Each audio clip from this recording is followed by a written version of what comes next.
Come on, man.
Energy, get it up. Friday, one more day. And then you get to lay in bed all weekend watching John Mulaney's Baby J. Oh, no. Whoa. Oh, drama. Hello. Hello. Oh, God. You take one day. You take one day. What do you get? Nobody talked to Edinburgh Mikey. We're all mad at Edinburgh Mikey. What a fucking out of it. He grumped me yesterday, and I canceled the whole show just because of him. I'm very emotional and unhinged. Say the wrong thing to me at the wrong time. I get crazy. I delete stuff.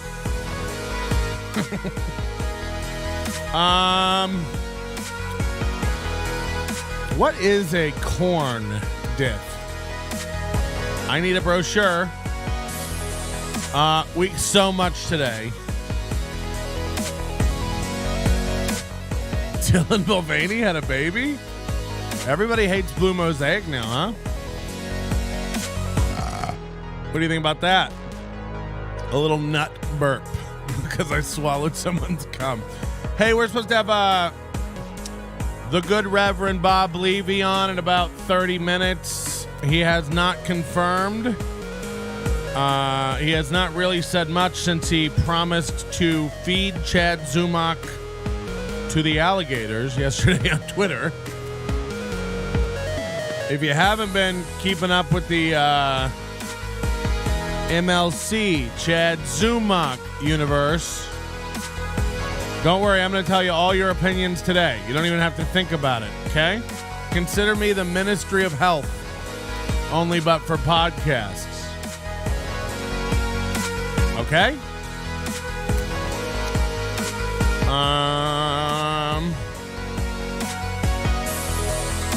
There's so much stuff. And we're so glad to have you here with us.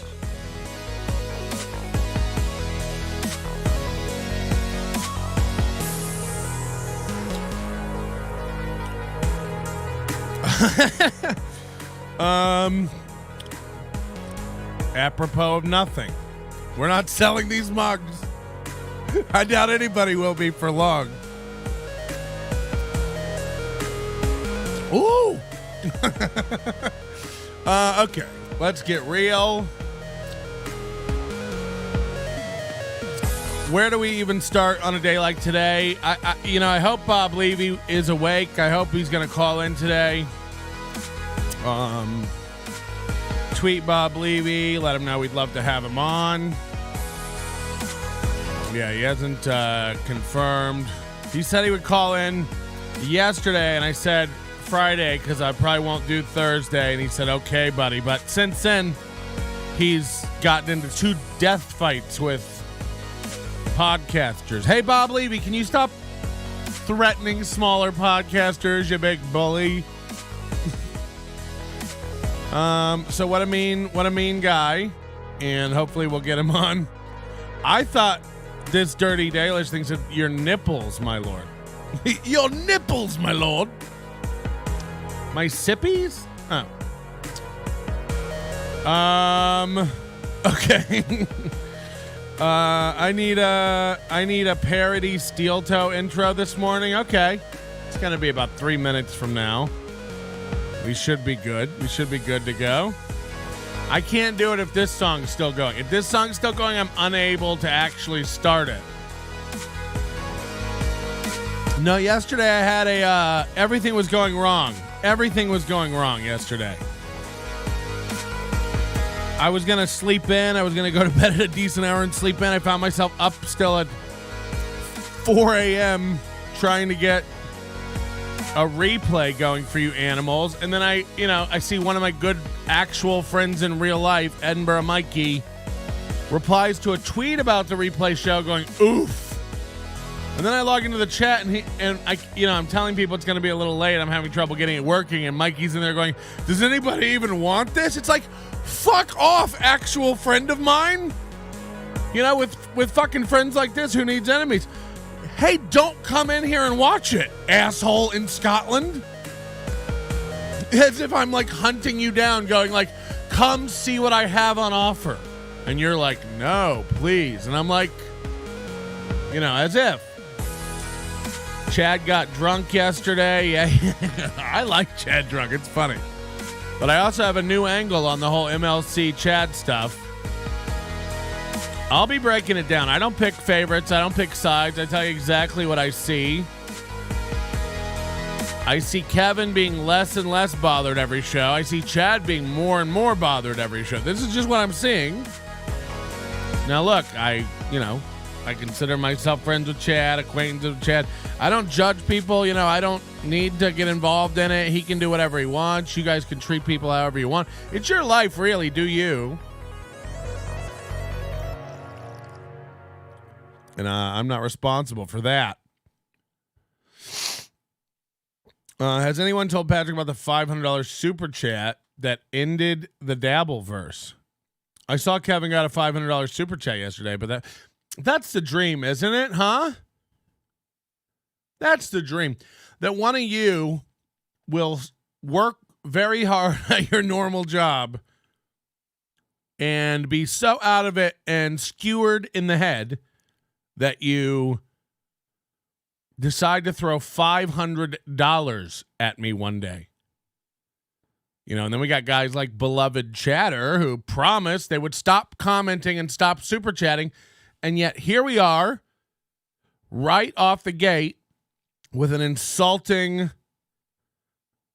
super chat, $1.99, slapping me in the face with mere pesos. Uh-oh, Richard.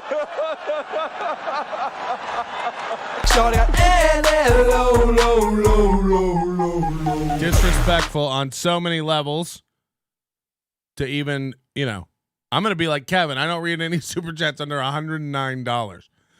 Get that haggis eater off the wall of warriors.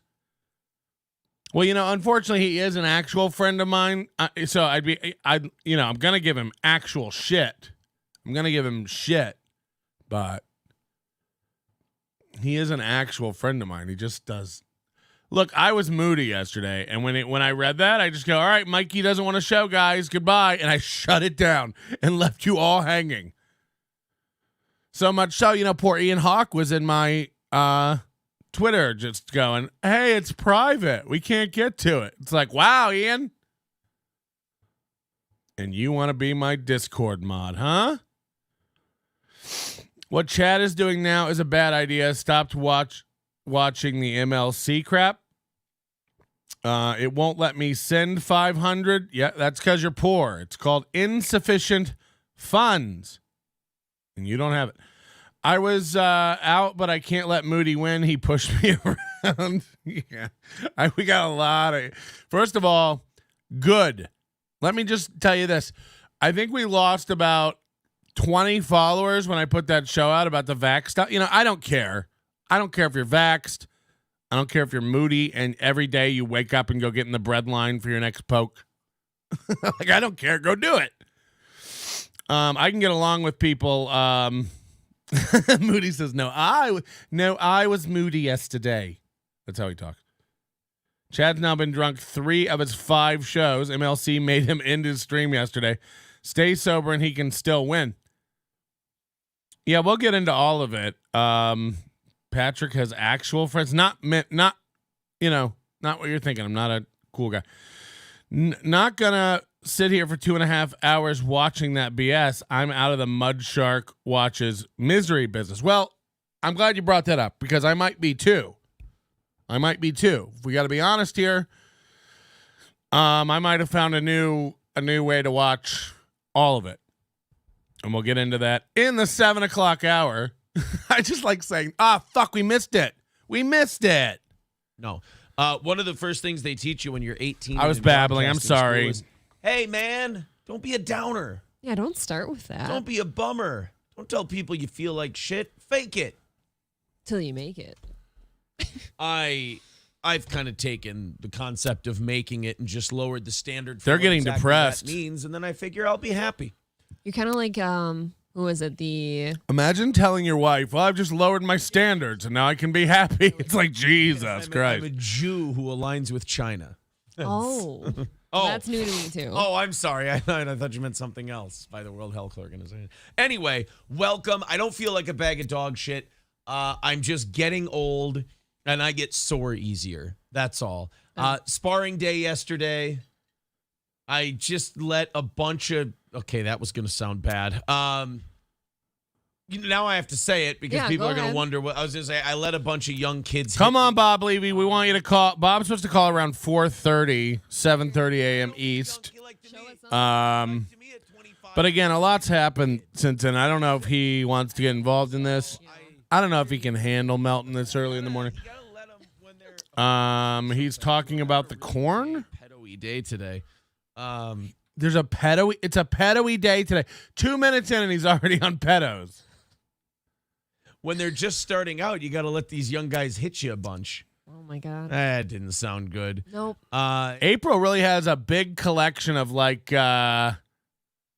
stuff she bought at the Colony at the mall, like everything she is like fashion bug. You know what I mean? It's like Midwestern mom attire. No hot girl in any city would wear this. Like, what is this?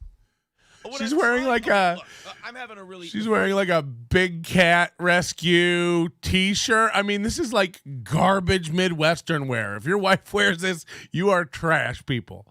Like, holy shit. Holy shit. You know what I mean? This is like, they sell this in the gift shop down there where Carol Baskins works. Like, what are you wearing? Like, tell me you're white trash without telling me you're white trash. And, that brings us to today's Great Ape Friday. Every Friday we celebrate the beauty that is April, some facet of her belonging. Look at her tiger eyes. That screams TJ Maxx. Right. This is a very Marshalls, TJ Maxx, Five Below type of outfit. If you're buying your clothing at Five Below, I've never even been in that store. I hear it's, for people who subsist on Mountain Dew and corn chips of various varieties. But, I don't begrudge people who have to go shopping there, but if you're anytime you're in an outlet mall type of setting, maybe don't wear that on TV and your gross scrimpy wife just covered in. These are the type of t-shirts on a rack when you go into a gas station where they're like 3 for $10. They're like on the top bar, they're t-shirts hanging, and then down on the bottom it's all flip-flops and fireworks.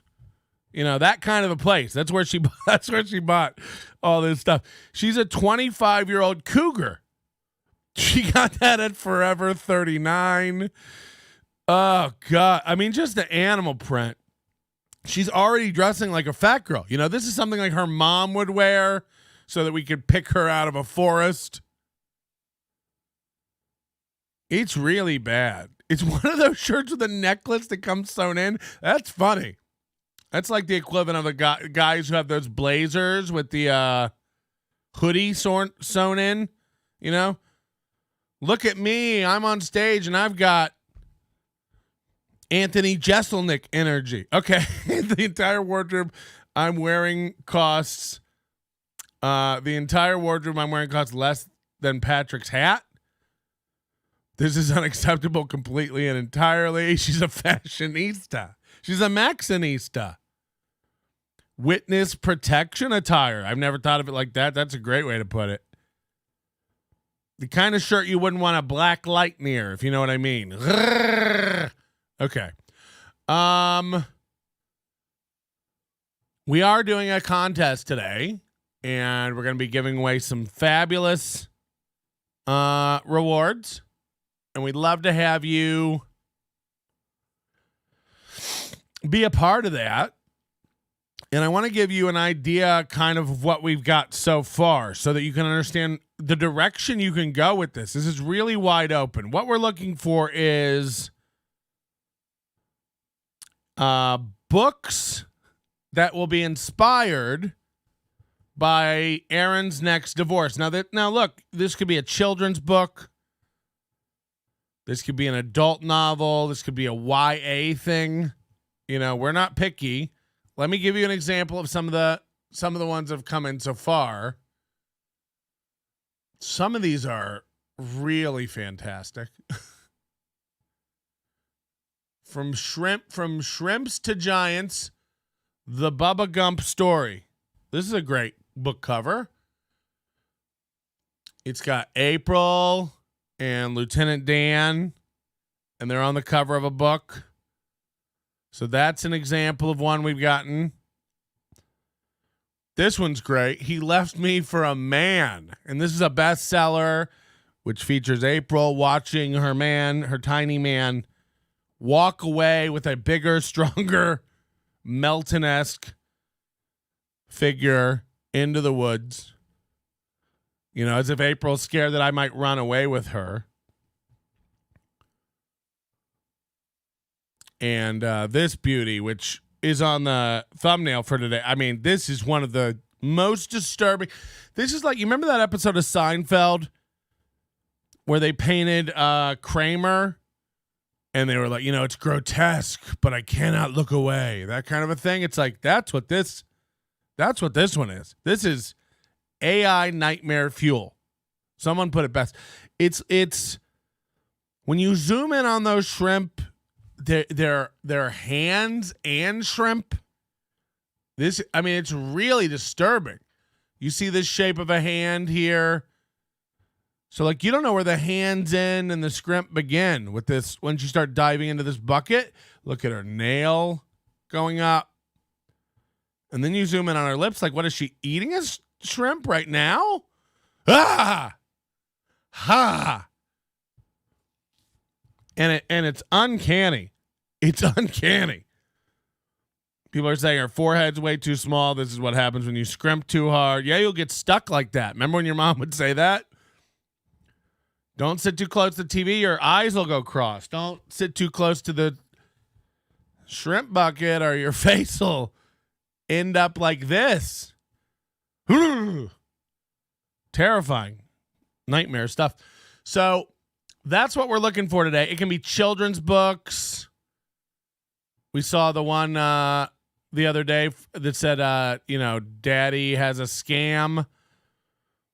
We'll be pulling these around 8 o'clock. So email them in. Plenty of time to get your design in. Sit there at work. Open up your favorite photo editing program. Do it on your phone. You know, these phones these days can do stuff. Or, just go ask Chad GPT to write you a book cover and draw it. I don't know how Chat GPT works. Chad GPT. It just gets drunk and refuses to answer your questions. The dress shirt with tie combo pack at Marshall's. Is that a real thing? Do they sell like a My First Suit for idiots? That shirt comes with a pack of Virginia Slims. Virginia Thicks.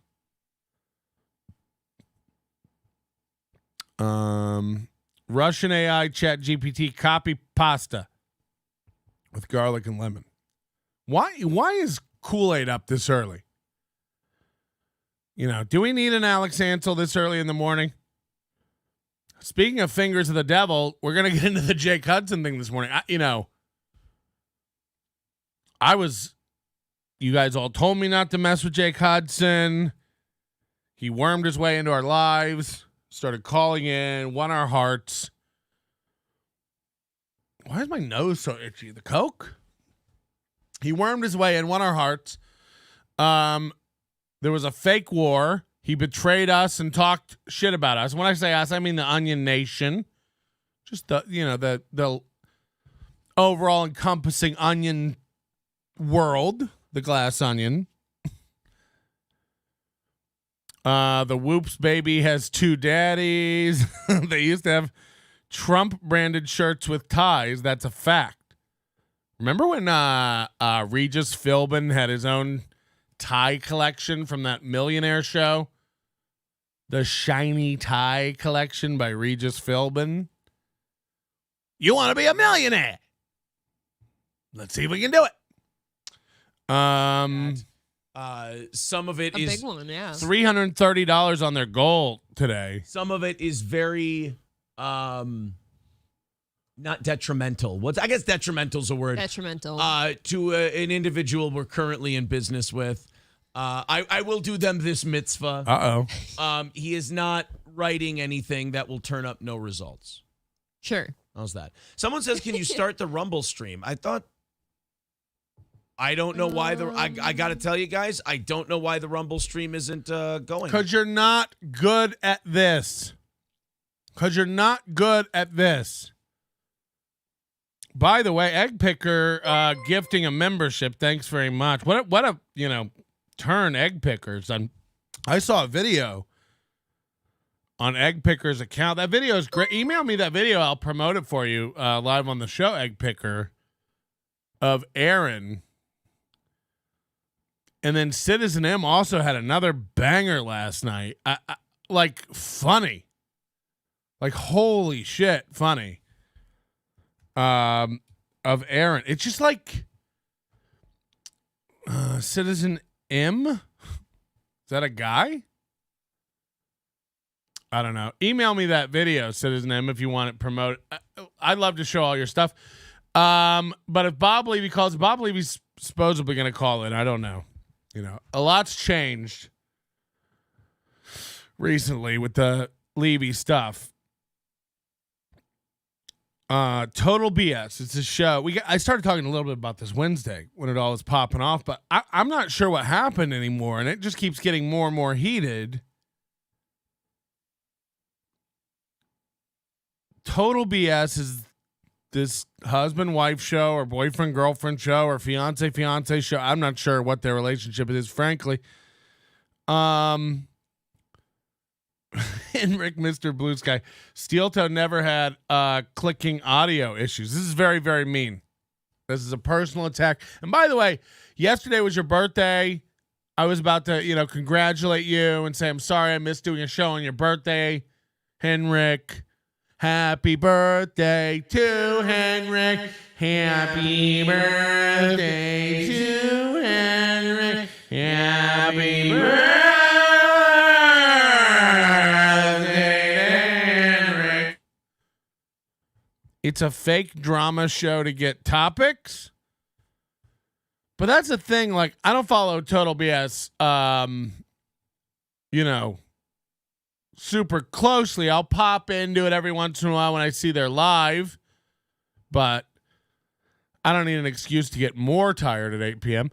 JK, that's a jab about your show being slow. Got 'em. Confirmed. But they seem like really nice guys. Now they do attack like maybe you're right. Maybe I'm blind. Is that why he was attacking me, to try to get heat? Because now that you think about it, I am remembering back a couple weeks ago when they were like, Melton's like, he's got things flying all over the screen. He can't do that. Which I found very funny, and we're still doing it. But it got hold on. Oh boy. Gina Levy talking mad violence against Chad in the tweet. Yeah, we're gonna get to it all. Thanks, Mr. Melton. No, Henrik's a nice man. Total BS is podcast anesthesia. So they seem like nice people, but maybe you're right. Maybe that is their whole shtick. Are they just like trying to attack shows? Because again, you are at a severe disadvantage. I'm sorry if you're doing your show with your significant other. Like you just are. Your dynamic's off. I popped in there like for a minute last night. It's like the chick's at the beginning yawning. I didn't get a nap today. No one has energy. You know, I kind of do it as a joke. Come in here firing. 3:45 a.m. in a room. Me going. But, you know, it's like the power pose in front of the mirror. You do that. You fake it a little. You do kind of get an energy going. You do kind of get a vibe going, and it carries through the show. If you can't start off with a little energy, where are you going to be 5 hours into this, which we do all the time? So I don't know, come in hot, or you'll be like Chad 40 minutes into every stream. Just, do we still got to do? I was so, you know, just so you know, I did Wednesday night. I went to a baseball game. That's why I couldn't do the prize night stream. It was dog night at the ballpark here in Vegas. I took my dog and my canine. That's a fiance joke. Oh no. No, I took my my lovely wife and dog out to the park, the baseball park. And we had a great time sitting and watching the game. The dog got to see all the other dogs and play with it. You know, just a dog day at the dog park, at the dog. Oh, okay, it's stroke time. At the dog park, at the ballpark, at the dog with the dogs at the ball. Boom, boom. So I couldn't do the prize night stream, and I left it in Chad. You know, I left it in Chad's stead. I was like, you know, I'd be honored if you would do the prize night stream. Chad probably has, you know, a lot of knowledge about steel toe just like me, so he can handle the prize night stream. He understands it's not like Ray trying to do it, who doesn't understand anything but wants to be involved. I'm watching Carlos Danger last night at 1 a.m. Like, why? You know? At any time, really, would you watch Carlos Danger? But I'm watching Ray and Carlos Danger unable to sleep last night, and Carlos Danger is doing nothing but trying to like give Ray ideas for a show. Ray's new idea for a show is Ray gon' Ray. Ray gon' Ray. Ray ain't gonna have co-hosts on anymore. Ray's not gonna have guests. Ray is just going to be Ray and do his show on his own, by himself, and you know, Ray it up as if that's gonna go well. You know, Ray is not a host. Ray should not have a show. Ray's not a host. He's barely a guest, and I like Ray. But like he's not a guy I would have on to have a compelling conversation because he doesn't have an opinion on anything. He doesn't want to get involved in anything. And Carlos Danger yesterday is like giving him all these ideas for the show. He just shoots him down. He shits on him. And yesterday, Carlos Danger's like, why don't you get Owen Benjamin on? Why don't you get Owen Benjamin on? If you're not familiar, there's a lot going on with Steven Crowder right now. And Owen Benjamin left the Crowder show years ago. Crowder like kind of smeared him a little bit. Owen came out with all this stuff about Crowder, bisexual, abusive, power controlling, power hungry, manipulative,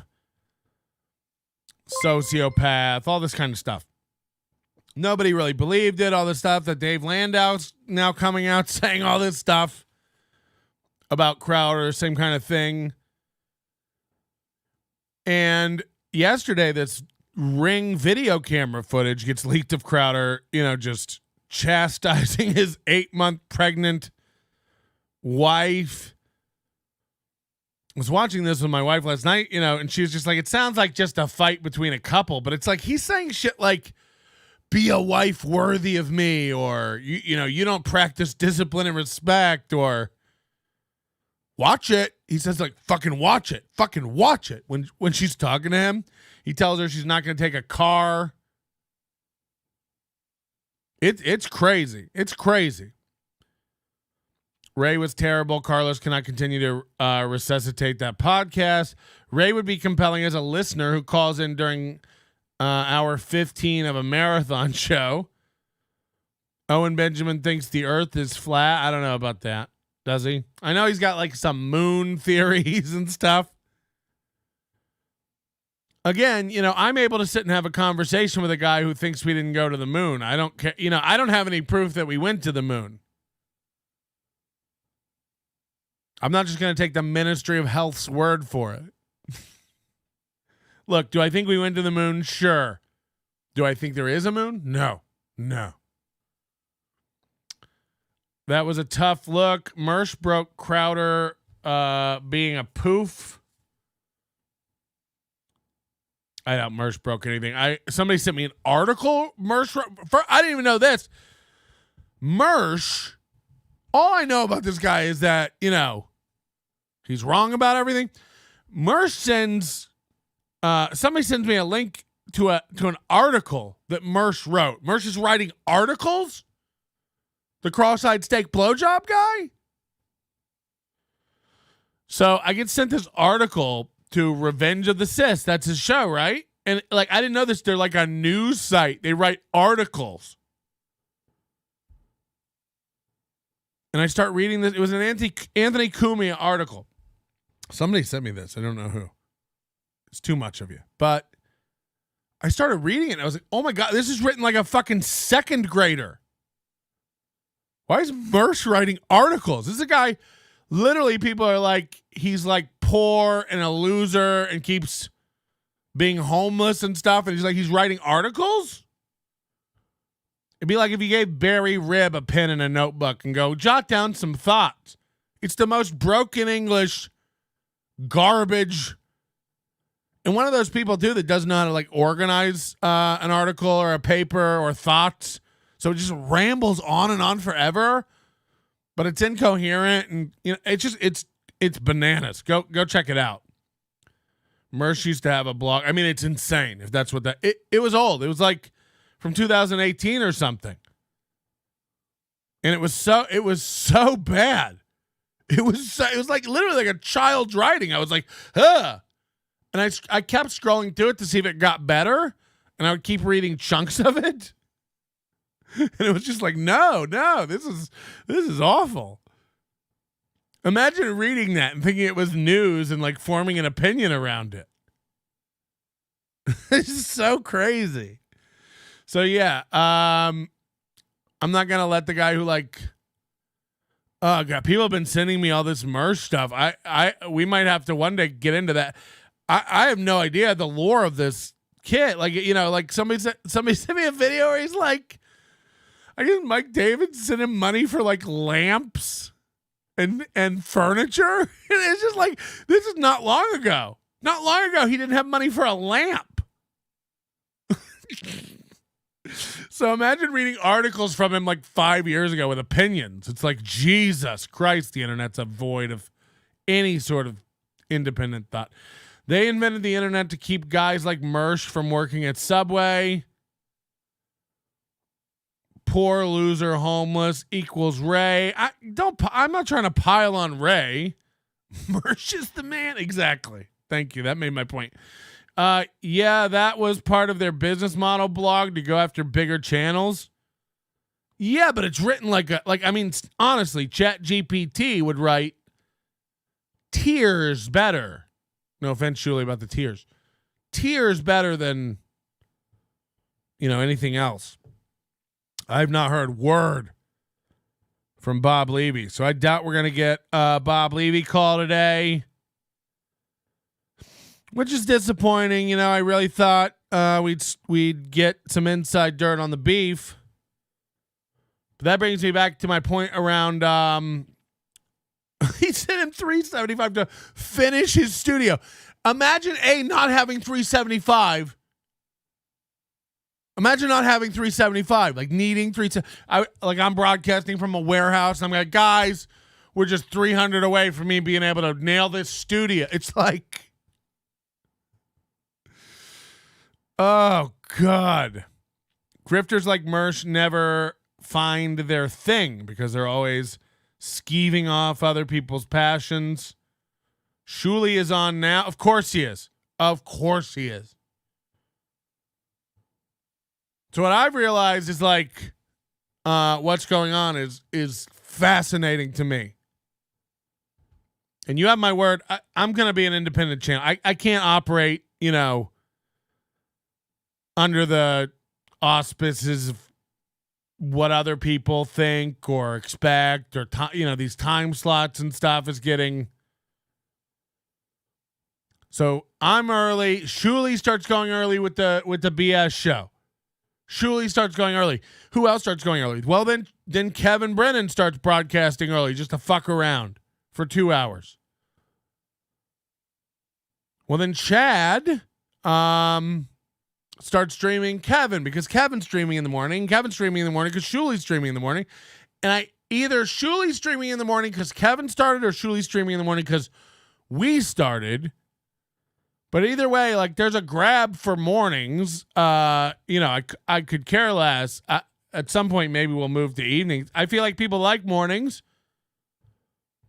So I make a point to like change my routine and start doing this a little bit, but these guys are like scrambling for mornings. Stevie just tried to call in. What? Is Stevie Lou here? We don't need a problem today, Stevie. Come on. Everything you need to know about Mersh is in the porcelain documentary. Yeah, I just haven't. It's a long. People send the link. It's so fucking long. Maybe this weekend. Shuli is an idiot who moved to Alabama to leave one of the greatest shows in radio history. Enough said. I believe you.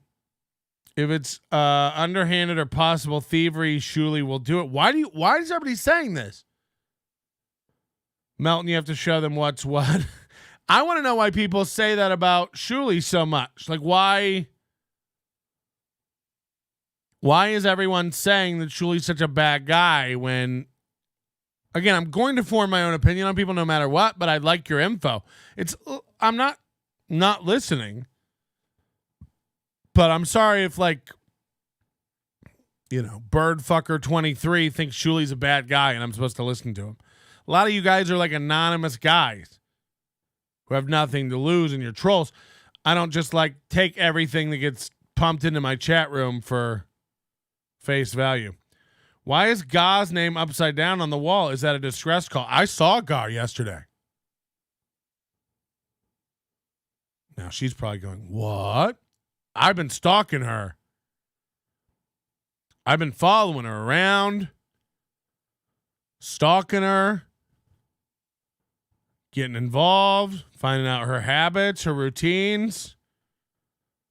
And I know you're all thinking like, what? Is this true? Oh yeah. Oh yeah. And yesterday I was out and about and I saw Ga and I followed her around forever and took photos of her and I'm here today to share the photos of Ga that I took yesterday. And this is me behind her in traffic. She drives a Mercedes. And this is definitely her. Yesterday in Vegas. Caught her. Ga! That's so real.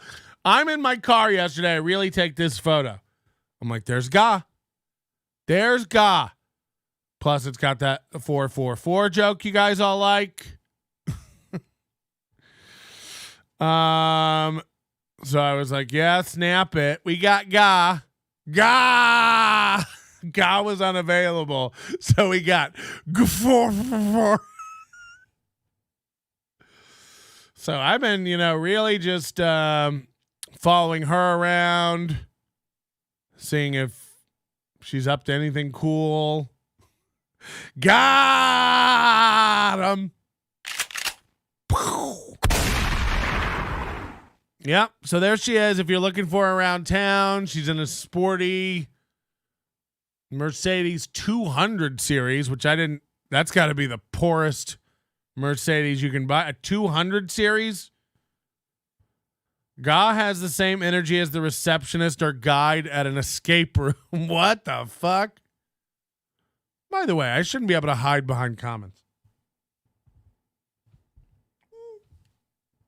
Okay. We do sight gags here at the show. So yeah, that's Ga. She's sporting around town in her little car.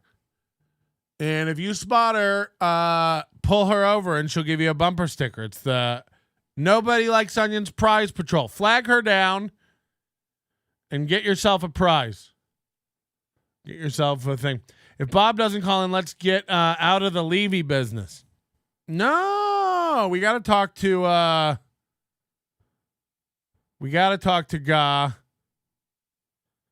Oh, do you guys want to see a picture of my dog at the baseball game? While I'm going through my photos, let me see which one's the cutest. Oh, this is a good one. You guys want to see my cute dog at the baseball game? Huh? I know that's what you guys come for. Dog photos.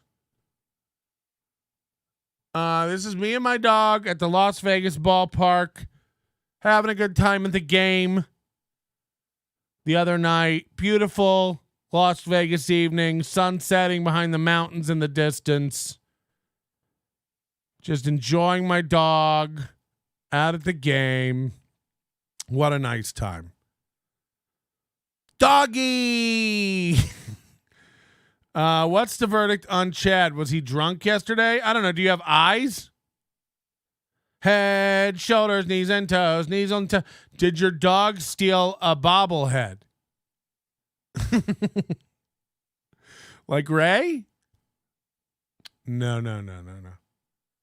I want to pet her. Was she class cutest? No. Just a nice, chill night at the ball. It was very cool and fun. And that's what I did during the prize night. But, I handed that over to Chad. Oh, boy. Here we go. We're starting now. I can't go to the gym right there. I can't call my friends PewDiePie and Schwarzenegger. A worthy wife would put on gloves. MK. The only way out of this right here is through discipline and respect. Put on some gloves. I will fuck you up. Jesus. Hey, Moody, by the way, can we try the Kevin this morning? See what people think of it before we modify it? We've got Kevin Brennan AI voice. I don't know if it's ready to go. I imagine Kevin : sometimes it sounds really good. Sometimes it's a little off. We are going to feed it some more voice samples and get it dialed in. But maybe we can get that going today. I don't know if you've already implemented that or not, Moody. He sent me 2 samples. One was a little rough. One was great. Moody said it's ready. Kevin and Jake Hudson. So Jake : and Kevin : now installed on the Nobody Likes Onions Super AI. We're calling it the Super AI. We're the only show with it. It's just able to imitate everybody, and we're implementing new voices constantly. The Kevin one has a potential to be, like the Corey. The Corey one, it's underutilized. The Corey one is great. The Corey one is real dialed in now and good. So I'd like to get the Kevin one dialed in. And I think that could be really, really fun. Anyway, this total BS show. So I don't know what happened, but apparently Total BS started some shit with Bob Levy about Chad. I'm not sure on the background. It's kind of why I wanted to talk to Bob this morning, or Wednesday morning actually, about what happened with Total BS. Because again, this is like a couple cast, and every time I tune into it, they're doing like topics. You know, they're a newer show from what I understand. Correct me if I'm wrong. And every time I tune in, they're like doing topics and having fun.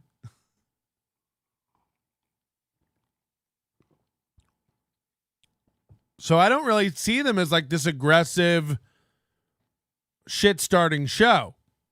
But apparently they are. A lot of people are saying that about them. So they started like attacking Bob, I guess, about Chad not being on MLC. Or I guess like Bob saying Monday, you know, Bob, I think how it all started is Monday Bob told Chad don't do his stream snipe, and he was going to try to make a Hail Mary last ditch effort to get Chad back on MLC on Monday. Never happened. Kevin's not having it. Kevin's not listening.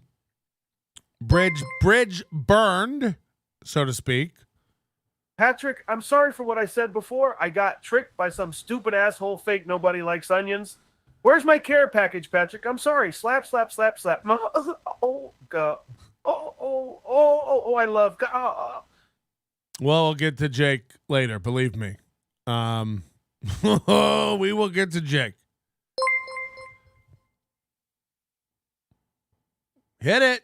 Hey, everyone, it's your boy. Oh, shit, wait. By the way, everyone, it's your boy Jake Houston coming in live from the great state of Mississippi. Patrick Melton is the worst at what he does, and that is not an opinion, it's a fact. I don't think Get it right, brother. I don't think the Jake one's nailed. That's why I didn't bring the Jake one up. But Moody can't help himself. You know, I tell Moody, I'm like, hey, is the Kevin Brennan one ready? He's like, the Jake one's ready. And it's like, it isn't. Jake's shit. Jake's like Biden. Don't do Joe Colin either. I don't like the Joe Biden one. It's not great.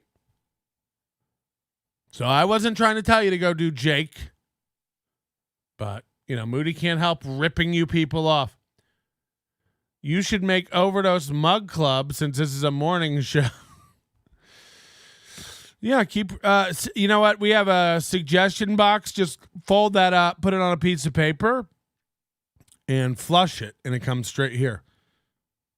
That sounds nothing like Jake. It sounds something like Jake. The problem is, like, you know, I think the AI voice tries to make people enunciate too much. The Kevin Brennan one, you know, I think is getting close. So I'd like to hear some tests of the Kevin Brennan one, but whatever. Can we do the Jake Finger stuff after UK lunchtime? Isn't it 12:38 in the UK? Aren't you 8 hours? Jake's going to send you a bill for 1% of his AI super chats. He wouldn't fucking dare. Also, we don't accept Williams over here. That's what Jake would have sounded like before the fetal alcohol syndrome. Jake AI should stutter slightly and talk slower. Yeah, it's tough to get nuance into it. I will tell you that. So what devolved on Twitter Tuesday night, I guess, from Total BS Brian and Bob Levy, it escalated very quickly. So much so that people are saying, you know, win by 2 and stuff. We're all going, that's not really Levy. That's a fake Levy. It's like, what? I don't know if that's a fake Levy. I'm pretty sure it's Bob Levy. I'm pretty sure he's not smoking and angry. So when you start attacking him about Chad, look, guys, the thing about all the Chad MLC stuff, Kevin is being highly unreasonable and emotional. Yes. But it's not that Chad isn't, you know. This thing is such a clusterfuck. To begin to even break it down, to wrap your mind around this is crazy. That nobody likes onions doesn't sell tickets. My numbers are better than wait. Here's a super chat. You think you can compete with me?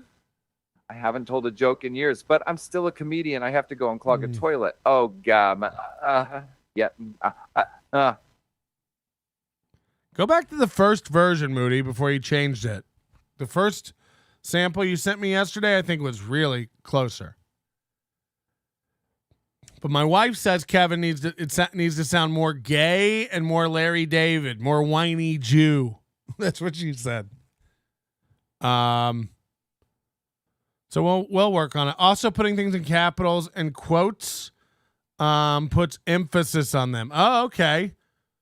So when you do those text-to-speech messages, putting things in caps or quotes adds emphasis. Some people have figured out how to game it, how to make it really like do what they wanted to do, like a puppet. The Total BS show attacked Levy's stepdaughter. That's what started. Okay. So I don't know, I don't know where this lore comes from. I don't know where this story comes from. This is like Kevin Brennan is the superintendent or the maintenance guy for his apartment building. It's like, okay. And then for some reason, everybody keeps making jokes about Bob Levy's stepdaughter.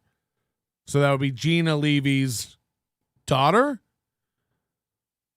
And I don't know what's true or not. I'm just repeating like some of the stuff I've seen. So I don't want to get threats from Bob about this. Apparently, she's like an OnlyFans girl or a cam girl. I don't know. That's what people are. That may be true or may not. You tell me. So like anybody talking shit about her, what they do to her, like your stepdaughter and porn and nudes and all this kind of stuff. Like old school guys. There's a lot of guys like, you don't talk about my kids and they'll murder you. Like, emotional juice heads. And look, I don't begrudge you. Bob Levy wants to travel around the country using his Delta Sky Miles to knock on the door of everyone who talks shit about his stepdaughter. That's Bob Levy's prerogative. That's how he wants to spend his senior golden years. I imagine if you got a kid on OnlyFans, the internet is saying way worse stuff than the people in the Bob Levy. I mean, people just talk about women like absolute garbage. You got Mooby over there talking about his own wife, saying he'd canoe her out. Like he treats her like literally a meat puppet for his tiny little ghoulish penis. Yes, I've seen the pictures. She's an OnlyFans. Bob is coping that she isn't showing anything, but she is. Bob said OnlyFans, she looks like Ariana Grande, but she can buy a house. She looks like Ariana Grande and can buy a house. Bob verbatim. We support cam girls and all body positive ladies. Why does her OnlyFans matter? Yeah, I mean, so all this is fine. So I guess he attacked Bob Levy's stepdaughter's OnlyFans or his stepdaughter, and Bob Levy started talking shit about him and his appearance. I didn't know this. Apparently, Brian's bald, and he wears a bandana like low, like almost down to his eyebrows and over his whole head. It's so weird because as a non-bald man, I never think about the bald thing. It's like when people ask me like how tall somebody is. It's like, I don't know, shorter than me, except Stevie Lou. I'm 6'5". My whole life, since high school, I've been 6'5". So like, how tall are people? Everyone's shorter than me. I don't know. I'm not a good height judge. I pick up my wife like a Russian nesting doll. She's I put her up on a shelf. Elf on a shelf. Total BS. Brian's father was a famous radio broadcaster in California. I'm well aware. I've known who his dad is for a while. Who cares? And look, I don't know his dad. I never listened to his dad. I know who his dad is. He doesn't want it out there, and out of respect, I'm not telling everybody who his dad is. It's not hard to find out. But it's not like a household name. If you did, I grew up in Florida. I never heard of that guy. So it's not like you're going to know him unless you're like into radio. But I guess like Brian from Total BS, his dad is in the Radio Hall of Fame. He's in the Broadcasters bowl of butter. I don't know what they have. But the point is, Brian starts attacking Levy like, fuck you. You hack radio, never was. You're not in the Hall of Fame like my old man. Really weird. Do you know who my dad is on the internet? Like, so you're already losing whenever you do the like, do you know who my dad is? People are saying Nepo babies. Yeah, because here's the thing, like, I have nothing against Total BS. They're figuring it out. And if they're a new show, then they'll figure it out. Go back and listen to my first episode, which should work, by the way. Everybody who's reported a show on the Overdose for not working, a lot of hours yesterday polishing stuff up and fixing stuff up. And also, anyway, go to the Overdose and try to play the thing that you couldn't get to play. And also, Zin's producer, Bex, stop reporting stuff that works. Zin's producer keeps like reporting shows that work fine. I go to the page, the show plays. I think you think there should be a video because there's like an image that says like NLO show. There's no video. Like, if it doesn't say the video's broken or missing or private or not playing, if there's not a video box there, there's no video. If it's just an image, there's no video. So don't report it and be like missing video. The first 500, 600, 700 there's no video. We've been podcasting before Ansel Adams invented the video camera. So Zen's producer said I reported one. I exaggerate on this program. Get with it. No, but I did go to the one you reported, and several other people reported ones like it. There's just no video for that. I clicked on the audio. It works fine. So don't worry about it if there's no video. But anyway, if something's still not working, report it again. I've wiped out the whole queue because there were so many. The first 300 shows or whatever, Libsyn broke. I've got all of those fixed. And then several other things are fixed. Look, join the Overdose. I don't have time for you people. No, I do want to put that out there. Please try it. Try everything you were trying to do again, and report it again if it's still not working. Zin's producer is a psycho. She was caught catfisting. Catfishing, I know. It's a joke. Do you know who my dad is? I don't. Please help me find him. My dad can beat up your dad, Levy. That's why he does the show with the wife thing. Yeah, I don't know. Like I said, like you do a show with your wife, you're already a little vulnerable, and now you're going to be like a shit flinging show. Every time I tune into a show, it's like a topic show. They're literally going like, what are 5 crazy foods to eat on a bicycle? Like it's always like some, BuzzFeed list or something they're doing. So I didn't want to believe it that they were like trying to like mix stuff up. I can send you some stuff about that crazy bitch, Melton. Be careful with Becky, dude. Not a bit at all. Okay. I didn't even know her name was Becky, so maybe you're too involved. That's why they call her Bex. It makes sense now. I didn't even know that. But now it makes a lot of sense. Bex. Now I get it. No one on the internet is dangerous, and I don't need to be careful of anyone. You guys all told me to be careful of Jake Hudson, and you know what? We're gonna get a call. Let's see who this is. Hello? Melton in the morning. Oh my God, it is Bob Levy. Wow. How are you, brother? Bob, we were just talking about, look, thank you for calling in. First of all, I know it's early and you got 19 shows to do. We're talking about this total BS thing. What happened here? What do you mean? What started this whole total BS feud with this guy, Brian? Oh, he's just trying to get listeners. So he's basically he tags everybody that has a show. You know what I mean? And now you're gonna hunt him down and murder him? Oh no. I don't know. That's just not working. Oh no. So, Bob was going off with this guy. That sucks. That it sounds like he's like driving through a tunnel or bad connection. Nobody's starting anything with Stevie Lou or Zen's producer. Calm down. That was the real Bob Levy, but it's a bad connection. And now, by the way, I feel like nobody wants to talk about it. I feel like this is all on the back burner, but I'd like to know I'd like to know if it was really a move by them to like clout chase. That's what I'd like to know. I want to. Okay. Hello? Hello? Melton. Okay. Melton in the morning. Now it's working. Yeah. No, yeah, I was just curious how all that popped off and got started, and so they were just trying to like get listeners. You think? I would say so. You know what I mean? Because I don't even know who the fucking guy is. I see him around, but I have no idea. Did he start? He started with you first on Twitter. He came after you.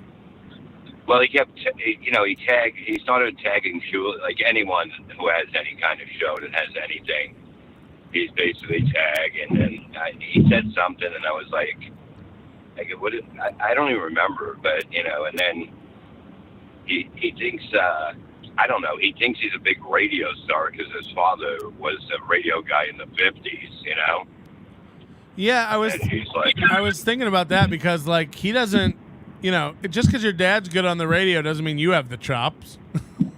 No, definitely. I mean, his dad's probably rolling over in his grave knowing that he grabbed the microphone, and so it's pretty sad, But, that's how it is when people are very tough when they're far away, But yeah. it's okay, So, and then yesterday, this all got overshadowed, I guess, by Chad saying shit about your family. Yeah, that's another one. But the way I look at it is, it's only personal if you know the person. You know what I mean? I know how the internet is. You do too. I mean, it's so like to see you when you wrote with my background and people are flipping out. You know what I mean? Yeah. That I'm and it's like nobody will understand really how it is. Yeah. That it's just like it's so easy to lure people into whatever you want them to believe, basically. You know what I mean? And it's just fucking it's hilarious, because So you're not like, getting. Oh my God. So you're not getting a Spirit Airlines flight down to Florida to feed Chad to the alligators? Well, no, I have I don't butterfly spirit again. I think I blew them once. Everything will work out. Just put it that way. Well, what do you like? You think there's any repairing this Chad Kevin stuff? I mean, this is fucked, right? No, it's been fun basically because of the fact that Kevin, when I tried to talk to him, I mean, Chad wanted to come back the other day, and it's like, he's not going to have you back after how far you went. And Kevin was like, I'm not having him on, So it was just over. If the guy's making $500 a day, why does he want to come back? You know what I mean? Because the point of coming back. As well as I know that can't sustain itself. People are into it right now because it's drama. Yeah, but it's not even true. You know what I mean? But, he, like Kevin said yesterday, he doesn't want to work. He wants to just sit there. You know what I mean? He doesn't want to put effort into something. Yeah, he runs out of, Chad does run out of steam about 40 minutes into any show. Yeah. But Kevin doesn't want to work either. Kevin just wants to stay home and yell at people. Yeah, but I mean, it's like that's Kevin's show has been Kevin's show for the longest time. Right. You know what I mean? And it is a show. People like it because what it is. And Yesterday was great. Yesterday was a great show. You know what I mean? It's like it just draws people in because you can't. A lot of people can't do that show. It doesn't seem right. You know, and you're seeing it happen. You're seeing it happen. I mean, if you can't stay sober for, he wasn't sober 2 out of 5 shows probably. Right. And he was totally fucked up. It's not a good work ethic he has. It's pretty fucking pathetic. But it feels like at this point in time, it feels like everybody against Kevin. It feels like Shuli's trolling Kevin. It feels like you're trolling Kevin a little bit. Chad's trolling Kevin. No, I mean, look, man, I'm only with a couple people. You know what I mean? Yeah. And that's it. No matter what they say, I know who the good people are in radio because I hang out with them. You know what I mean? Or whatever you want to call this, radio or whatever. But I know Kevin. I know Shuli. You know what I mean? And they're good people. And I've known Shuli for 20-something years or more, whatever. So, when Kevin talks about Shuli, he talks about Shuli every day like bad. Is that not real, or is he just being dramatic, or what?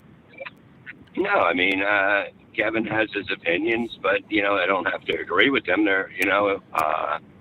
Shuli will never fuck anybody over, and that's a fact, Where does all the hate come from? Where does all the Shuli hate come from? Everyone says he's a scam artist. He's going to double cross you. Don't trust Shuli. No, not at all. But who's everybody? You know what I mean? That's what you got to look at. Yeah. Who's saying that? People that aren't in the game and that are just looking to start something. That's what it is. That's what the internet is. I get that. I think everybody gets that does a show. And Shuli never fucked anybody. Never will. Kevin was mad that he was sitting with Colton, but you know what I mean? I said people react in different ways. You know what I mean? It's like, and Shuli thinks, how did I get involved with this bullshit? He just happened to go there. But if Chad would have never hit up Colton the day before, it would have never been on his mind. So, it's just like, it just seems it seems volatile. It just seems like every day you never know what bomb could go off. It just sets everybody off in a different direction. It's a different time now. I think a lot of people are mentally deranged from COVID and all that shit, and fucking just the way whether somebody's a Republican, a Democrat. You've seen on Ray. I don't know if you've seen Ray's show. It was brutal. The guy couldn't even take a question of Joe. Yeah, I got the clip of that. It's so great. I like that producer guy, Joe. Yeah, I mean, I think it's time for him to have a show. Yeah, 100%. 100%. Yeah, because it's just like he knows what he's doing. You can't. You're not gonna. People gonna listen to a show that Britney Spears is losing her mind. Oh, yeah, wow. I seen a fucking clip of it on TV. I seen a clip of it on it's the same shit over and over. Ray last night, Ray's instinct to I'm not going to have guests or co-hosts on anymore. I'm just going to do it myself. It's like, why? Nobody wants Ray alone. Yeah. And then Ray said, I want to do topics. I'm going to cover the Tucker Carlson thing. It's like everyone in the world has covered the Tucker Carlson thing. You don't need to cover it. Yeah, and they did it 3 or 4 days ago. Right, It's like it's unbelievable. Anything like going on stage as a comedian. If you want, you should be able to go on stage and basically do a half hour without even going into your act by just going right on the spot. And nobody can do this shit. And the same thing with talking on a show. They just it has nothing. That's why Kevin's show is just go on. I never know what's happening. I don't know what's going on any of the shows I do. But that's what I do unless I plan something like the McMuffin thing. I don't have a clue. We're going to turn it on and talk for 5 hours. We're just going to do it. Well, that's what it is, and it's fun, and it's like, and people see that you're just doing it. You're just going on and doing it, and then it creates itself. You know, a lot of times, you know, the chat can get you on a certain way, and you go a different way, then you come back. It's like it's great to have the live audience. I think that just makes it a different game, because when you're just doing a show to put up, it's a different feeling, and it's like if you're not into it, it's, you know, you'll see it later that you're not into the show when it's up. But being live, it's all about it. Yeah. The chat wants to know how far Kevin's going to go with booking third mics just to piss Chad off. Is he going to get steel toe on? Is he going to get? You know what? I really don't know. I only I put Brian on. I got Brian, but he was sick. You know, but like Kevin will say, I want this person, I want that person, you know, and I usually won't know. And like yesterday, I kind of knew Ski Mask was coming on, but like he'll pick, like he'll say, can I get this person or something like that if he's not in contact with them. But yeah, I don't know. I don't even know if there will be a third mic that'll be in there all the time. I mean, it might be, you know, because that's a difficult show, because people, they don't know how to handle it. You know, everyone keeps saying that. I feel like it's not. It's just listen to people insult you and then move on with your life. It's not a hard show unless you have a fragile ego. Like, I feel like everybody's new to the internet and they're going like, this guy doesn't like me, and it's like a lot of people won't like you in life. Move on. Like, who cares? Well, exactly. At least on the internet, they tell you, you know, they don't like you in life. Right. They smile and make believe. You know what I mean? But so it's like, but yeah, people can't handle the show. That's probably, they're not a good fit because of the fact that like you'll see them. They're just like, oh my God, you can see them looking at the chat going, oh my God, they don't like me, and they just get weird. You know, that's the only thing. A lot of these people can't do that because the third. Mike, because, you know, they're going to get hit. Any new person is going to get hit on that show. Right. You know, and that's just what it is. You know, that's why, Melton, you got to come on again, brother. You know how to do this shit, but I know the game, and I feel like anybody in that lower square is just there for Kevin to yell at in between rants. Yeah, but even if it isn't, you know what I mean? It's like they just can't they don't know the show. They don't know the show. They don't know that anything can happen at any time. You can get turned on, you know, because you say something stupid or whatever. It's just the way it is. I'll come on once a quarter. I like it, but you got to start next week. Okay, that's all. All right, that's all I'm asking. Who's you come today? On next week. Pat Dixon's today, right? Oh yeah, I think Pat Dixon might be every Friday. Yeah, right. I mean, Pat can take it, you know, but Pat's pretty good on that, you know. But the more he's on, I think the better he's going to be, for sure. Yeah, for sure. He'll open up a lot more, you know, and it'll be fun. But it's like, I mean, it's just a fun time now, isn't it, brother? Huh? I'm having a great time, not taking sides. Well, that's what it is. It's like, you know, it's like you don't have to take sides. That's the whole thing. It's like, what the fuck? If the side is good to be on, do it. And it really is the way you feel, you do it.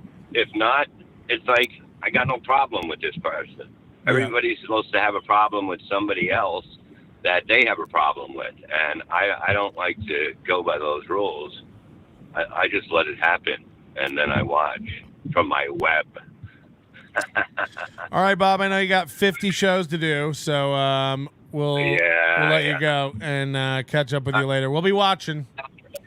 All right, brother. I will talk to you soon, and let's do a Vegas thing. Whatever we do, we'll do it and have fun. I actually have the deals ready to go, but I don't know what's going on with this. I've got downtown. Mm-hmm. I got a venue. I got hotels on the weekend for like $150 a night, which is cheap right now. But, you know, I can't pull the trigger on any of this with Chad and Kevin and you. And Kevin's not going to come. Chad's not going to come. Like, I don't know what's going on. Well, we'll put together a show, and we don't have any headaches. We know we can figure out who can come with us. You know what I mean? This is what we do. You know, I'm not going to fucking sit around. I love working. I love doing comedy, stand-up, you know? So we'll figure something out. We'll talk next week, and we'll figure something out. If it's a good idea, let's lock it up, and we'll have fun. All right, we'll talk soon. All right, buddy. Take care. Later. Bob Levi's, everybody, the guy who invented the jeans. Get that volume up. Ray was embarrassing last night. Carlos Danger would ask Ray an interesting question. Ray would completely ignore him and read some dumb chat comment. It happened way too many times. Ray does this all the time. This is like an ADHD thing that like Ray has. Oh boy, guys, we got a rebuttal coming in. It's time for the Muncher! Dude, Levy is such a fence sitter. He's so full of shit. I can't do a show sober. He smokes weed all day long at the age of 62. He's a fucking, all day long he smokes weed. I don't have a work ethic? Are you kidding me? It was driving me fucking insane listening to that. Sorry. I do mud shark loves misery. I do sit down Zumock. I do Mondays with Mazer. I do Cumbians with Cox. I bought a $2,000 computer. I don't have a fucking work ethic. He's a fucking bullshit artist. 62-year-old grifter who looks like Joe Biden. I just think, look, I see both sides of it. Kevin is being completely crazy and unreasonable. I agree with you, but you kind of did the nuclear option. I don't know how we get back to any good place from here, you know? I don't want to. I mean, my money was down. My views were down yesterday. I was hammered. I did that on purpose just to make it interesting. It's stupid and weird. By the way, and guess what? I only watched the first bit of it. I had to run to the Apple store and scream at him, but I like the drunk shows. I don't know. They're fucking funny. I put a poll on Twitter. I asked, I go, you want me to be sober? And they all wanted me drunk. So I was like, okay, let's go drunk. Let's have fun with it. Yeah, I think it is entertaining. There's no arguing that. I do worry that, can you do this every day for all time? What's the plan? I have to, Patrick. I think this is what I have to do for the rest of my life. Just anything Kevin does, you're going to troll it? For the rest of my life. Bob is a fucking fence sitter. He's a bullshitter. Everything he told me to do was wrong. Bob, I know you're listening too. Every single thing you told me to do was wrong. You wanted me to sit there and not make money while you and Kevin trash me. You're a fucking bullshitter, Bob. We're done. I'm done with Bob Levy. Bob Levy's so full of shit. I'll never believe him again. Ever. Well, I mean, then what do we do now? What?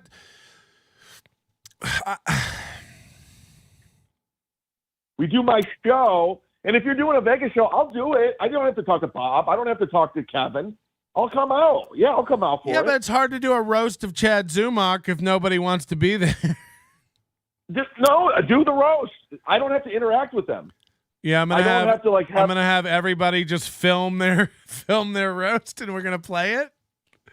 No. Do the roast. I'll show up for the roast. It'll be fun. It'll make money. It'll be funny. It's nothing like. By the way, doing Kevin's show and him doing right now, the roast is going to be nothing compared to this. It's not going to be nothing to what he's saying about me right now, the lies he's saying about me.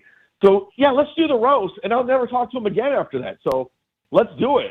I mean, I'm fully prepared to never talk to them ever again in my whole entire life. Right, but that's where I'm at. But that's what worries me, Chad, is I can't schedule something if you guys are so capricious that you just, you're willing to throw away relations. It's like you guys have gotten together and fallen apart 3 times in the past month. Yeah, well, I don't like them. I think him and Bob are fucking scam artists. I think they're auctioneers. I think they're bullshitters, and I want nothing to do with either one of them. Bob, I hope you're listening. I don't give a fuck what you say about me today. I heard what you said about me. I know what you're all about. Well, yesterday, him and his wife were saying they were gonna move everything into her name and come down to Florida and feed you to the alligators, and Bob was ready to go to prison. Oh, good. Do it. I mean, I would love for him to do that. Bob, bring it on, dude. You fucking hitch your wagon to Kevin like he's your friend. No, you saw a cash cow, and you just basically You just jump on anything to make money. You've been doing it your whole fucking career. Go watch Danny Bonaducci and Bob Levy. The biggest, give all that money back, Bob. Talk about lying. You want to talk about lying? Go watch Danny Bonaducci versus Bob Levy. Bullshitters. Yeah, I don't know. So, no. If you do the show, I'll come, Patrick. I like you, dude. I told you. I mean, you're a good guy. You're smart. I like your show. You know, I told you. Yeah, this and but guys like you get mad when you don't pledge complete loyalty. I do. I try to like really step back and look at all angles of it. Obviously, my goal would be for everybody to fucking get along, but I do see that like Kevin is unreasonable. Look, it's not just you, so I'm not piling on you or anything, but like. Once you do this, once you pull this, like we're going to watch Kevin and make fun of Kevin and steal his listeners, now he's never going to have you back. And then now he trusts less and less people. You know, and he's just having, like you said, he's almost like tearing apart his own show just to spite you. Like I'm going to have ski mask on and I'm going to have Carl on when he makes fun of these people when they're not there. Ski mask was just threatening to like, attack Kevin Brennan a week ago, and now they're joking around. So if nothing's real, then nothing's fake. You know what I mean? Like, I don't know what's real anymore. Like, it's not. Everybody's like actually mad. Some people are fake mad. Yesterday, Bob Levy was talking about killing you and going to prison. Today, he's like, it's all fine. It's like, I don't know what's real. Well, I'm real. I mean, you can sense it. What I'm doing is real. Like, Bob doesn't, they don't stand for anything. They don't. I do. When I have an enemy, I have a fucking enemy for life. That's how I roll. And that's why my shit's blowing the fuck up, and it will continue to do so, because Bob and Kevin have shown their true colors. He shit on Carl from Rochester for 2 years and just had him on, and those two fucking, they work the audience. They work them. I don't. So this is where I'm at right now. I'll never listen to Bob Levy again, ever, on anything. Threaten me again, Bob. Go ahead. I don't give a fuck, you fence sitter. You just said you were going to listen to him every day for the rest of your life. Yeah, I have to. 78 Tapia says, apologize for what you said about Gina's daughter. I don't know what I said. Oh, God. What a great time to be alive. I think she looks like Ariana Grande, though. That's a good thing, right? Yeah, Ariana Grande's hot. Yeah, so, okay, I'm sorry. So, no reconciliation on their side, none on your side. This is just the world we live in now. Mud Shark loves misery. I tried. I thought we had a deal in place. I was going to do 2 days a week. Kevin doesn't want me on the show. And for the greater good of everything, I was going to take a pay cut, come back to the show. Bob's saying I wanted to come back. I really don't want to come lazy back. Clown off your show. Hold on, it's Kevin. Only time he's ever moved is when I lit a fire under him when I kicked him to the curb. I like Bob. Bob's okay. Yeah, he's a bit of a fence sitter. It's not really But Kevin. at least I can trust him to sit on the fence, Chad, though. That guy will show up with an ice pack on his eye the next day and say he got into a fight with the fence. Get him off the phone, Melton. We had this thing sounding like Kevin yesterday, and now it doesn't sound like Kevin at all. Yeah, it faded out. It started to sound like him, then it went away. JG says, I'm now 100% on Melton's side. MLC is too zany to watch right now other than at an arm's length away. Yeah, I mean, I think you can watch it and enjoy it, but don't get this loyalty thing is like Kevin is unreasonable. Kevin yells at people and gets emotional and erratic and like isn't logical. He doesn't think things through either. He doesn't have to, but like don't act like Kevin's like consistent and logical. Kevin's all over the place. And that's another thing. And Bob can spin it all he wants, and Kevin can pretend these shows are great. They haven't cracked 900 viewers the last 2 days, and that's a fact. When I was on there, we were consistently at 1,100. It is down. I mean, when you were on there, it was 1,200 at the height of the drama. I mean, it hit 2,000 one day. And, yeah, it is definitely 600 to 800 now, and you're getting 3 to 4. And if they think they're getting to me, I want you to get steel toe on the show. I want you to look like a cuck. Go get Carl every day. I want that because I know why the show was working. The three of us together. Now Bob, of course, sucking up to Kevin, and Kevin putting Bob in horrible positions with the Shuley Network. Bob just looks like a 62-year-old grifter at this point. And guess what? I'll burn it down. I'll burn down the whole thing. Because I said before, Patrick, I'm getting paid more doing the show this way. And I can mute Kevin when I get tired of him talking about Gino and Kumi or whoever. Yeah, I just like it does feel like there is like personal resentment that could be resolved by you guys actually talking, but I just don't think that could ever actually like it just doesn't seem like possible to happen. I tried doing it, and Bob pretended like he tried. He didn't. As much as he says, he didn't try to make me come back to the show. He wanted me to suffer and take it while him and Kevin sat there. That's what they wanted. They wanted to have Carl from Rochester on. They wanted to have Steel Toe on. They wanted to have Brian McCarthy. Bob himself just said, I reached out to Brian McCarthy. So they're looking for other things. So you don't fuck with me, Bob. We're done. You might like Bob Levy, but I don't. I don't want – but put the Vegas thing on. I swear I'll show up. I don't care. Well, it's not that fucking hell. Hold on, let's see. If You'll probably sell more. Hey, Chad, sell more buddy, because- we have an opening for co-host Second Mike at Steel Toe. Come on over. You can even have some quality time with April. The water's really muddy over here, so let's go. Mud shark, mud shark, mud shark. Oh, baby. Somebody had a great idea yesterday that we should use the Aaron Imholt AI voice to prank call Stonies and Cheetos. That's awesome. Demand things for their anniversary meetup. Be like, Gino wants. Gino demands this. Gino wants to say the N-word 65 times. Yeah, so we're gonna need that to be cleared with the local authorities. I'd be dishonest if I didn't say I can hear in your voice, especially when you're drunk, because when you're drunk, you do lose a little bit of your stage self and kind of open up a little more.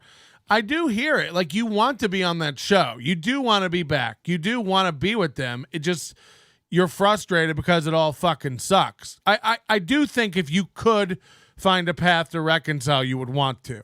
Is that not true? Well, I'm smart enough to realize, and Bob's always, I know radio. Well, I actually got a paycheck from radio, Bob, and a salary and insurance. I just didn't hang around the Stern show.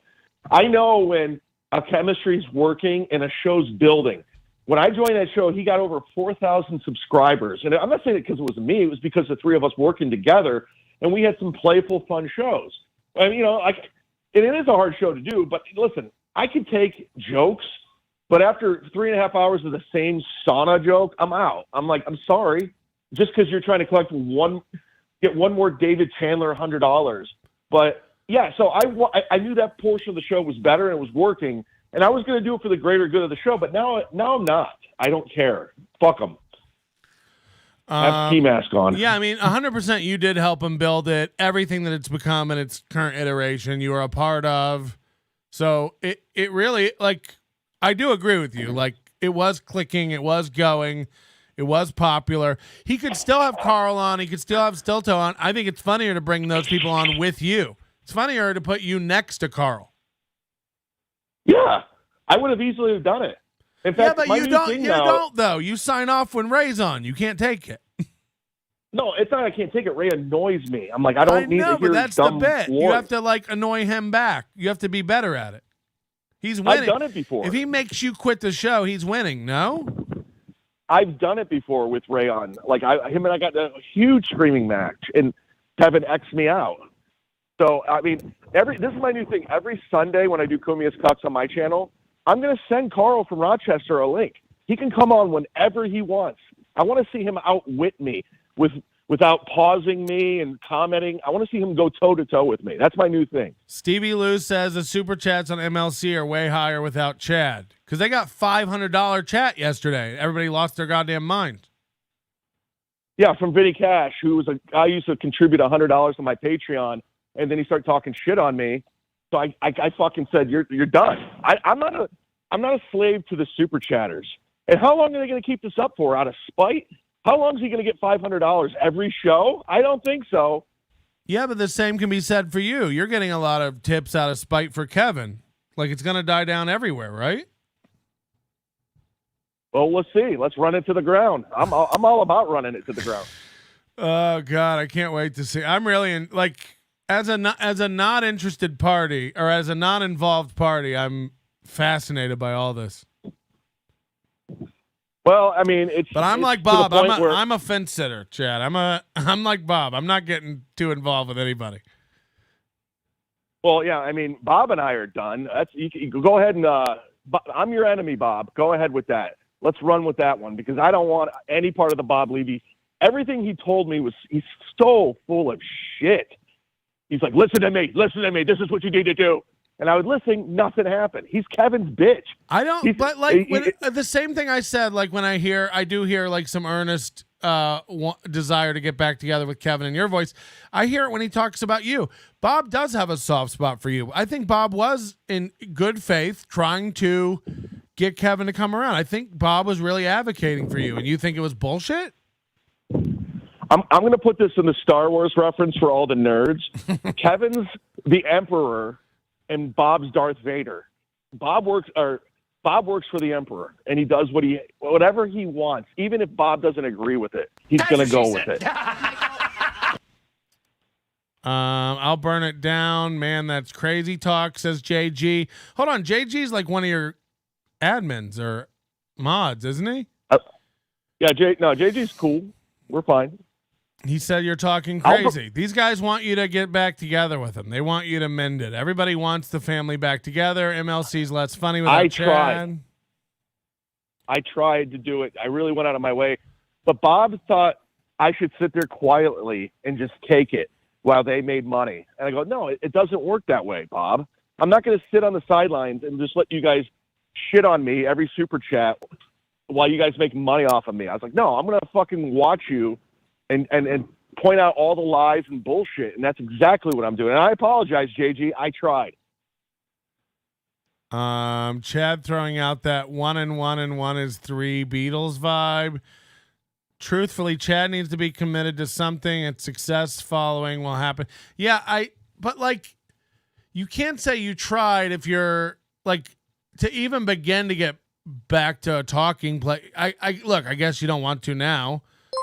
But like you have to stop doing the stream sniping if you want to get. I don't know. It's just like it's so fucked. It's so fucked. I'm just not going to let two 60-year-olds who know nothing about technology or the internet puppeteer me on. This is what you do. No, this is what you do. What I'm doing. This is what I do, and I will continue to do it.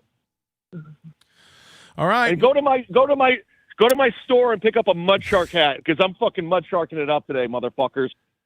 This is redemption art today. You guys are, oh, you're drunk, unprofessional? Yeah, because it was funny. Bob, you have to smoke weed all day long to function. That's who you are. Most of super chats on MLC are still about Chad. Yeah, that's true. But I like Little Mir. Little Mir is like an expert level troll because he's pretending to be your friend, and he's running over to Kevin, dumping $100 a show, if not more, and then runs over to you and gives you $2. Hey, Chad, what's up, buddy? How about those Guardians this year? We are just some Cleveland guys. Hey, so side splitters, who books that? Can you get me a gig at the Boca Black Box? Bob Levy's a good guy. Is that Ray? Yeah, that's totally what Ray would do.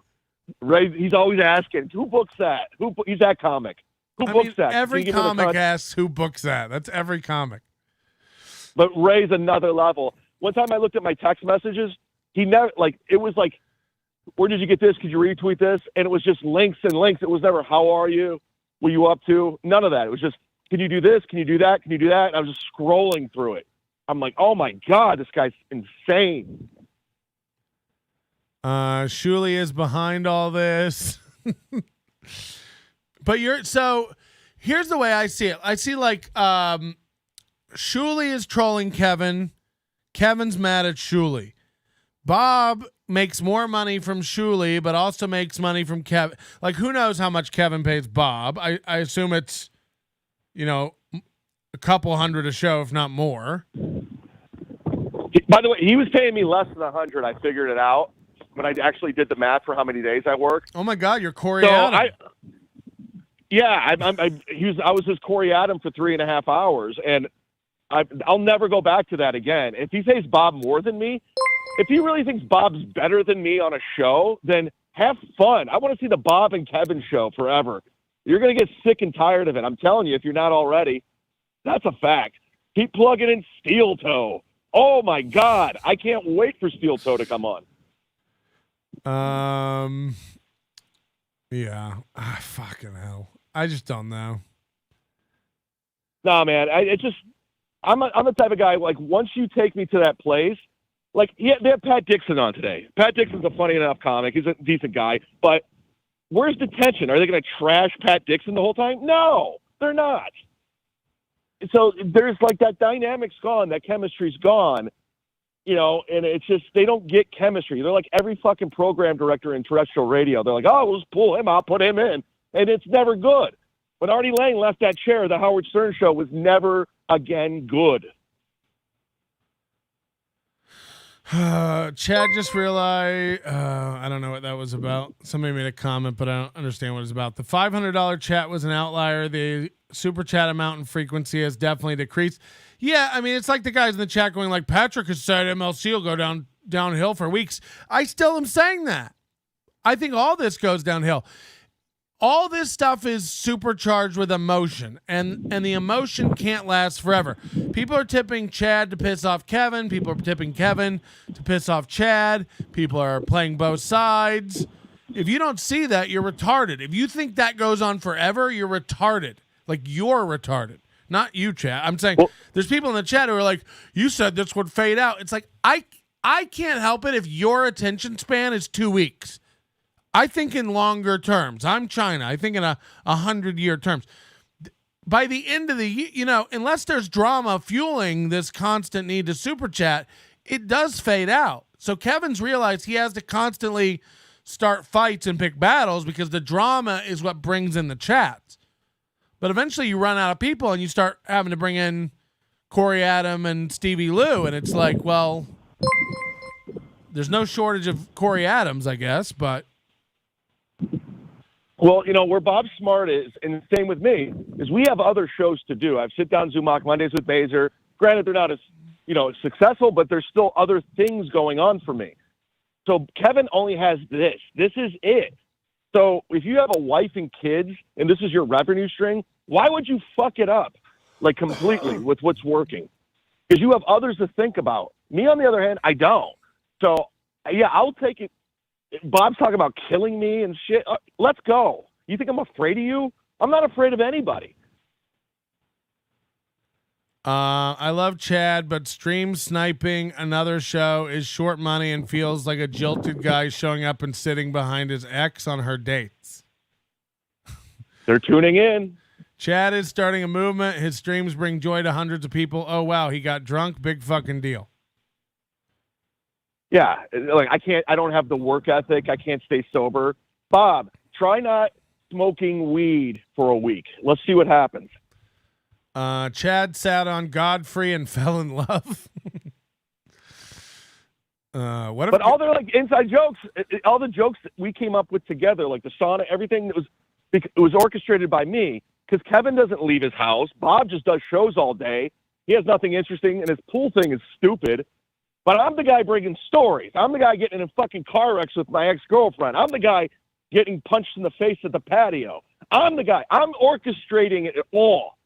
So they have zero appreciation for that. And they're like, we'll just bring in Ray Davito, who doesn't have an opinion on fucking anything besides the Cleveland Indians, the Cleveland Browns, and the Cleveland Cavs. And he probably heard that opinion from somebody else.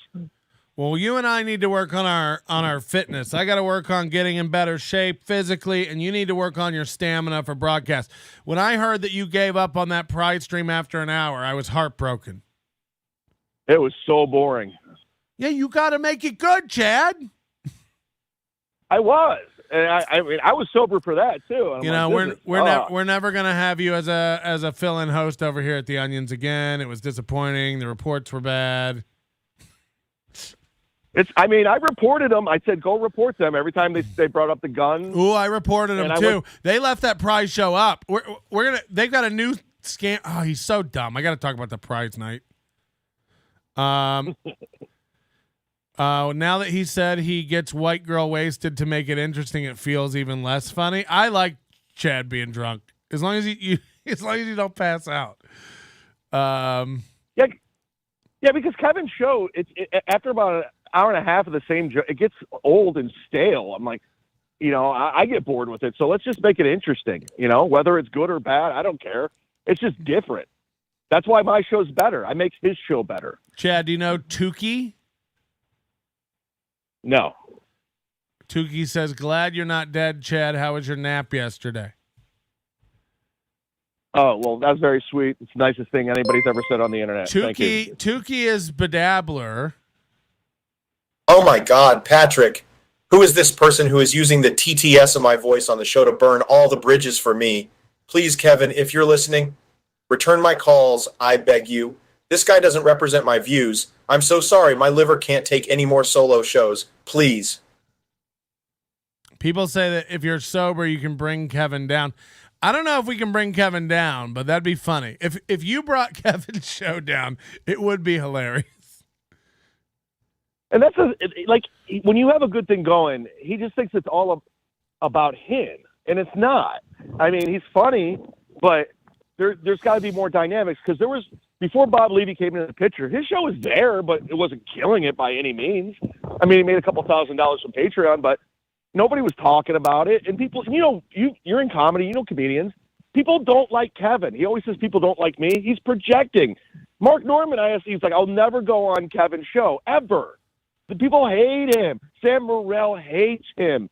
They hate this guy. So when he says, I don't have friends, are you kidding me? I have tons of friends. I'm not going to let him manipulate and create the narrative with me. I'm just not going to do it. Yeah, but who cares who has friends? I don't have any friends. I can't stand people. I don't have any fucking friends.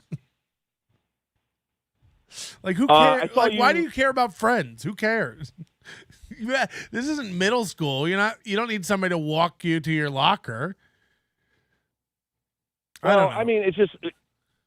I just don't like when he lies. He lies so much and he always says he's honest. He's not. He's not. And if you think people on the internet are honest, you're stupid. Hey, somebody, Blue Mosaic says Chad should try weed for the first time and quit drinking. I don't need to pick up other things. I need to get rid of things. But what's wrong? Why do you hate weed? You've never smoked weed, right? Never. Why do you shit on weed so much but use alcohol? Isn't it just two sides of the same coin? I saw the damage alcohol has done to me. Every bad decision I've ever made because of booze. I probably should never drink again. And I have done. I've gone through periods, but I was just like, weed's no different. You're still in an altered state of mind. It's very different. You can't be hungover from weed. I never pass out from weed. Because you shit on people who smoke weed. I smoke weed all day too. I understand that I do your merch so you don't shit on me because we get along right now. But there are people who smoke weed all day and it's not a problem. And listen, if that's your thing to do, go ahead. I don't care. I don't tell people to stop smoking weed. I never do. I'm not gonna Yeah, you do. No, just when people oh, you're drinking or you're drunk. I'm like, you're high. It's still, you're in an altered state of mind. It's the same thing, in my opinion. Moody said alcohol lowers inhibition. Weed doesn't. Okay, I'm going to get all my medical advice from Moody. Well, he listens to the Ministry of Health, and he's excited about getting his booster shot soon. Oh, he's a booster shot guy? Oh, he can't wait to get his booster shot. He's been talking about it. Oh, jeez. Well, yeah. Okay, I'll listen to whatever he has to say then. People are fired up. They say, listen to the fire in Chad's voice. Last time he was like this was the decline of Steel Toe. Don't bet against the mud shark. Eye of the tiger. Tiger shark. Go get the hat, man. That hat is dope, like the wings at Stoney. Yours is on the way. I got you your NLO hat and your Mud Shark hat on the way. Cool hat. Like if you zoom in, if you go to the store and you zoom in, like there's quality to it. There's like, it's not like some shit trucker hat or whatever, or just some cheap bullshit. So Yeah, I like this. And it's in 4 different colors too. Don't think you have to get the color that, click on it. There's more options for the shirts and the hat in different colors. There's a navy, a maroon. So yeah, no, and I remember your merch in Tulsa. It was quality, and because mine was shit, and I was just like, you know what, he's right. I got to do quality shit because this is embarrassing. All right, Mud Shark Loves Misery, 4 p.m. Eastern. Sober. A lot of that has. I have a show tonight in St. Pete, so I have to be on my toes. And then you're being streamed by B Dabbler. Tukey loves Mud Shark Loves Misery. Oh, so he took the potatoes idea? Okay, good idea. Yeah, but it's it's just every time we get it one step away from it, it gets funnier, I think. All right. Fair enough. All right, Chad, tonight, thank you for calling in and defending yourself. We hope you and Bob and Kevin all wake up from this bad dream and everything's fine. God bless you, Patrick. Have a great show. Bye.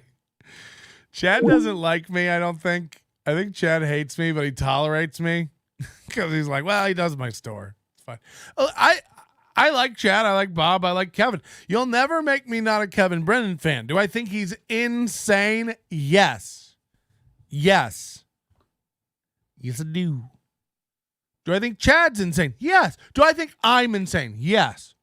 So I'm not like, this is nothing I wouldn't say to these people's faces. Milton, nothing happened on prize night, and still toast, still up, nothing happened. Yeah, I know. I mean, I understand. You're all broken. Don't put it on me. You're broken. Don't put it on me.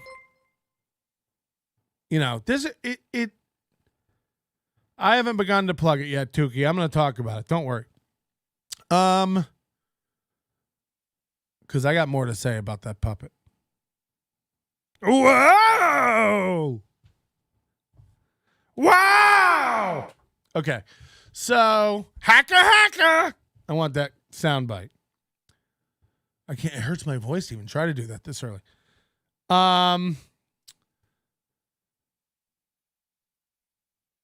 You think you've set a deadline in your head when this has to be, or I lose. I don't care.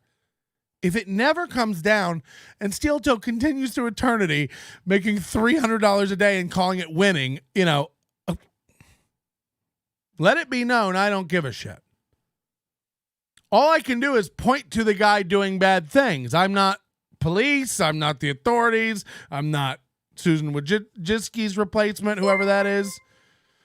Hey, Patrick, I don't know if you know this or not, but do you know Skagel has a big dick? Okay, I'm going back to bed.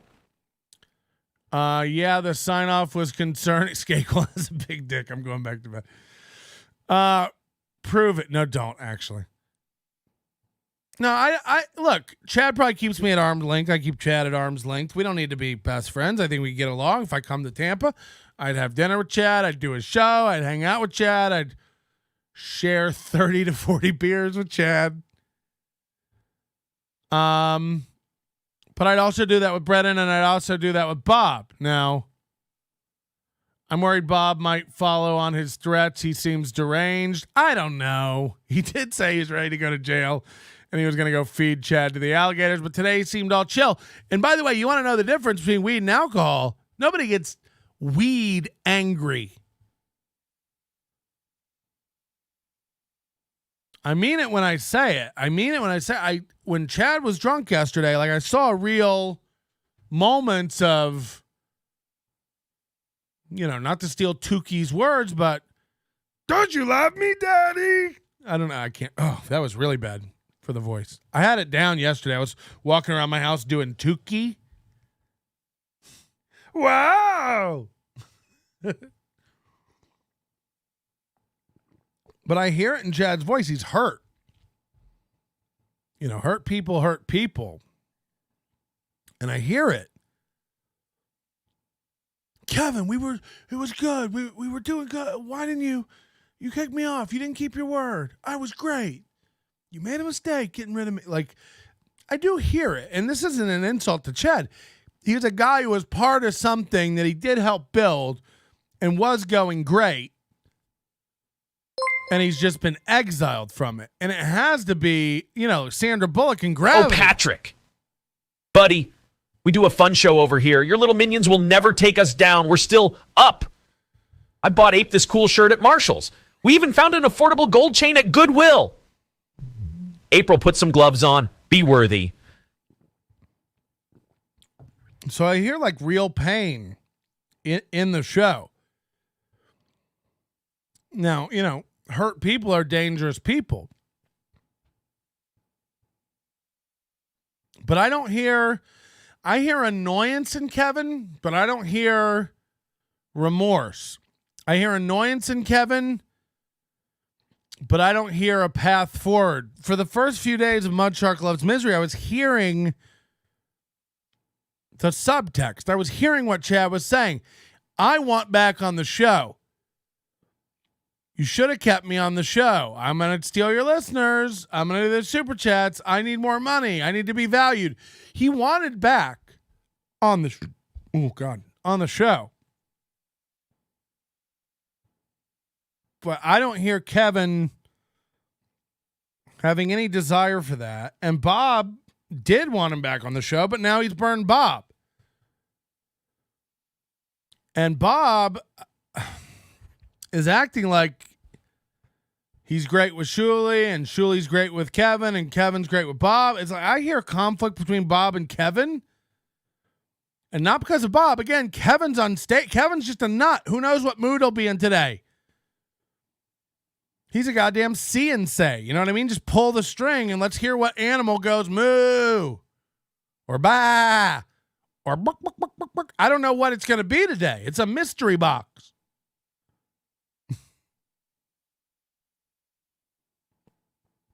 Bob's trying to hold it all together, but Bob just sits there and puts up with and deflects the little jabs Kevin does at him about Shuli. Shuli's loving it. Every time I watch Shuli talk about it, he doesn't care. He likes Kevin. He has nothing against Kevin. Kevin is annoyed. Kevin's annoyed by Chad. Kevin's annoyed by Bob. Kevin's annoyed by Ski Mask. Kevin's annoyed by Carl. Kevin's annoyed by everybody he has on. This poor fucking guy yesterday, I don't know, what was his name? PJ Landers? Is that the name of the guy? How embarrassing. You know, they brought this PJ Landers guy onto MLC yesterday for 2 minutes. The most cringe, embarrassing thing I've ever seen in my life. His whole microphone sounded like he was in a CB tunnel. And he was so excited to be there, you know, on a show. And then they just cut him loose because his mic was shit. They just left swiped him into the goddamn ether and never mentioned him again. Not like, we'll have PJ on another day. Never mentioned him again. Just fuck that guy. And that's hilarious because what is a PJ Landers? You know. We figured out what a Stevie Lou is. Nobody has time to snap into a PJ Landers. Chad should stream snipe with Godfrey. Does Godfrey stream? Tukey is a beloved new podcasters. How dare you? Chad talking about a show contribution sounds like every opening to the show intervention. Yeah, it's almost become like self-fulfilling parody.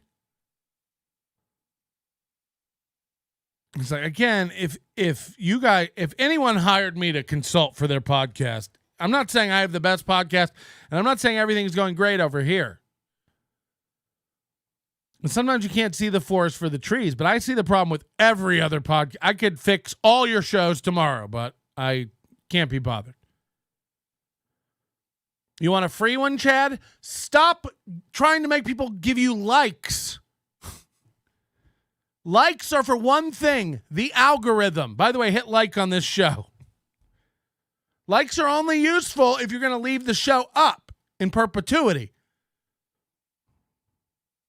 So begging for 300 likes and then immediately taking the show down, you've wasted all the asking power and goodwill over nothing. Beg for subscribes, beg for super chats, beg for, if you're going to beg for something that counts. Likes don't mean shit to you when you pull your show down. That's a free one. That's a free one. But this obsession with numbers, I've made this, I'm getting this, I have this many viewers, they have this many viewers. I couldn't and shan't. I couldn't tell you how many likes I got yesterday or super chats I got yesterday or even today unless I look up at the total right now. $29. Hello. Good morning. Nope. Brennan's red cheeks and nose. Saloon face. When the show is just KB and Chad before Levy. Oh yeah, then Chad was trying to get on Skankfest the other day. Somebody sent me a thing. It's like, Patrick, I thought we were friends. WTF, brother. Oh, Citizen M, will you email me that video you made last night? I hope the word of the day and somewhere Tukey is losing his shit right. Okay, so Tukey. Can we get into, I'm sorry, could we talk Tukey a bit? If you haven't seen Tukey, and this is where Chad will hate me, but on this show, I don't hide my actual opinions and feelings from people. And if you can't deal with me having thoughts, then we don't need to be friends. I respect yours and your autonomy. Please respect me and mine. And for me, I'm a Tukey guy. Never heard of Tukey. Don't know Tukey. Never really tooked it up too much. But I'm on board with Tukey now. So yesterday I go to the Apple store. I was in a bad mood. On the way back, I somebody sends me this Tukey link. So Bedabbler, who I don't know other than the like one day I was stream sniping steel toe, right? One morning, and then like the potato was sniping me. The corn was sniping me, if I'm not incorrect. Bedabbler was sniping the potato, sniping me, like there was one of these days where all that was going on. And that's when I learned to Bedabbler. I think we piped over there for a second. It was interesting, but and then I kind of got away from it. And I hear the name every once in a while. I don't know. Never watched the show. I got to be honest, this is a double-edged sword. I don't get the wearing the mask thing online. So Bedabbler is the channel. El Horrible is the guy, and he be dabbling. El Horrible be dabbling. If I'm, if I have the nomenclature. Apparently has gotten himself an Oscar the Grouch type of puppet. This is like a full-on, Jim Henson pro FAO Schwartz level puppet. And he was stream sniping Chad, stream sniping MLC, in a little thing he calls Tukey loves Mudshark loves misery. Now, for all the hilarity and added incentives that come with watching MLC through Chad, which I've not been shy about, it's better. MLC's kind of humdrum, hit or miss, highs and lows show. It's a 3-hour long show that leaves you feeling meh. Whereas Chad watching MLC, it's engaging. Rants, drunkenness, hype trains, roasts, them yelling at each other back and forth. It's all great. There's nothing to not love about it. Well, now there's Tukey watching Chad watch MLC, and I gotta say, it just gets better. It just gets better.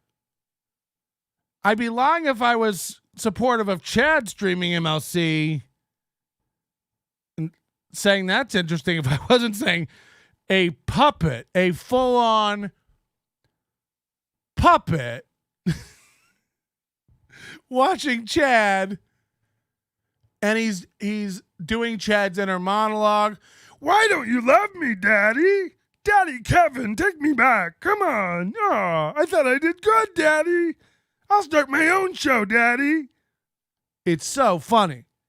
It's so funny. He does the voice better. You know, he's practiced it and knows what he's doing. He sounds like a real Muppet.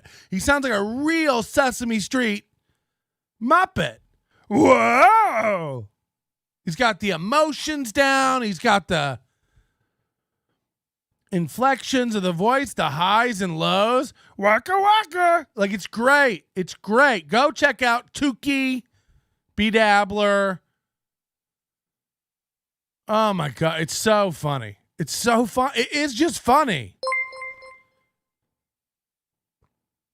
And Spaghetti Tooth John was over there becoming a member. Like, all the people you see from MLC, from NLO, from Chad Stream, they're over there. So they're watching they're commenting on all the streams. They're watching all the streams. You have 3 windows open. You have 3 phones. I don't know. Do you have one of those? It folds open and there's a screen on the outside and you're constantly flipping it like a goddamn Rubik's Cube. I don't know how you guys all do it. It's great. I hope the word of the day was narrative and somewhere Tukey is losing his shit right now. Pee Wee Herman style. Wow! Tukey, could you call in? We'd love to have you. Over 100 comics on Skankfest, but no Chad. Yeah, but he might not have submitted. Like, please have Chad on more often. I've been checking emails, updating the calendar, and been engrossed with work. People don't like Chad. That's how you know you're doing something right, though. You got people emotional about you. Tell Chad weed doesn't give you a hangover. He would love that. Look, as someone who's, I've not been shy about it. My mom died when I was 8 years old from alcohol. She drank until her liver failed and died. Jaundiced out, died, heart attack, liver failure, hospital, 8 years old. That's my life. Dad, severe alcoholic, abusive. Again, lots of jail nights. Dad going to jail. I grew up in all alcohol. I've seen what it does. My grandfather, alcoholic mother, father. And I've been very careful with alcohol my whole life. I don't, I'll pop open the vodka in here and get hammered some nights, but it's not a daily thing. And I can't, I'm not warming up my coffee every morning with a little brandy.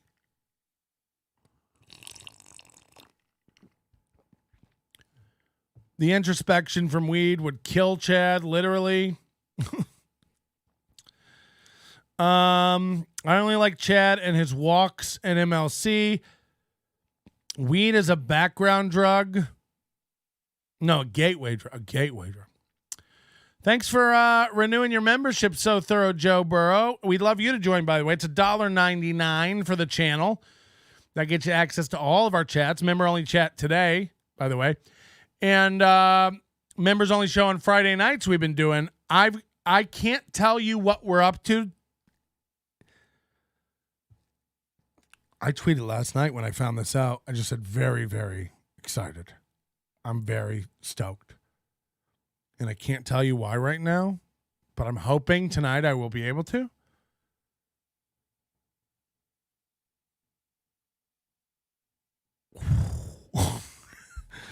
Melton, just wait a few weeks. Chad will turn on you. I have no doubt. I have no doubt.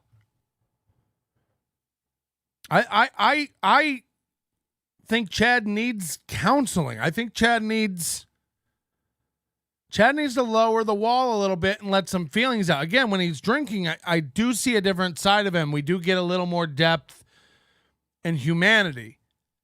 And I'm not trying to pretend to be better than Chad or no. Like I come from a very fucked up, abusive childhood too. I don't know all the details. Yesterday, Bob Lee was talking about something about Chad's dad jerking off in the shower and coming on him. I don't know if that's true, but that'll break a boy. You know, I can't even imagine. I have memories of showering with my father and, you know, staring big-eyed at his giant penis and wondering, you know, will I ever have one? And the answer is no. But he never, you know, jerked it and came on me. And I don't know if that happened to Chad. That sounds insane. But if that did happen to Chad, that's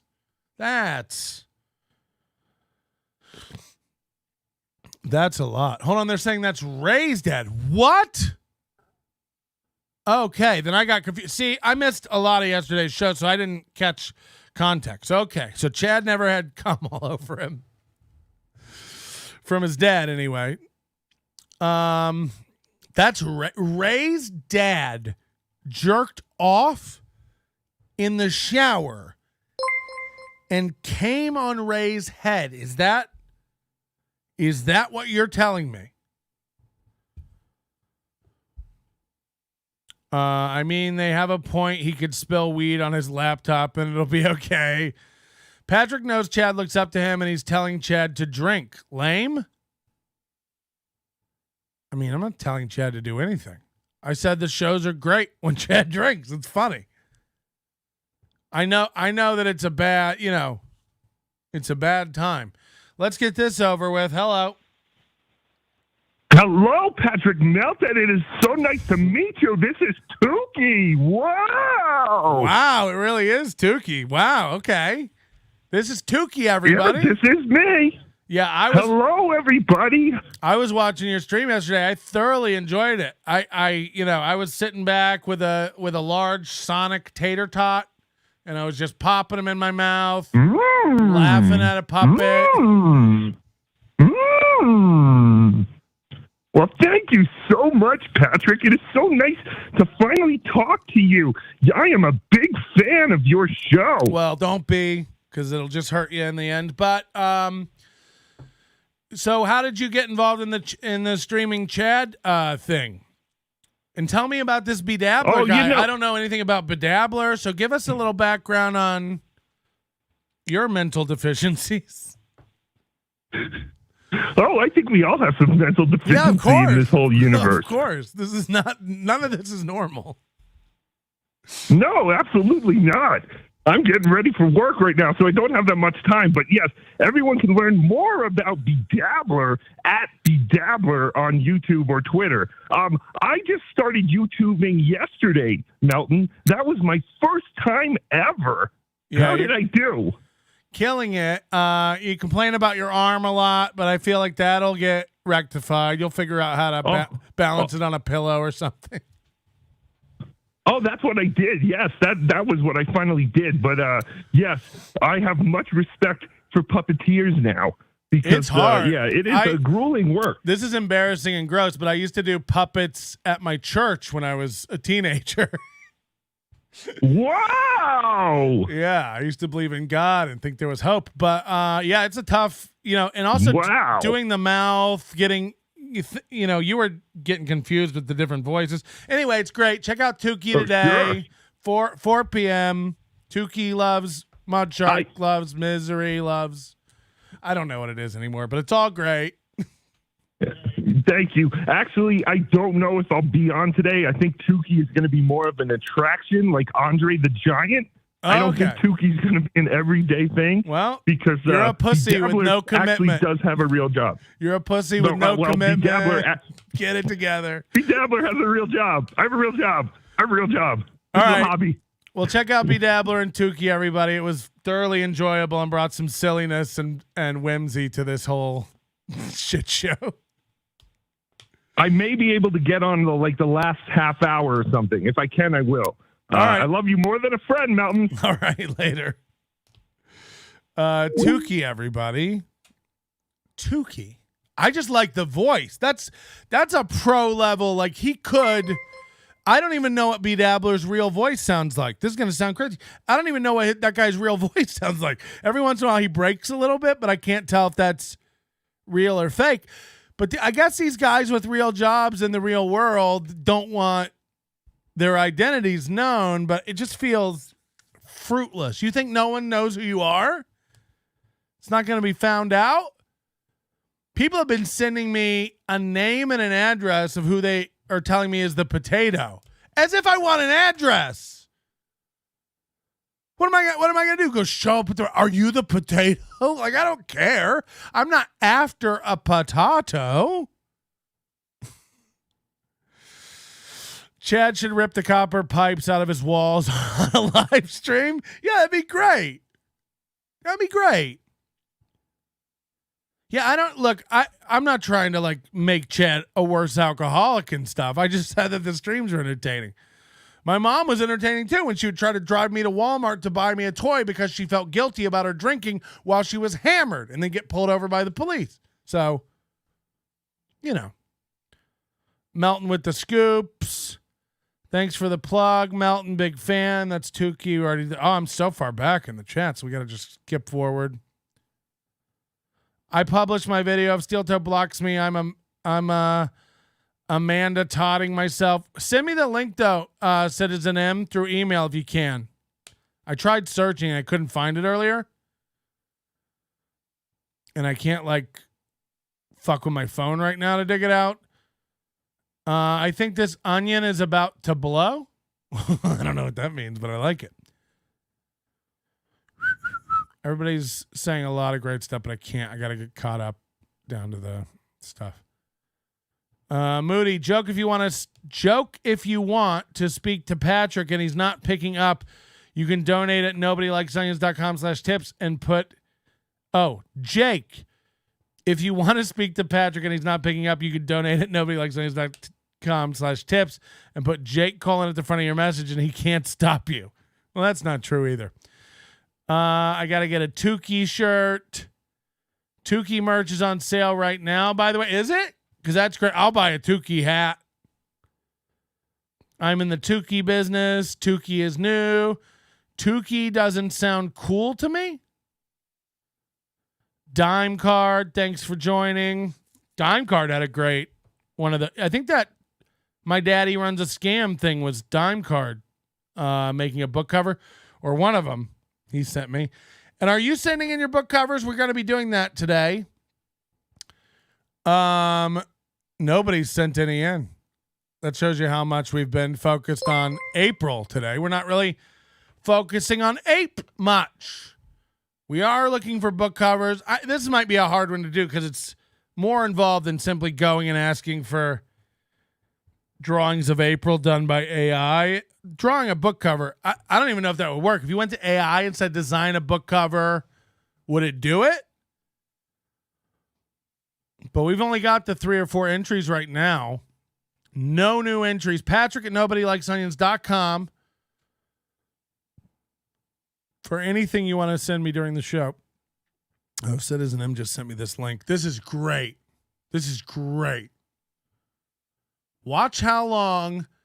Let's just see what they're talking about live. This has clearly happened before because people don't just start talking like that. Like if you were to suddenly talk like that to me today, that's totally weird. Like I think you're doing a bit or something because that's not normal. You'd be like, do you have a parasite? Did you got a brain worm? Did something happen? Dr. Yes 79, Mersh and Chad need to unite. Steak, snatch, booze, drugs, celibacy, and sucking at life, all while pretending to be famous. Mersh just turned on Steel Toe. Oh yeah, Mersh and Steel Toe were friends, right? When did he turn on them? Is there a video? Is there a link? Is there a timestamp? Please send it in, Patrick at nobodylikesonions.com. Mersh has a lot of good observations. It's all the exact same audience for all these shows, Melton. It's the same 500 people. I mean, not quite, but there is, the Venn diagram is tight for sure. For sure. And the race is on, with more and more shows by the moment. You got puppets entering the ring. It's getting more and more competitive, and you're going to have to figure it out. You're going to have to find a way to differentiate yourself, and I think the puppet's doing a great job of that. Chad was a real mess yesterday. I could see Chad falling in love with weed if he likes it. I'm not even kidding, Chad. It might be better. Weed will mellow you out. Weed won't make you pass out. There's no hangovers. It's not going to make you unable to read the screen. You're not going to start snoring on camera. I think you might snore on camera, but I think you'll like it. I think you might actually like it. It's weird to go so hard with alcohol and be like, weed's for loser. It's like, I don't know, try it. You tried alcohol, try the weed. How old was your mom when she died, Patrick? 8. Oh, how old was my mom when she died? 38. 38. Chad gets crazy about weed. 100% stepdad smoked pot. Oh, you think he rejects weed? So, yeah, I mean, that might be a real thing. I will tell you, growing up, when I see people sloppy drunk, it's such a gross turnoff to me. I've dated women who can't handle their alcohol, and they get sloppy and scream at people and can't walk, and it's immediate an ick for me, dog. I can't. It's a visceral, I can't even, it's inside me. It's inborn. I don't have control of it. I see it and I get flashbacks, and it's like, no, I don't have an investment in Chad or no Chad. So, I can't. Didn't your stepdad have a kid with your half sister or something? No. He had 2. Whew. So, yeah, I'm very Florida, just so you know. Joe Burrow, a custodian. Kev sucks off. Kev's going to be mad. He's watching NLO. Joe Burrow is a guy, custodian. Kev sucks off. He's going to be mad. He's watching NLO. I mean, all these guys watch NLO. Lil Mir, Addicted to Profits, all the Chad people, all the MLC, they all watch it. Because I'm going to give you an unfiltered, unbiased what I see. I'm a fan of all of them, and I see the flaws in all of them. It's ironic that I can't see them in myself. But again, I think when you're involved in something, you can't really see it. But it's like a bad relationship. All your friends are telling you what's wrong with the person, and you're like, no, but they love me. Melton, I'd love to hear about your mental health journey and that chapter about fashion from your memoir. I bet you would, Panama Red. Ray's dad shit while he showered? Did Ray's dad jerk off in a shower and come on him? I'm asking for real. Did that happen? He's talking about Ray's dad would take a shit while he showered. Okay. Is that all? Chad has stepdad issues. Ray has came on me issues. It's true. Chad and Ray were both probably kidnapped victims in Ohio. Ray's dad took a shit and smoked a cigarette every time Ray showered, not jerked off. Well, then why are people saying it's true? Breaking news, Ray's dad finished on Chad? Ray's dad didn't come on his head. He just has a bad barber. Ray came on his grandma. What the fuck? All right, I got to skip forward and find out what's real. Egg Picker didn't know Aaron was on today's show. Oh, shit. One of the few points I agree with Chad on is that if you're going to wear a mask or pretend to be a potato, people should take your criticism with a grain of salt. Tuki's voice is Aaron in 5 years when April leaves. Wow! Just that childlike wonder and amusement at everything. Wow! Can you talk about the rock bottom episode I didn't watch yesterday? Yeah, we're going to get to that and the Jake Hudson incident. Did anyone else see Dave Landau and Michael Malice? Crowder treats everyone like he talks to us. Yeah, it's right. There's a reason I'm drinking out of my Louder with Crowder today. Maybe he should start a show called Quieter and Piouser and just keep it down for a little bit. Oh my God, there are some broken people on these shows. Every now and then, the ex-Steel Toe fans say something to remind us who they are. Who was that? Chad walked into a living room and his stepdad was doing his mom from behind. Chad couldn't leave. Why? Somebody had to hold the camera. That autistic producer Joe attacking Ray's guest was excellent viewing. Yeah, I loved this.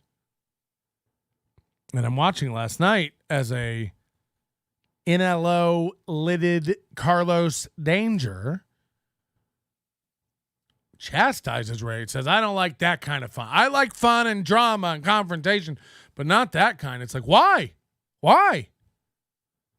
It was very basic, mild stuff.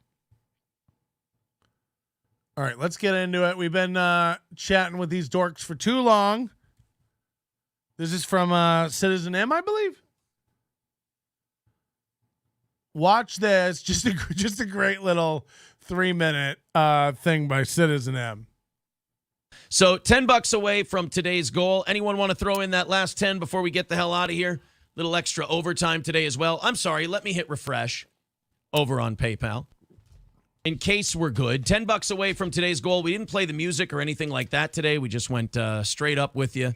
Let's get that last 10. $10 away. I love how it acts like the music is a chore. Like, guys, we're not even going to do the music today. We won't subject you to that. It's like, thanks. Over on Streamlabs, PayPal, Super Chats, memberships, anything like that. $10 away. Here we go. This is going to be the shortest one ever. $10 away. Streamlabs, PayPal, and Venmo, we take over 95% of that. YouTube, we take 70% of. Rumble, we take 80%. 2 memberships, $15 super chat, either of those combinations. Where's my $10 Jeopardy over theme? on PayPal. Knocks out the last $10 we have for today's goal. Come on, guys, you got it. Who's going to be the one that steps up and knocks out the rest of it today? $10 away. Hope you don't mind me adding from music. knocking it out. Here we go. Ryan the Garbage Man says, have you asked Kumia to do a Wednesday? Not yet. Almost doing 40 minutes of overtime today.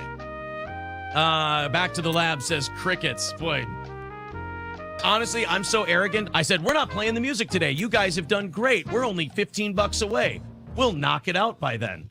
And then I come back and I'm like, oh, all right, well, $10. You guys will knock it out right away. Here's the music. And then, we're going to make you sweat for it, a little fat man. All right, guys, $10 away. 18-wheeler with $1. Thank you very much. MSO says that's cheating. No, it's not. I hit my fucking goal. I said we weren't going to play it at 9:55 because I said, I think you guys are going to knock it out no matter what. All right, guys, 10 away. Who's going to be the one to do it? Oh, man, we did a great show today, too. Come on, guys. I can't believe nobody will give me $10. We did a great show today, too. It's a shame. It's a shame nobody gave me $10. We did a great show today, too. Let's do that last $10 and call her a day. What do you say? Last $10. Let's do it. Guys, this is embarrassing. Everyone who thinks Steel Toe is a piece of shit joke is having a great time right now. $10 away. Let's hammer it out. Come on, boys and girls. Streamlabs, PayPal. When that's your go-to every day, like, remember the day we got 500 and something likes and we earned more money than them? A couple days we've earned more money than them. It's funny because he cares. But every day he uses this as a donation tactic. Come on, guys, give me money. Our enemies hate that. The haters hate it when you give me money. Give me money, guys, just to make the haters boil. It's like, I don't care about the haters. I don't care whether they're boiling. Who cares? Who cares? Like, what a weird, you use it every day? This is your go. It'd be like if I still begged for likes every day. I don't care. So why would I waste my time with something I don't care about?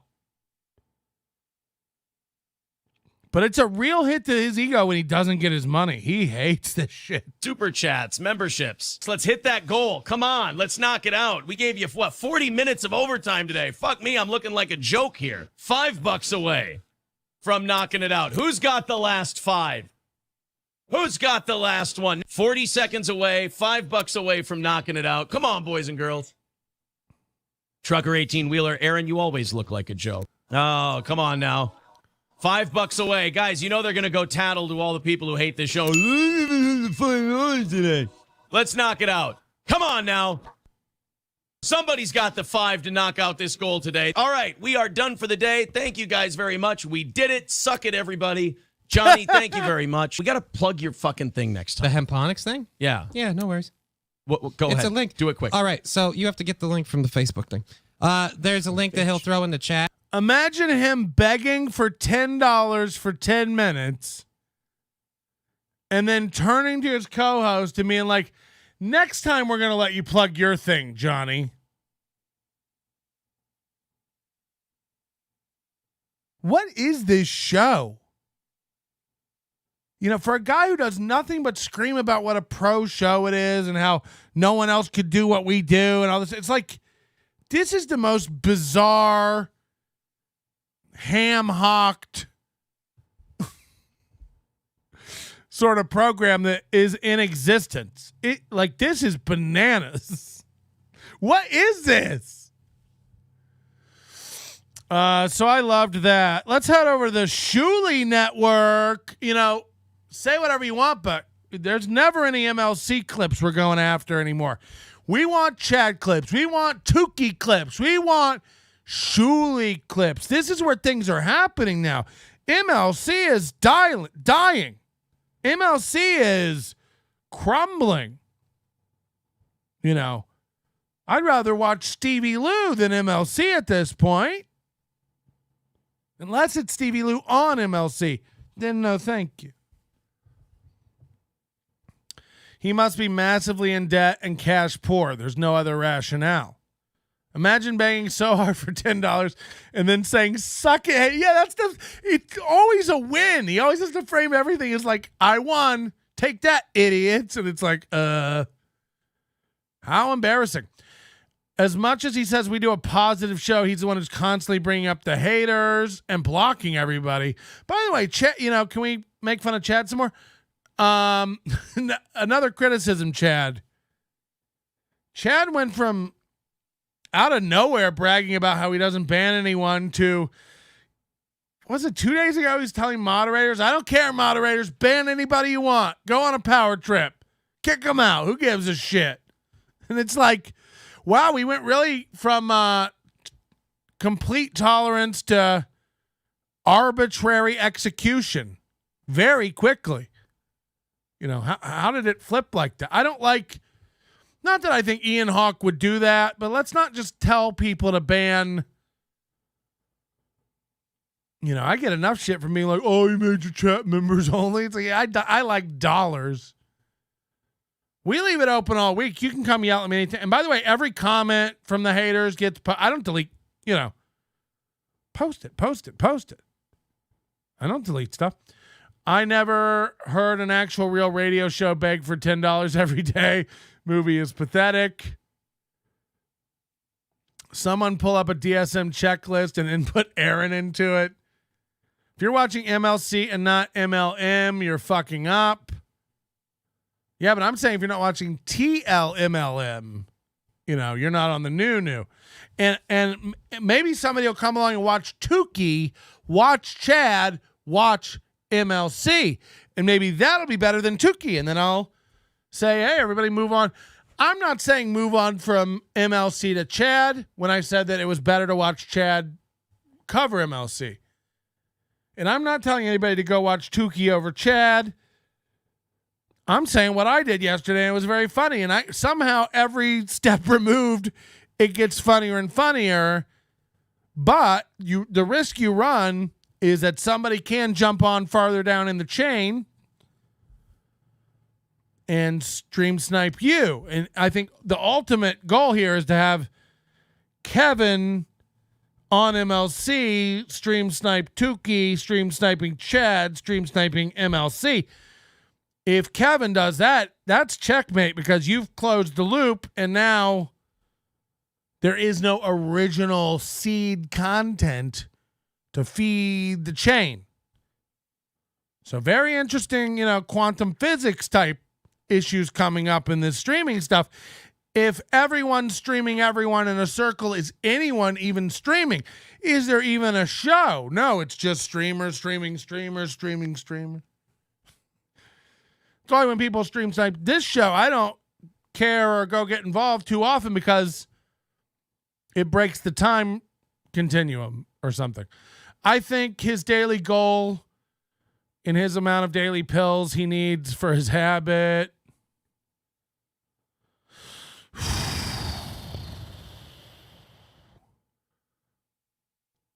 Let's see. Chad won't even be doing this for another week. The fuck are you talking about? Yeah, but in fairness, you've been saying Chad's stream was going to die for 48 hours. So what do you know? I'll harass anyone I want. It's the internet, you weirdos. Well, I don't like that. Put a shirt on. Splay the lines, crew. RIP to the infinite windows, an inception moment. Snipe Fest. Maybe that's what we'll call Snipe Fest. Shrimp Fest is back at your local Fats Cafe. Let's head over to the Shuli Network. We have two amazing things to talk about today. One is Ray DeVito and his continued abuse of Carlos Danger. I don't know Carlos. He seems like a nice, level-headed man. He seems like a good-intentioned guy. And he was talking to Ray yesterday, trying to give Ray some practical advice on the stream. I think he's tries to help him and be kind of a father figure to Ray. And he likes people who rib Ray a little bit, but he's also very defensive of Ray. Get Carlos Danger on the show. I don't know if he wants to. The phone lines are up, but he can call it. So Carlos suggested, why don't you get the Total BS guys on? And by the way, if Brian from Total BS wants to call in and kind of give his side from this, 100% welcome to give your angle. I honestly don't know. My impression of that show was not that they necessarily go after shows clout chasing. It didn't seem like that kind of show. It seems like they want to do a pro show. And they've got the aesthetic figured out. They've got the look kind of a pro show. No, I think they're a little over their skis on it. The graphics and the look of it is all there of a pro show, but the operation of it's a little clunky. But he's getting it. They're building a show. The part that's missing for me is the show part. My main criticism, and I can't even criticize the content because I can't get into the content because I can't get past the personalities. It seems to me every time I watch that show that neither one of them really wants to be there doing it. It's a lot of real low energy, and this is from a fat me, low energy. Do we have to? I guess we're here. Just really low, mumbly, NPR level talking. Stuff like this, And so Carlos Danger tries to help Ray and give Ray advice. Ray's now going, after yesterday's incident, Ray has decided he's not going to have guests on anymore. Now you may be going, what was yesterday's incident? Let me pull this up. This is yesterday's Rock Bottom podcast with Ray DeVito. If you missed it, don't worry. He does 3 a day with comedian Tom.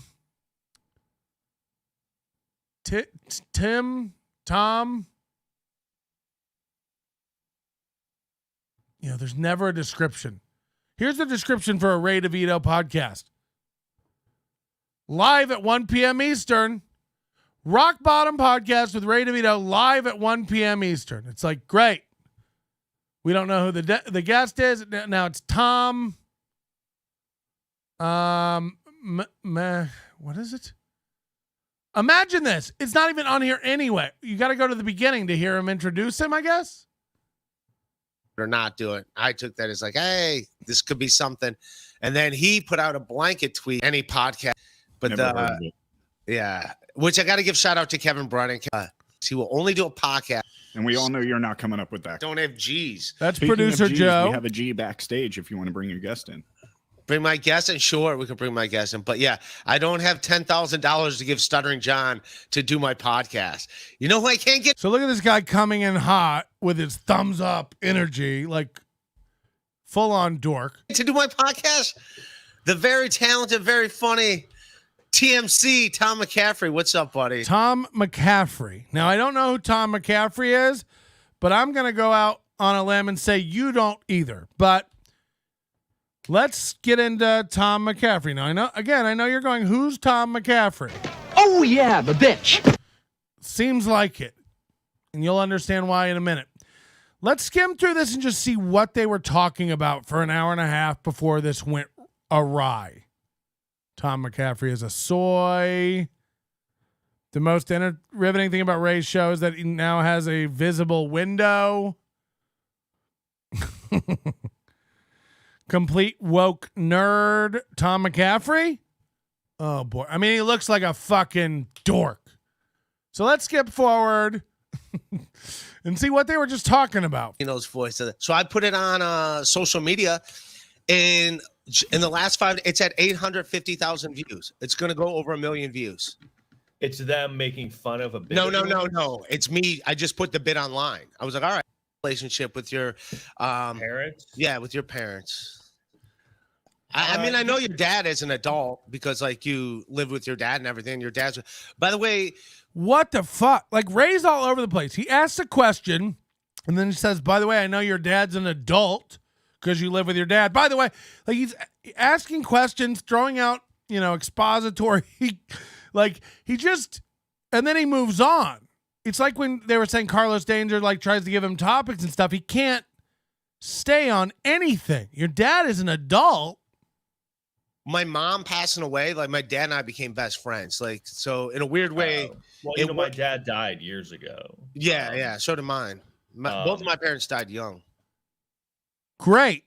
But my dad did not die young. My mom died kind of young. But I don't know. I mean, look, I think it's one of only the dads die. Yep. One of those things, you don't have perspective when you're a kid. But look at this, by the way. It's Dresser Cast over here. It's just another loser. By the way, Brennan does this too. It's like, what is with these guys? People make fun of Ray's setup. Oh, shit. It's been a while since we've had this happen, huh?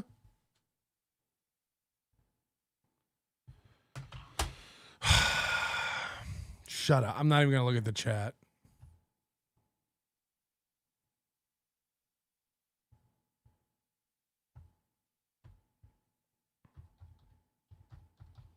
I can't even look at the chat. Yell at me.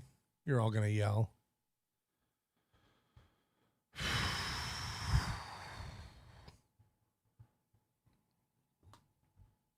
Sorry.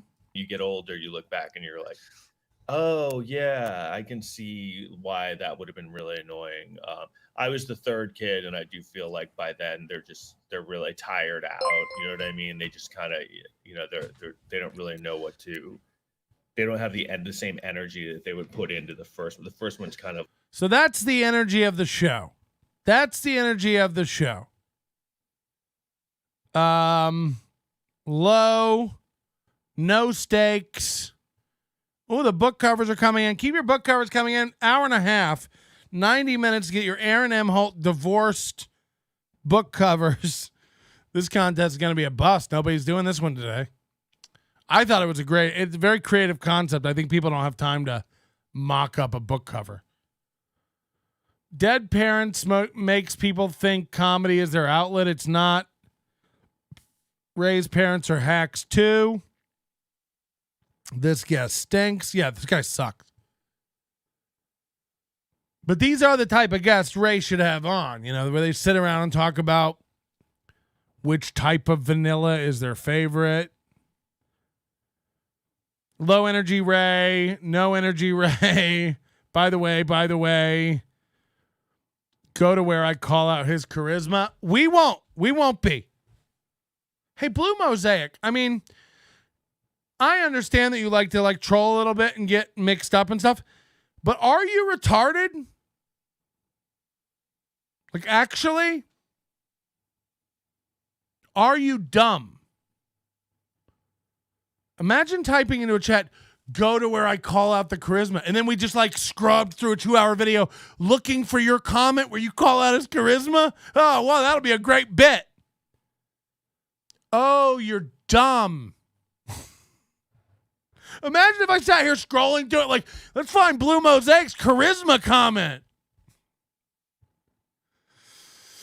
Okay, so towards the end of the show, we'll let it slide today, Blue Mosaic, but it's getting rough. Somehow it gets into politics at some point. Still kind of keep up with them. Hey, Ray. What's up? Who's Roger Ailes? Yeah, who's Roger Ailes? Tell me about Roger Ailes. Do you not know? He was like the Fox. He was like the president of Fox. I didn't know. I mean, he's the creator of Fox.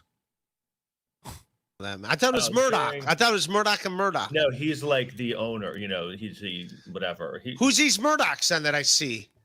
The Roger Ailes. He was the guy who kind of went down during there was a sexual harassment. Remember the movie scandal. Bombshell? Remember that movie Bombshell? Oh, wow! Whoa! I had no idea he was going to say that, and he said it right after I said it. Remember the movie Bombshell? He goes, do you remember the movie Bombshell? The Roger Ailes, he was the guy who kind of went down during there was a sexual harassment scandal. Remember that movie Bombshell that came out? It was like, no, my movies is I see what's nominated for Oscars, and then so Ray just goes off on a complete tangent here. No, my movies is I see what gets nominated for Oscars. No, my movies is I see what's nominated for. No, my movies is I see what's nominated. This is a 50-year-old guy. I like Ray, but you make it easy to clown on you, man. Like, he's trying to explain to you who Roger Ailes is and brings up that there was a movie made about him. And then Ray goes into I like to see movies that win awards. It's like, we're not talking about movies, Ray. We're not talking about movies. Don't feel bad, Blue. I saw Patrick berating me on the 24/7 stream last night. Yeah, if you haven't seen our 24/7 stream, if you're ever craving NLO, it's on. We're live 24/7. We have a stream of very choppy video for you to check out. $5 from Tiberius, some denarii to pay for the bill of energy. Such are the costs of streaming and entertaining the masses of the empire. Thank you very, very much. Hello, I like money. Jinx, buy him a Coke. I would love it if Ray got robbed of all his baseball memorabilia. I got to go back to where he goes. No, for me, movies is my movies is. Then I go, who's these Murdochs then that I see? So the question is, who are these Murdochs? And then the guy goes, well, there was a movie made about him. And Ray goes into, I like movies. Here's the movies I like. Like, it's very crazy how basic his brain works sometimes. It hurts me. It hurts me. The Roger Ailes, he was the guy who kind of went down during there was a sexual harassment scandal. Remember that movie Bombshell that came out? It was like, no, Patrick, if Mike David comes to you and asks you to help set up a 24-hour stream, would you do it? Yes. Mike David has come to me asking me how to do 900 things over the course of my career. I'm not even kidding. He wanted to take our browser buddy back in the day. He wanted help building an app because we had the best back in the day when apps mattered. You know, now mobile websites, responsive websites are just as good for the most part, but I don't have, I don't have any emotions or anger around Mike David. I've never, he's got a lot going on in his brain, but it's not. But Sword in the Scale has also reached out to me about a 24/7 stream. And the reason that's happening, by the way, is there's no good solution. Just so you know, from the beginning, Moody and I have been talking about this. We've had the idea to build this to make it easy for other people to create these streams. There's one right now. The main one is like permastream.io. By all means, go try to use that service. Sign up for permastream.io and create your 24-hour stream. I'll wait. Go do it. Let me know how that goes for you. It's so bad. It's so bad. Red Bar, everything, like honestly, like that I've seen, he got called out forever ago for like stealing the Banana Republic logo and flipping it around, BR to RB. Like I'm not. But My movies is I find the biggest athletic bra and put them in it.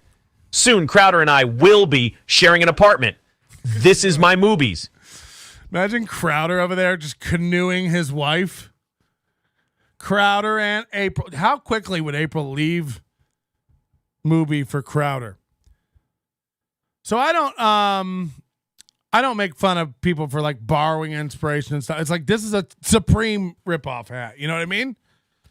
Why is it always crooked in the so I don't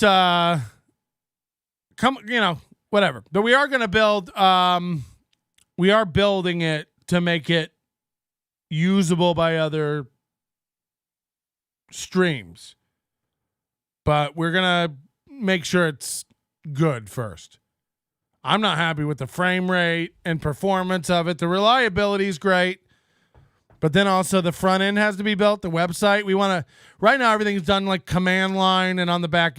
So we have to have a front end website that you can upload your content. We have to have, foolproof, but we are building it. So people who want a 24-hour stream, Moody and I are going to make a service. Hopefully we get it done.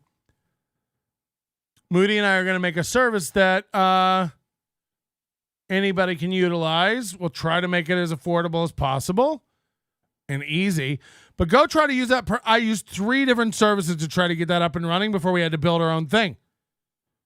And by the way, the thing Moody cobbled together, I had to coach Patrick through running scripts.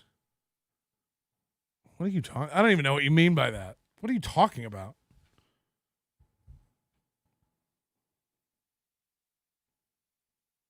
I'm baffled by that one. No, you didn't. What? Fucking talking about? I have a degree in IT and have programmed and used Linux for years. I don't know what you're talking about. I had to teach Patrick how to use scripts. Eat my asshole. What are you talking about? Just because I don't fucking like dive into it and I can't code off the top of my head anymore doesn't mean I don't fucking know what a script is, you nut. Imagine being rich and famous like Crowder and the mother of your newborn kids still wants to leave you. Something has to be really wrong with Crowder. I don't know. Patty's so offended. I mean, because you make me sound dumb. Like I had to walk Patrick through what a script is. He was so scared he'd forgotten everything and was very insecure about it. It took everything in me not to be okay. Fucking asshole. There's definitely a lot of unused space in RB's studio. I don't know what that means.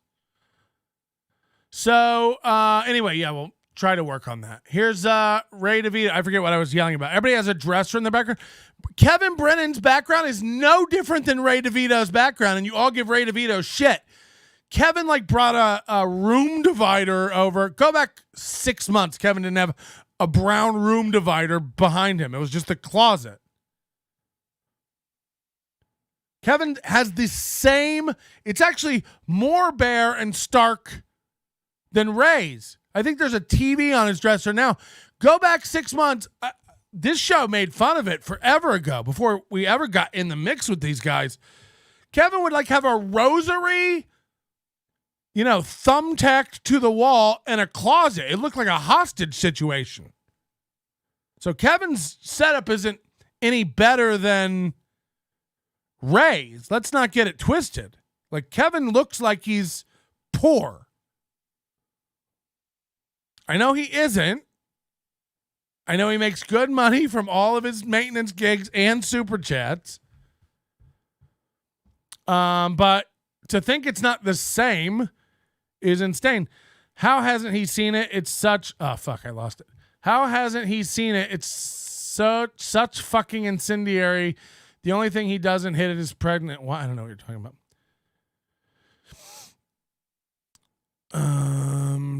Kevin owns a house. Ray lives in an extra closet. I mean, does he? Kevin owns the house? I don't think... Is he in a house? Or is he in a building? Because when I'm sitting in my house, a guy doesn't come on a speaker and tell me what to do. Get out real quick. There might be a fire, and I got to do what a ceiling man says to me. That's never happened in my house. Have I been sitting around and a voice came on going, get out. It's time to go. Everyone in the chat. He lives in an apartment building, apartment. He owns a wife. Why do you think he's getting so excited? Okay. Kevin owned property and sold it before. I owned property when I was 25 and sold it. I bought my first house when I was 25 and sold it. That doesn't mean when I was 30 I owned a house and didn't live in an apartment. What if Kevin does his streams from the maintenance office sometimes and that's why the intercom went off around him? I don't know. There's footage out. He's talking to his wife in a manner that Kumia wouldn't treat. Tiberius, we've all seen it. Everyone's covered the Crowder thing. We just yelled about Ray wanting to cover, Tucker Carlson leaving. Everyone covered Crowder yesterday. That video leaked and everyone's covered it. So I'm going to assume you've seen it. If you haven't seen it, go watch Crowder yell at his pregnant wife because they can't afford 2 cars or something. I don't know. No one's talking about that. Houses don't have intercoms. So it's just Tiberius in the crowd talking to himself about Crowder.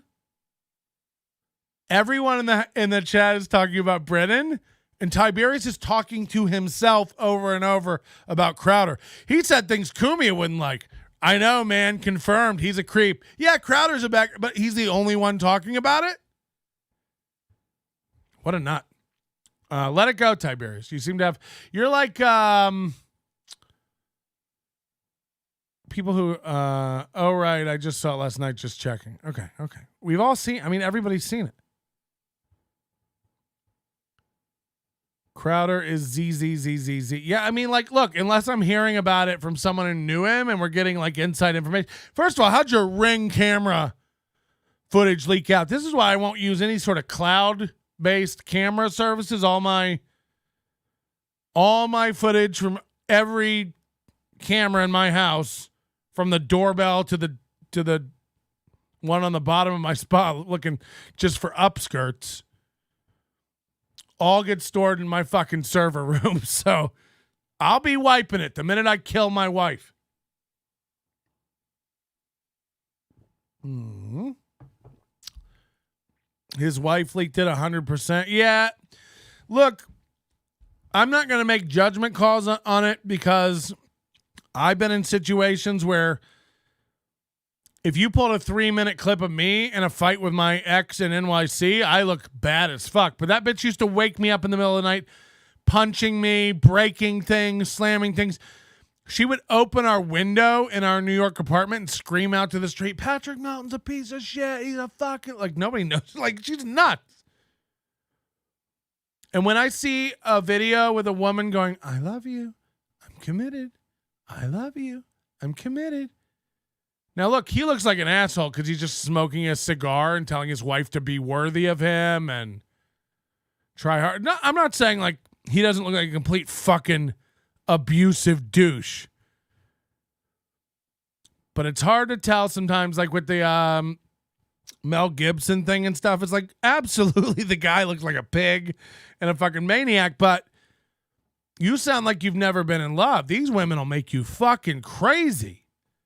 These women make men lose their mind. Like, you know what you do, ladies. You know you make men nuts.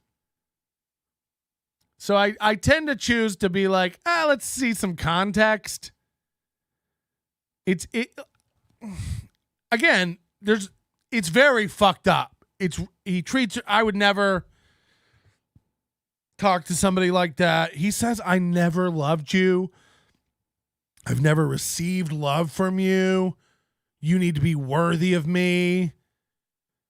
The dog needs medication or something. She's 8 months pregnant, and the medication, like, if you've ever put like flea medication on a dog, it's very like it goes into the skin. You know, it becomes subdermal and leaks into your bloodstream through your skin. And so a pregnant woman of 8 months wasn't supposed to be touching this medication, but he wanted her to give it to the dogs. By the way, he's doing nothing. He wanted her to go pick up pellets for his grill. I love that Crowder and I have the same grill. Steaks, and administer the dog's medication. Meanwhile, Crowder's kicked back with a cigar, doing nothing. And it's like, why don't you help your wife? And then he's arguing with her, telling her she's not taking the car, go get an Uber to go get groceries. And she doesn't respect him and all this. It's just, it's madness. It's madness.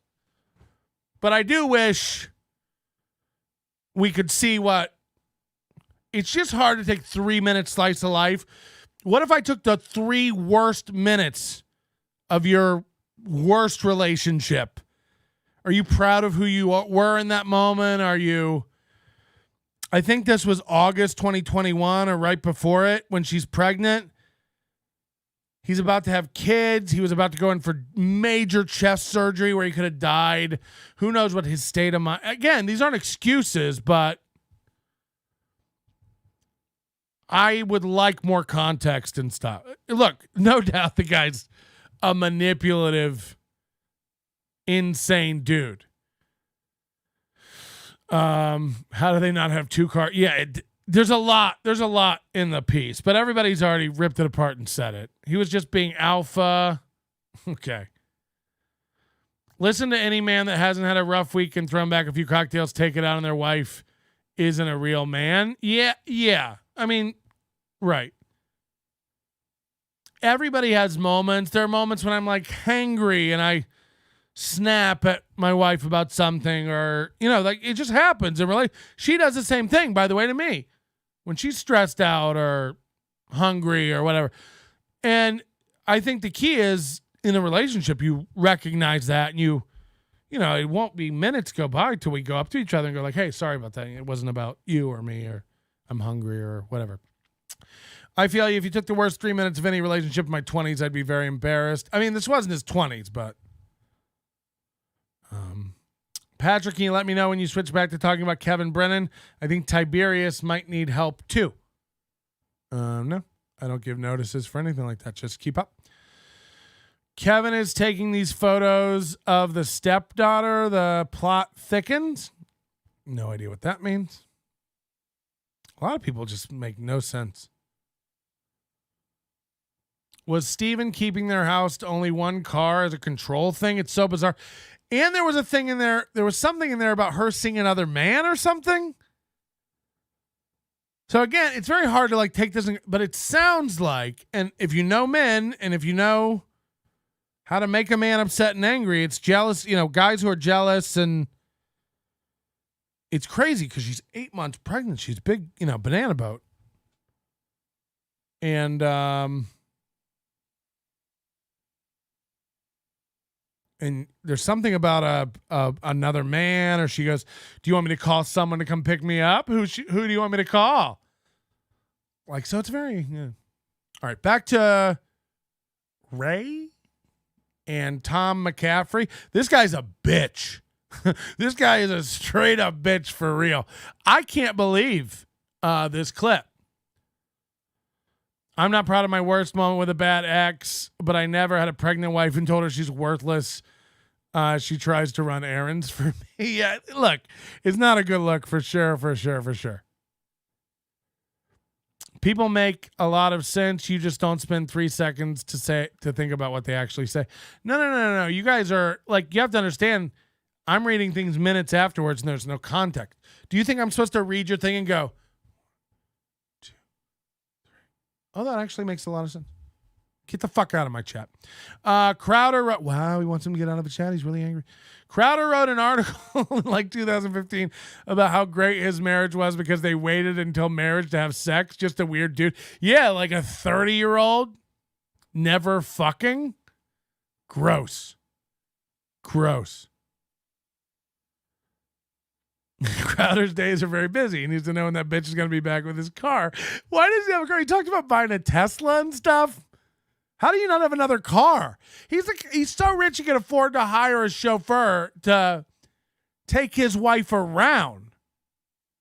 You know, the chat ruins the show, in my opinion. That's your opinion, okay? I have a lot of opinions about the food you post on Twitter, but you don't see me. Actually, you do see me talking about it. I believe, yeah, just context is needed about everything. As it stands, Crowder's a bad guy. Like, there's no way. He's getting pummeled this past week. He's getting pummeled. But while Crowder is not a good guy, I caution you in thinking she might be, if that makes sense. It's the same with Kevin and Chad. It's like Kevin is being fucking unreasonable and unbearable about things. He's emotional. He doesn't make sense. He doesn't think too far ahead. He's not pragmatic. He doesn't listen. He's kind of out of it, just in general. Now, it's very funny and amusing. Does that mean Chad's a hero and right about everything? No. Everybody can kind of be wrong. So for sure, he looks bad, and he's not a good guy. Like, I mean, with everything that's come out from Owen Benjamin, Dave Landau, and now this video, he's not the guy he wants you to think he is. And by the way, he doesn't address any of this on his show ever, right? He doesn't, he hasn't addressed the Landau thing. He never really addressed the Owen Benjamin stuff. And he certainly isn't addressing this while he's wagging his finger at other people on Twitter. I went and looked on Twitter to see if he said anything. No, but he's too busy yelling at the libs. So there is smoke and mirrors and trickery afoot. Don't think there isn't. So she could be a vindictive, manipulative bitch who pulled this clip out of context. She could have been being a cunt before. You know, we don't know. So just because he's bad doesn't mean she's good. That's not the way the universe works. My movies is I see what's nominated for Oscar. Bombs kind of went down during the sexual harassment. My movies is I see what's nominated for Oscars. Just imagine that being a sentence. My movies is I see. Scandal. Remember that movie Bombshell that came out? It was like, no, my movies is I see what's nominated for Oscars, and then I go back and watch those. Okay. Does that make sense? I think it was. Bombshell was like borderline. It wasn't an Oscar movie, but it was like Margot Robbie. It had pretty powerhouse. It was like Oscar bait. It's about that whole scandal. And so I think that I'm sure that their workplace culture didn't change very much. I'm sure Tucker Carlson, it seems like everyone there like hated him. A lot of the workers there it was one of those things where. So Joe, from what I understand, their producer Joe, the book covers are coming in. Thank you very much, guys. Don't forget to get your book covers in the next hour. We're going to be picking a winner. From what I understand, producer Joe may be a little more conservative or centrist. And this guy, everybody's saying he's like a woke cuck. Maybe he is. Maybe this guy's just like from what I understand, he's a Rachel Maddow fan. And anybody who's a Rachel Maddow fan is very, very brainwashed in my book. Like Maddow's just dumb as fuck. Like and all it took was the pandemic for me to completely write her off. And this is, I don't want to get into another mask or vaccine thing. This isn't that at all. But there was a clip of her from her show. I think it's 2021. Maybe, 2021, when the first time masks went away, when we were like, we don't have to wear masks anymore. She had this amazing breakdown on her show where she was like, it's just confusing because, we've been conditioned, and I've learned that, like, when I see people without a mask to hate them and, they're hurting people, and I know what they think, and I know their politics because they don't have a mask on. It's like just the most like othering, basic opinion nonsense. And she's like, and now when I see people out and about without a mask because we don't have to wear them, I don't know their politics, so I don't know how to feel about them. And it's like, what if you just talk to people and meet them and took them at, face value? What if you don't worry about what side everyone's on in the grocery store, you nut? Like it was really wild. Somebody can find the clip, just the most, it let you know that she's been judging people who don't wear masks and people who wear masks, and that's all she cares about. And now she's upset because people don't have to wear masks, that she won't be able to tell who's on her side in public. It's like, what? But that's where we've lost it, right? That's what Bob was saying. That's where we've lost it now.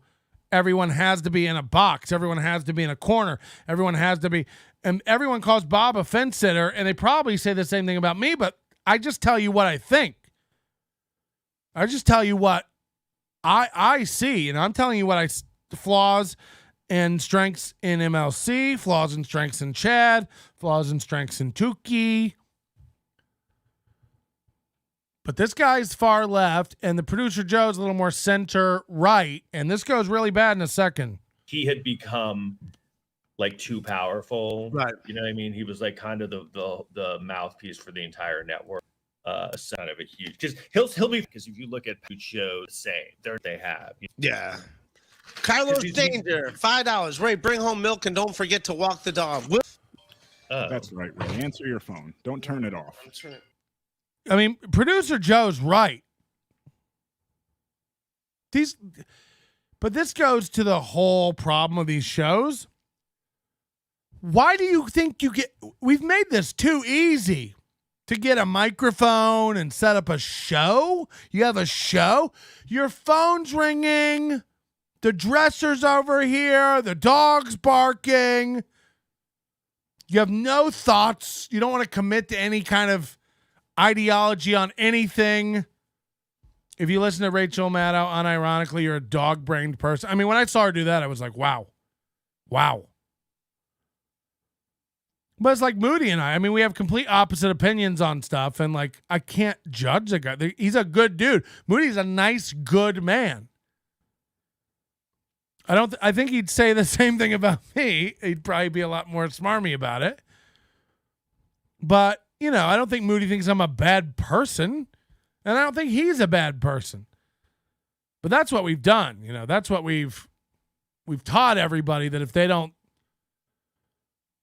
think the way you think, they're irredeemable. And it's, there used to be an arc for people to learn and change and grow. Not anymore. It's led to a lot of unqualified people believing they can do a show. Yeah, I mean, this is just garbage. Like, come on. If you called this a show 10 years ago, people would be like, what? I'm just thinking about what we got for tonight. So funny. Is it kind of like those cam girls where they give them money, like when they're... Yes, he makes much more money when he doesn't have his shirt on. Yeah, because they're like, I'll give you 10 to put your shirt back on. Shirt back on. That's how it works. Now you know the game, Tom. That's how it works. The opposite of being a woman. So producer Joe is piping in. You might remember producer Joe from the Ray Steel Toe interview. Producer Joe was the only one with any kind of informed questions or knowledge about the topic. But I do think I do think he's going to be fine. I do believe you. That have reached it. Kind of, yeah. I think because he was right. They're fucking narcissists. That's what they want. They want the attention. I mean, like he's still going to be rich, and he's still going to just. Let's find out where this falls apart. I don't like him though. Just him. I don't like his. Okay, let's his personalities. The vice president for Richard Nixon, and it's kind of all about Sparrow Agnew. Yeah, Agnew. I got it right. All right. Hey, Blue Mosaic, here's your charisma comment. Man, what if you just shut the fuck up and watch the show? God, what if it just came up because we got to it? Blue Mosaic, $1.99. Where do you find such charismatic guests? Oh, they're trying. Blue Mosaic. You fucking love Tom. He's a fucking very funny comic. Go down. Blue Mosaic, you love Tom. He's a very funny comic. Hey, Bex, clip this and send it to Tom McCaffrey. Hey, Tom McCaffrey, you're a fucking out of it boob. You seem like a left-wing dope who switched off, you baby bitch. Signing off a podcast because the commenters hurt your feelings? Wait till you see this bitch run for the hills. We got him. Mosaic doesn't like me, but then they watched my stand-up comedy and was like, oh, Ray's Real, you will find the same thing about Mr. Tom McCaffrey. This isn't stand-up comedy time right now. We're talking about issues. But, the same disease that's permeating everybody, I really think everyone's misidentified what's happening. Everyone keeps going like, his stand-up sucks, his stand-up sucks. Big Irish J's stand-up sucks, and John Mulaney's stand-up sucks, and Bill Burr's stand-up sucks, and Bert Kreischer's stand-up sucks, and Tom Segura's stand-up sucks. It's like, no, it doesn't. No, it doesn't. You don't like stand-up anymore. You've changed. Bert Kreischer's great. John Mulaney's great. Look, those are two very different comics with very different styles. You may not like one or the other. That's fine. If you think Bill Burr and John Mulaney and Bert Kreischer and Tom Segura suck, you're broken. You're broken. That's what stand-up comedy is. Like at the top of its game. That's what it is. So you can not like it and you can hate it, but don't try to label it like that's bad stand-up. No, that's good stand-up. You don't like stand-up. You think stand-up's corny now. You've fallen out of love with stand-up. And again, maybe people you watch have told you it's bad or whatever. It's like, no. Like, you just don't like stand-up. See, like Citizen M, one of the most brainwashed people we have around here, Bill Burr was never good. It's like, you were never correct. Bill Burr is good, was good, and shall continue probably to be good. He's nailing what stand-up is. You don't like stand-up. You're brainwashed. You've been told Bill Burr sucks, so now you're like, yeah, Bill Burr sucks. You're repeating talking points. I can guess from where. You don't have to like Bill Burr, but don't. It's like you going after Mario Andretti and saying he doesn't know how to drive. It's like, you may not like fast races, but that's what it is. Like, he is doing it. You're like, well, I like Ubers and station wagons. It's like, okay, well, that's driving too. It's just a different style of driving.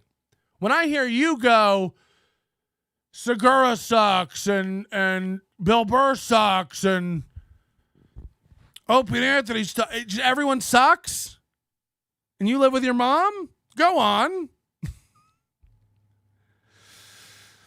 So yeah, I mean, look, Mitch Hedberg is the only good stand-up comedian. I don't care what Melton is mumbling about. Bert Kreischer, give me a break. No one from Britain is going to teach us about food or stand-up. Okay? No one. No one's going to come over here and tell us that's the way, Joe Lycett. Okay? We know what British stand-up is. We've had enough. So I don't look, you can be mad and you can think I'm wrong. It is what's happening. You don't like stand-up. Because I would say to those people, who are the stand-ups you like? And if your answer is, Mitch Hedberg was the only good comedian, it's like, well, we're done here. I think we agree. What you're saying? You don't like stand-up. You like a guy with a funny one-liner. I mean, Mitch Hedberg was a stand-up, but he also could have just been a funny guy in line at the donut place. We don't need to bring pen and paper into this. Hey, the escalator's broken. No, it's not. It's stairs. That's funny at the mall with your friend. But that's an outlier of like what stand-up. You don't like stand-up. Just say that. But somehow that feels wrong to you because like, who doesn't like stand-up? You don't. I read an article yesterday, the Wall Street Journal, talking about John Mulaney's new special and how it was, supposed to be this raw, kind of bear a different side of John Mulaney, but it missed the mark and it wasn't good. I watched John Mulaney's special last night. Like, it was great. It was great. He doesn't owe you talking about Olivia Munn. He doesn't owe you talking about his divorce. I thought he was going to be more honest about that. He doesn't owe you that. It was great. It was really good. It was good. And I don't know what you get out of, like, I guess it makes you feel better putting people down. I imagine it makes Chad feeling good going, Tukey's shit streaming me. How dare he steal my idea and stream? You're the first guy to stream snipe? Or was it only cool when you did it? It's like you're not honest with yourselves, most of you. And it's why most of you are unhappy. Imagine going, the only good stand-up ever was Mitch Hedberg. It's like, how can you even objectively not step back from that and go, I am nuts?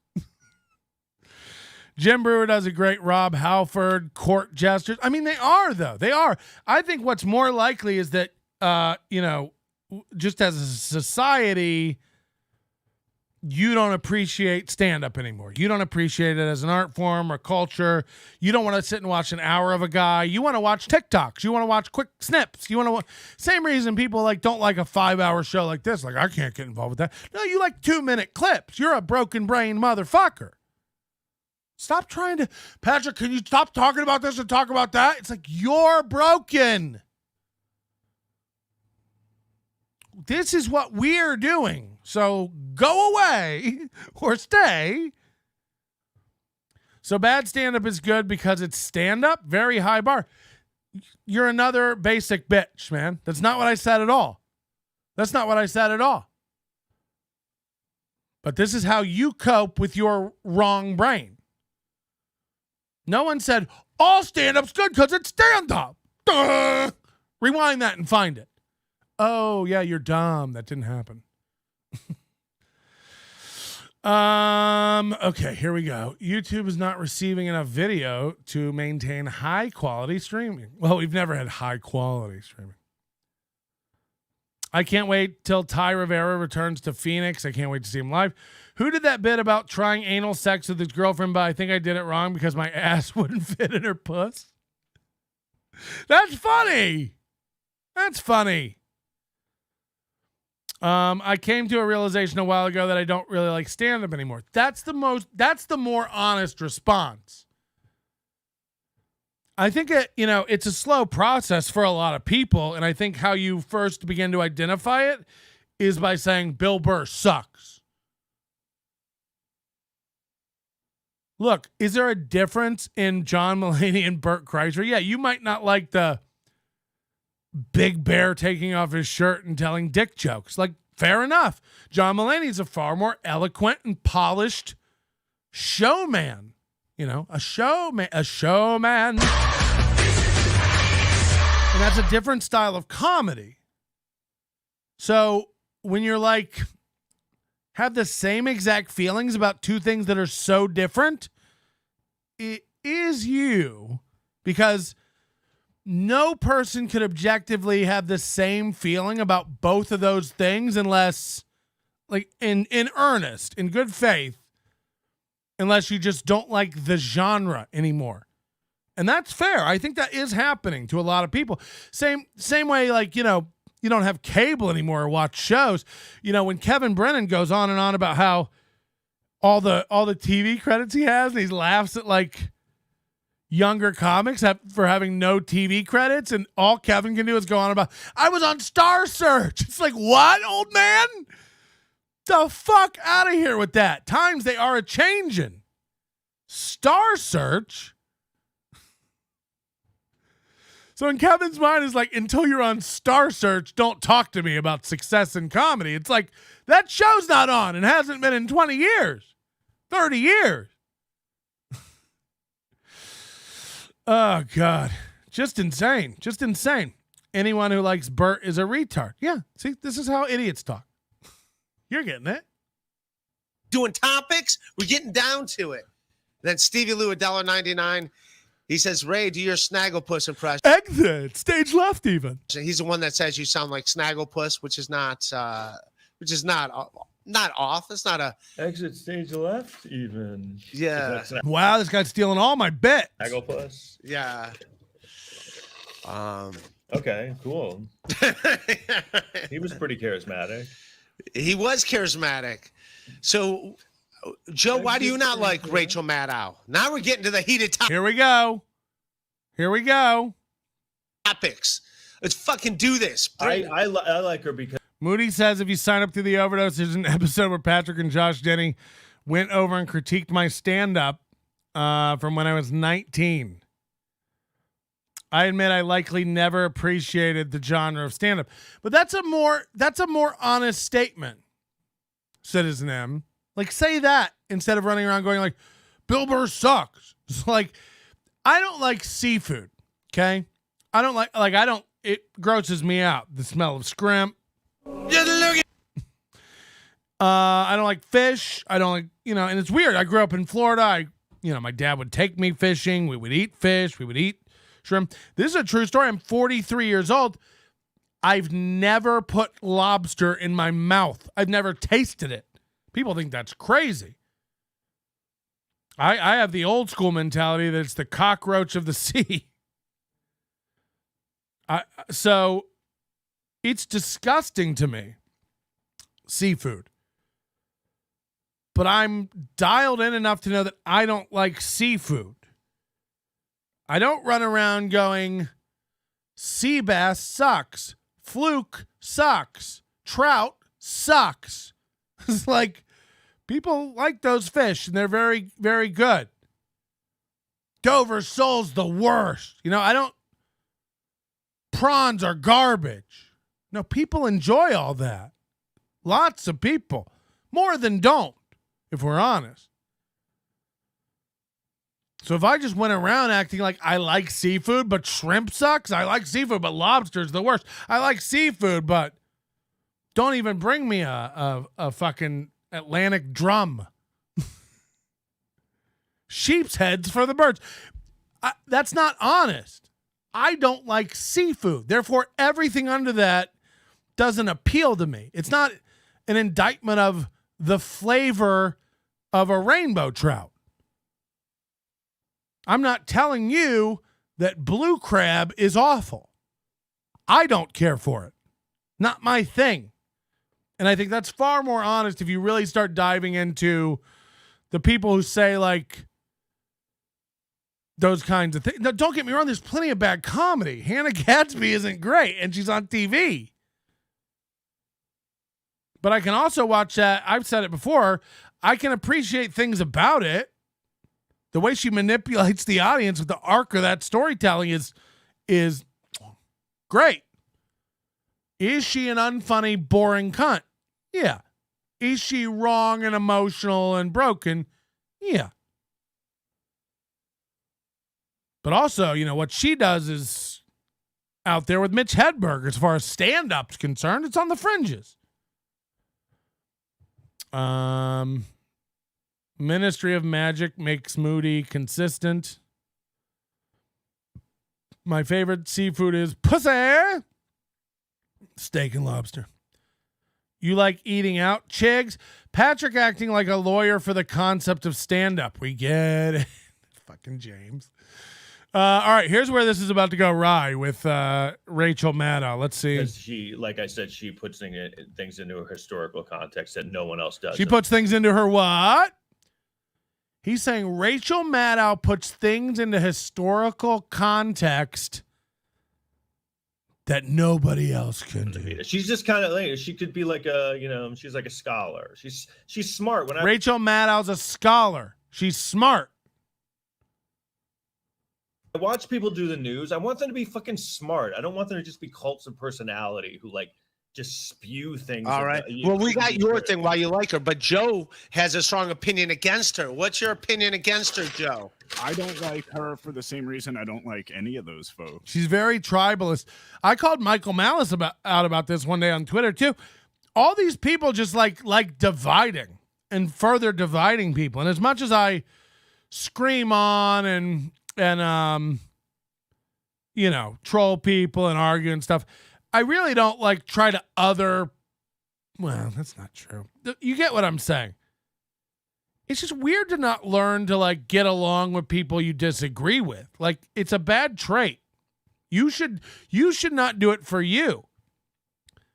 Hedberg was a fringe comic. Weird take. He always seemed like a comics comic to me. Maybe I'm biased since he's my favorite. That's the same. We're saying the same thing. You know what people call comics? Comics that audiences don't laugh at, but comics do. Awkward, heady, alt people. Does Mitch Hedberg, does everyone who does stand-up do what Mitch Hedberg does? No, he's kind of out there on his own doing his own one-liner thing. It's not even like Rodney Dangerfield one-liners. Like, in what world is he? You're taking the word fringe comic and trying to make it mean something different than what I mean. I just mean in like what he does. In juxtaposition to like comedy, where observational comedy, like where people are just, what's the deal?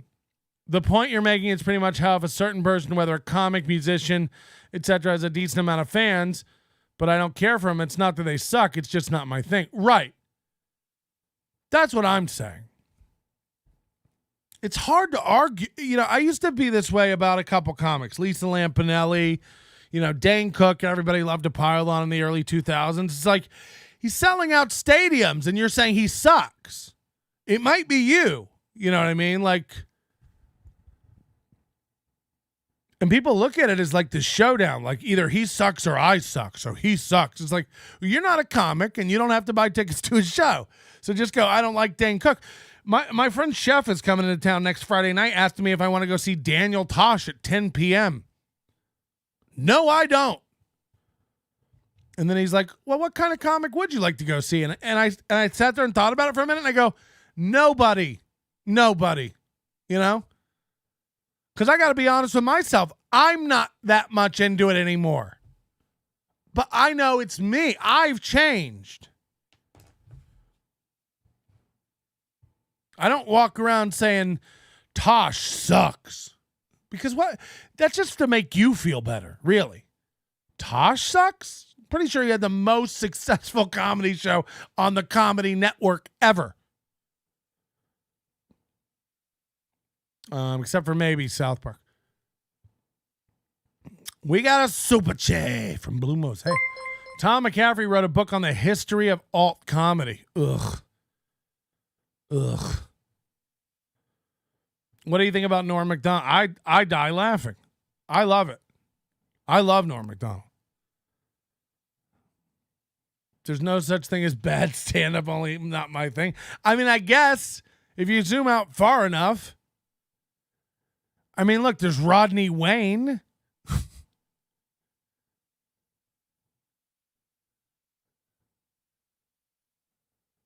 And that's because it's not the truth. They're giving you what do they call it in wrestling, like kayfabe or whatever.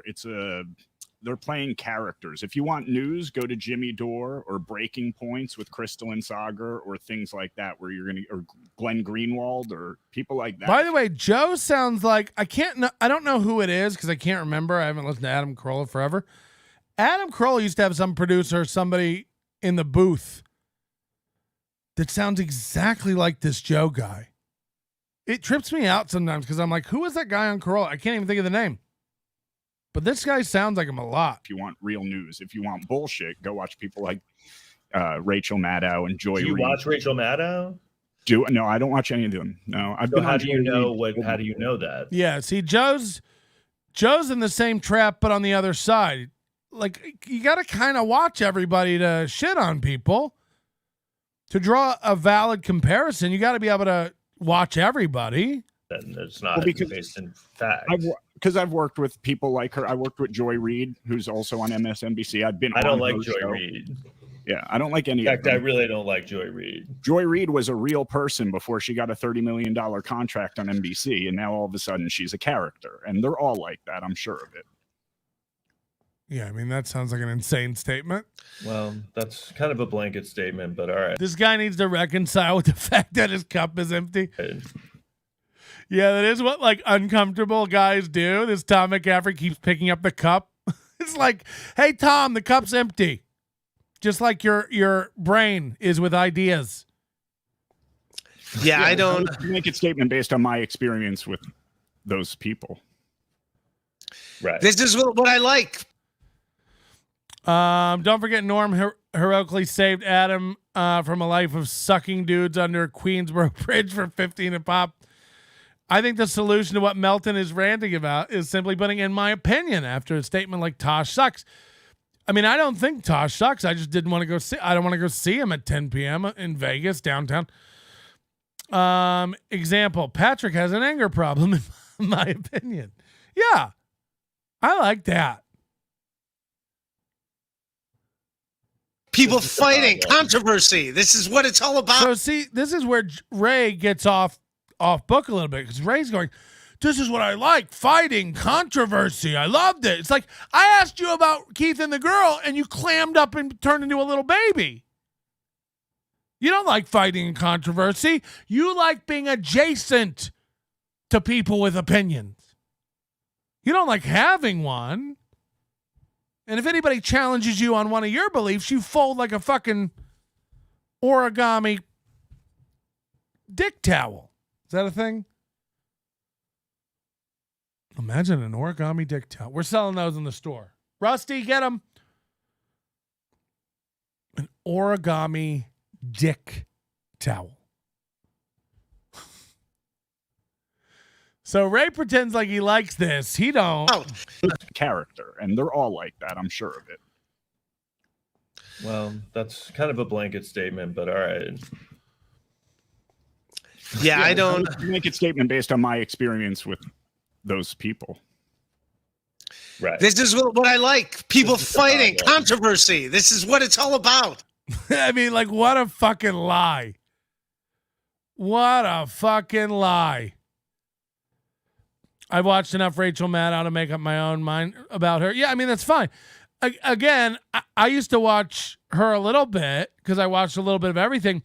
The minute I saw this mask meltdown she had, I went, oh, she's broken. She's broken. It was literally like her just in her head trying to reconcile how she's going to know who to hate in public. Because now nobody had to wear masks. And so she was just like, how will other people? How will I know who's on my side? It's like, I don't know, all the other fucking lesbians that look like Harry Potter. Why don't you start with them? They're all on your side. It's crazy. It's crazy. Like, I don't want to get along with people who can't get along. Get along. I love Rachel Maddow. Rachel Maddow brings out the passion in people, and that's why I like her as a topic. I think this is the problem is that now, like, everything's oh boy, everything's so fractured that now everyone's in wars between like their. This guy does sound like Corolla's producer Mike Dawson. Oh, is that who it is? Yeah, I didn't know who it sounds like. That voice just triggered me. I was like, this sounds just like some guy that used to be on Corolla. Like, exactly. Ray is so bad, he's also he's almost making this show watchable. Or who they're news source pundit is. Like a See, that's the thing. I'm not saying that Tucker Carlson or Fox News or cable news in general is any better than MSNBC or CNN. That's why I was saying, if you want news, go to Glenn Greenwald or Breaking Points. Those are real journalists. I don't know. Yeah, I don't know. That doesn't surprise me. Joe got him. I mean, yeah, let's just say this. If you're trying to argue about media meritocracy or, any sort of like media ethics or bias and you don't know who Glenn Greenwald is? You're unfamiliar with Glenn Greenwald? It's like, I mean, you're really plugged out. I'm not into any of that world really, but like, I mean, Glenn Greenwald is kind of famous. He's a big deal. And his story's fascinating. But like Glenn Greenwald, this stuff goes back to like Snowden. You know what I mean? To like, what was it called? Citizen 4? I mean, you don't know who Glenn Greenwald is? Then like you're not qualified to comment on media. It's a very known guy. I gotta check those guys out. Surprise you that you don't know who Crystal and Sagar from Breaking Points or Glenn Greenwald is? Yeah, like whether or not you like Crystal and Sagar, again, if you're plugged into the media landscape of 2020 and beyond, you should probably know these names.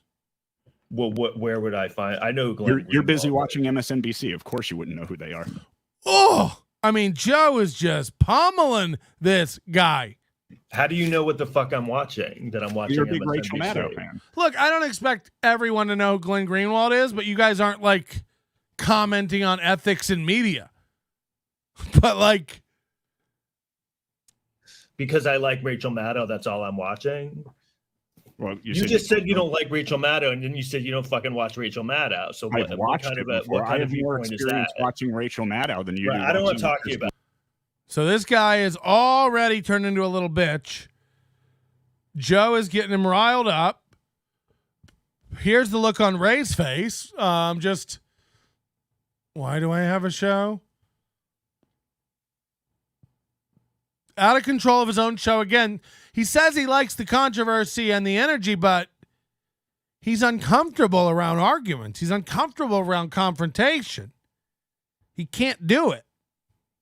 This is you don't know what you're talking about. So just Maddow, and you like Rachel Maddow, that's all I'm watching. Well, you just said you don't like Rachel Maddow, and then you said you don't fucking watch Rachel Maddow. So what kind of viewpoint is that? Watching Rachel Maddow than you do. I don't want to talk to you about this because this is you don't know what you're talking about. So just let's not get into it. You don't know what you're talking about, so let's not get into it. It's such a bitch cop out. Well, you're dumb, so let's not get into it. All right. But Ray's just let his background producer come in and take this show over again. And this faggot's shaking his cup again. Gotta get some ice out. You're right about the cup. Idiots need to drink a lot. Trust me. Look at this guy.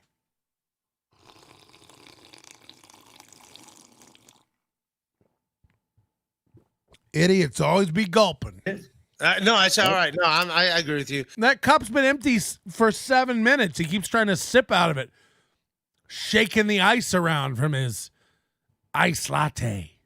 Stokely, $5. Thanks, because somebody needed to give Ray $5. Thanks. Yeah, my bad. I wasn't trying to. Yeah, I wasn't trying to push buttons. I was. So then, producer Joe starts putting up comments from the chat making fun of the guest. After the guest shut it down, like, well, I'm done arguing with this idiot. Now he passive aggressively starts throwing up comment after comment after comment after comment, shitting on the guest. And watch how quickly this guy turns into a little retreating bitch. It's just, I don't listen to any of them. So yeah, so Ray doesn't listen to any news. He doesn't understand any of it. I don't know anything about anything. It's like, okay. then why have this talk on your show? You just said you loved it all. I've never seen a man be more proud to be clueless. I definitely don't know what's going on. So I did not mean. I did not. All right, Joe, don't. He's doing it again with the cup. This is how you know when someone's insane. They just keep reading. Dan Ninen did this with empty water bottles during our interview. It's like, I drink throughout the show, but like there's liquid in here. I'm parched. I'm speaking continuously. I'm going to have a sip. He's over here. He just keeps reaching for this empty cup, shaking it into his mouth, hoping to get something out so he can. It's a pacifier. It's a pacifier, if we're being honest. Holy shit. Joe, don't explain yourself to this dipshit. So he's just getting fogged up. Watch this. I don't listen to any of them. So, yeah. So I definitely don't know what's going on. So I did not mean. This guy is the worst guest yet. So he's seeing all these comments. I did not. All right. Joe, don't put. Joe, don't explain yourself to this dipshit. Those, Joe, please don't put those comments up, man. Come on. Bye, guys. I got to go. 2 comments. Worst guess ever. This guy's a dipshit. And he goes, he's been on an hour and a half. And he's like, I gotta go. And signs off. Thanks. I gotta go. Thanks, guys. Get well soon. We want you to get well. Get well soon. We want you to get well. You can call me Nannerpuss, and guess what? I love Nannerpuss. You can call me Nannerpuss, and guess what? I love Nannerpuss. I mean, I've never seen a bigger bitch. And now Ray's mad because Ray goes on and on about how this guy is a friend of mine for 15 years and now he won't return my texts. Tom McCaffrey hasn't returned Ray's texts in a day over this. You know, this guy's a bitch. Straight up a bitch. I need to know everything I can know about Tom McCaffrey. Monday morning is Tom McCaffrey Day here on Nobody Likes Onions. We will be diving into anything and everything Tom McCaffrey, and we will make this man put a gun in his mouth. No, I'm kidding.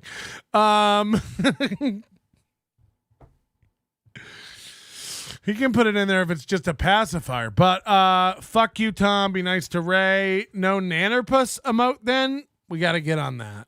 Somebody remind me of that. You got to email me so I remember to do it when I'm off. We're also 20 minutes away, 30 minutes away from looking at the book covers. We've only gotten a few in today. This maybe was too involved of an art project. We'll do better next Friday. But the ones who have participated, they're great. We'll be showing those. Get your movie book covers in. What will April's book be when she leaves him? What will the kids' books that they write be when they grow up? Where was Daddy? On the FM. Let us know what you think these coping books will be. We'd love to know.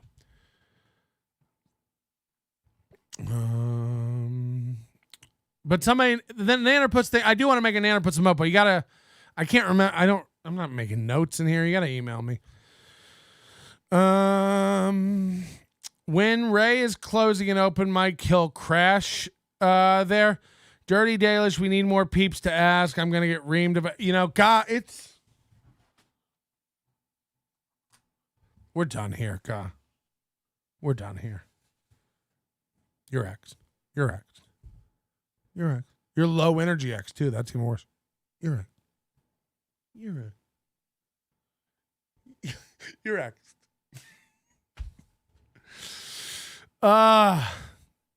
God. So Ray's best friend just left. Let's watch the aftermath here. All right. I gotta go back. Joe, that's my buddy. I don't any of them. So yeah. So I definitely don't know what's going on. So I did not mean.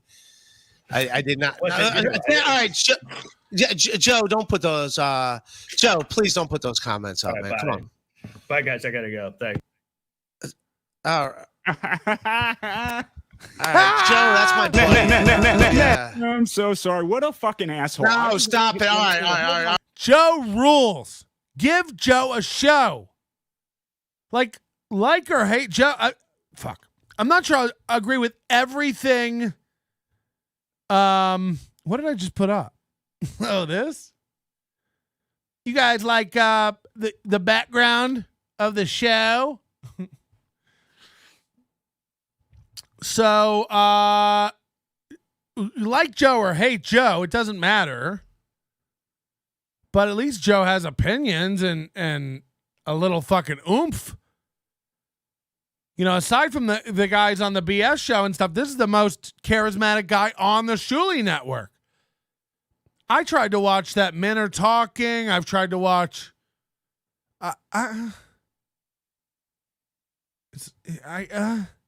Joe. Now, Joe, this guy's got something, huh? All right. Hold on. I was on his. Sorry. Come on. Bye, guys. I gotta go. Thanks. All right. Ray's so confused. Joe starts laughing. Ray's defeated. All right, Joe, that's my buddy. I don't. Yeah. I'm so sorry. What a fucking asshole. No, stop it. All right. All right. Ray can't let someone else have an opinion about one of his friends. This is what I mean. It's like Bob sits there while Kevin shits on everyone Bob likes and just laughs it off like that's Kevin. Kevin can have opinions. Ray hears someone mention something bad about Chemda or Tom McCaffrey and goes, all right, I'm not going to listen to you talk bad about Tom McCaffrey. It's like, why not? The rest of the internet is. Tom McCaffrey sucks. Tom McCaffrey's dog shit. Joe looks like a Deadliest Catch character. That might be accurate. He looks like Lionel Richie's son, Theodore Richie. Teddy Red. All right. Hold on. I was on his. I was trying to make the same point about Tucker Carlson and Sean Hannity that I was about Rachel Maddow. He's trying to pretend like I had some kind of bias against her. I have a bias against all cable news, and he got his panties all in a bunch. What a fucking fuck. Ray gaslighting himself. Nah. He wasn't a giant bitch. He wasn't a big baby. He didn't storm off like a fucking bitch. It's like he did. What is it about Ray that makes everyone have to leave the stream? Chad can't be on him with him. His own friends, Tom McCaffrey, can't be on with him. Keith and the girl put a sticker on a fucking box, and he's like, great studio. It's like, what's wrong with you, Ray? By your own admission, your life sucks. It's the worst. I'm going to be dead soon. You know, you talk about yourself in such macabre ways. It's like, you know, for someone whose life sucks and they hate everybody and they've got no prospects and nothing on the horizon, it's like, well, then why so ardently defend every... Sometimes Ray DeVito cannot be friends with an idiot. Ray DeVito can't be friends with a hothead. Ray DeVito can't be friends with a big baby. It's like, Ray, some of your friends are bitches. Like, it doesn't surprise me. McCaffrey has the energy of someone arguing that you must use their pronouns, and he pushed back as an attack. Exactly. Fearless, 23 minutes, 30 seconds of this video is Ray talking about the bullying story. What bullying story? Joe is the first person on a podcast ever with a collared shirt. Ray cucks to creeps.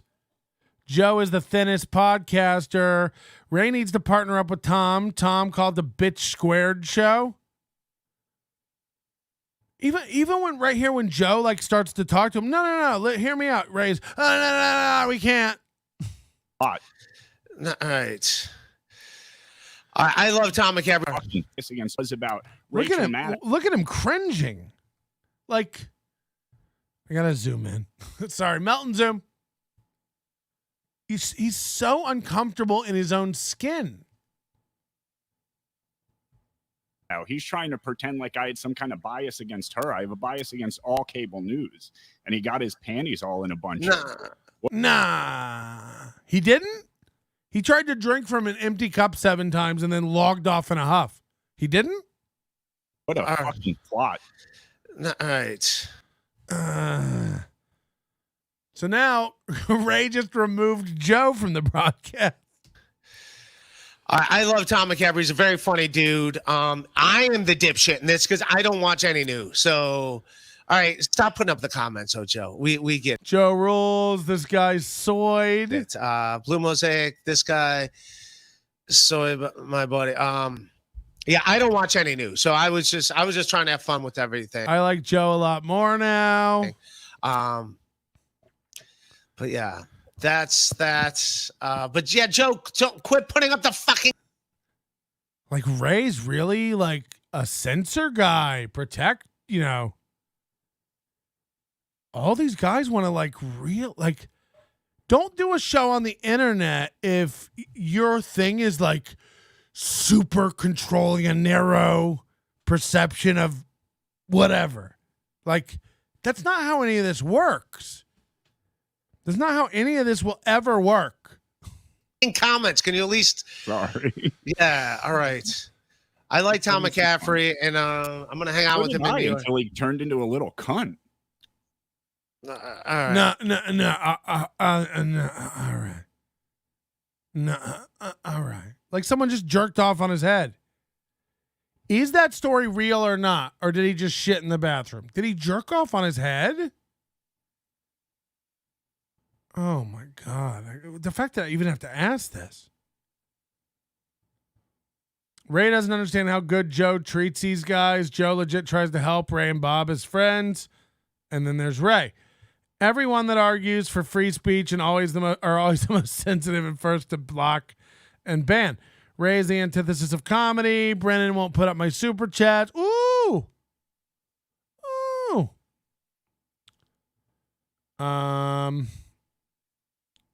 Ray is the vaccine against funny. Showered him with semen. Patrick is holding out hope for comics, but let's get real. This is the attitude of 99% of stand-ups.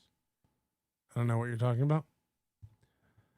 I had to explain to Patrick how to use phantom power for his microphone. Okay, I can't have you saying this stuff because then people believe it. Like, first of all, this is a Shure SM7B. It's a dynamic microphone. It doesn't require phantom power, 48 volts. I'm familiar. So when you go on and tell people like Patrick doesn't know what he's doing, I had to tell him how to hook up his mic, people are going to believe that. They're going to think I'm dumb. They'll think I'm Ray and went and bought 2 wrong HDMI adapter. Ray bought like a USB A to USB-C adapter and thought that would work for HDMI. Like, imagine even making it out of the store with that. And then I try to like talk to like, what ports are on your laptop? Tell me what ports are on your laptop. Like there's a certain MacBook Pros that only have USB-C ports. Newer ones actually have an HDMI out again. And then earlier ones had HDMI out. So I'm trying to assess that.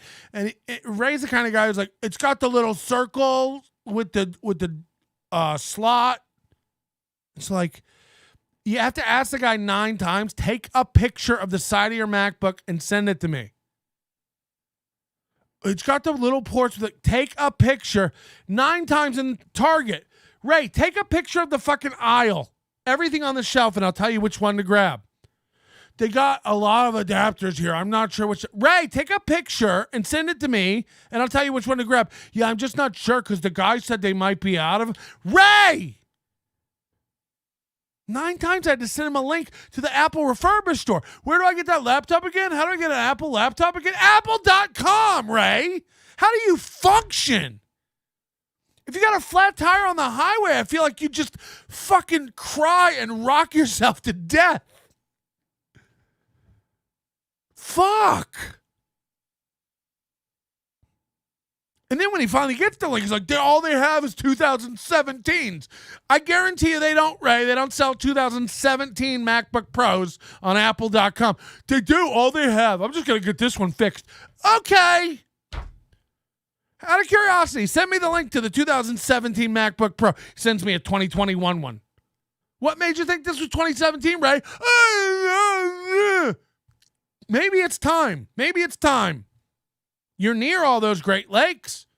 Why don't you go for a dip permanently? What's going on? Like, I've never seen someone have so much energy and anxiety and confusion around basic daily tasks. Trying to help this guy for a fucking day. I wanted to blow my brains out. The energy, the manic, like, I picture him walking into a Target looking for a cable and just collapsing in the seafood aisle. Fucking hell. Fucking hell. So if your existence is so horrible and you just waiting to die and your life sucks, why defend your friends? Why defend your friends so diligently? You know, these guys are the people who around you who have shaped you, and by your own admission, they've done an awful job. So, like, fuck your friends. This fucking empty drink sipping cock.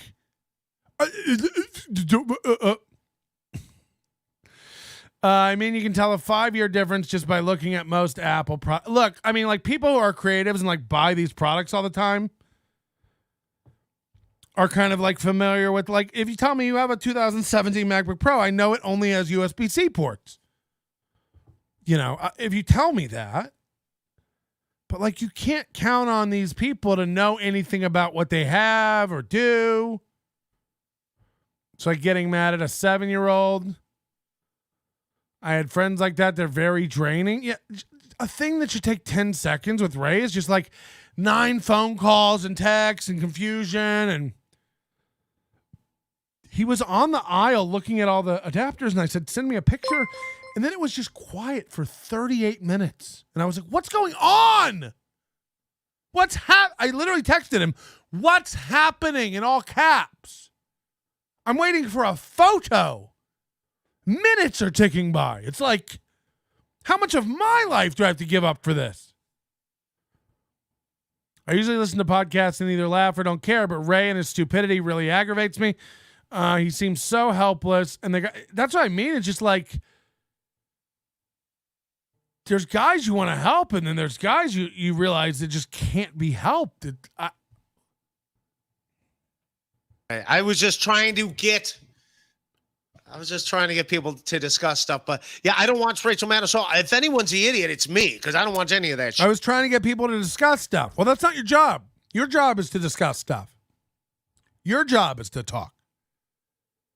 You were just trying to get your producer and your friend to talk? Good. I was just talking about what was in the news and just trying to have fun with it. And I was just talking about what's in the news. A minute ago, you said you don't watch the news. So why would you try to talk about it? You dope? Hit Patrick, I don't like shitting on people because the dad thing. All my movies are on Nickelodeon. Oh, no. My guests are yelling at each other. I'm going to go fold some origami dick towels in the corner. Don't zoom in on my friend Tom. Don't zoom on my friend. We're looking into this, Tom McCaffrey.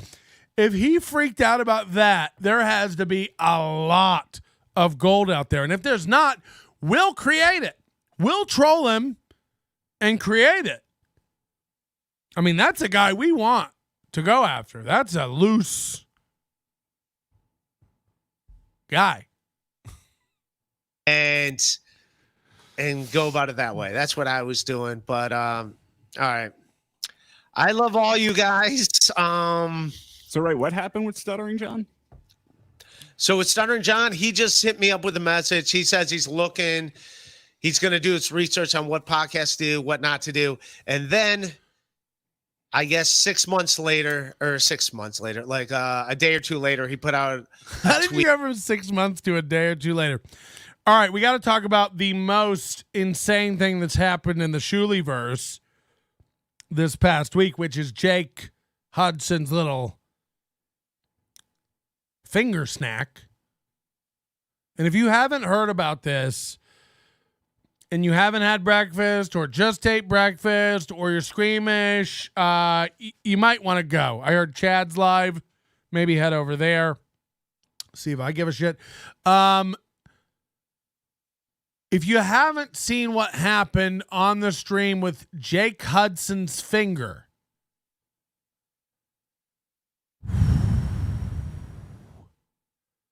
you ain't lived. You ain't lived. This made Bob leave the stream immediately. Let's not talk about that. I don't know if I can handle it. You've been warned. We're talking about it. We're showing it. Ray couldn't take it, but we can. And this is one of the most, guys. When I heard people talking about it, and I was like, come on. When I saw this, like sometimes people say things like, Ray's dad used to come in his eye. And it was like, no, but he did shit right next to him while he bathed. Like, okay. That's what I want to do. Get out of a shower with my wet body and sop up all my dad's shit particles in the room. So I tried for the Ray apologizing to his own bully story. The Jake Ray apologizing to his own bully story. I don't know what that is, but you got to send me the link. The best way to get my attention, chat, because I can't catch it all, Patrick at NobodyLikesOnions.com. By the way, get your book things in. 10 more minutes. 5 minutes from the hype train over at Steel Toe. And believe it or not, they got 1:15 left to go. If we don't make the white kids and the black kids dumber, how are they going to vote Democrat? But also somehow we need to keep one certain group of them a little more oppressed than the other one so that we can continue to say that they are that way. Okay. So black stuff again. NLO has been covering Steel Toe Shuli Brennan world since February. Seems like mere days. Ray's dad is just shitting and coming everywhere. Yeah, okay. So here we go. It still says Thursday goal. I mean, these guys are out of it on every level. They just figured out how to turn on gift memberships and they can't stop patting themselves on the cunt about it. Guys, we have gift memberships now. By the way, we do too. So just do whatever the fuck you want. Boof. Boof. Boof. I do sound effects with transitions.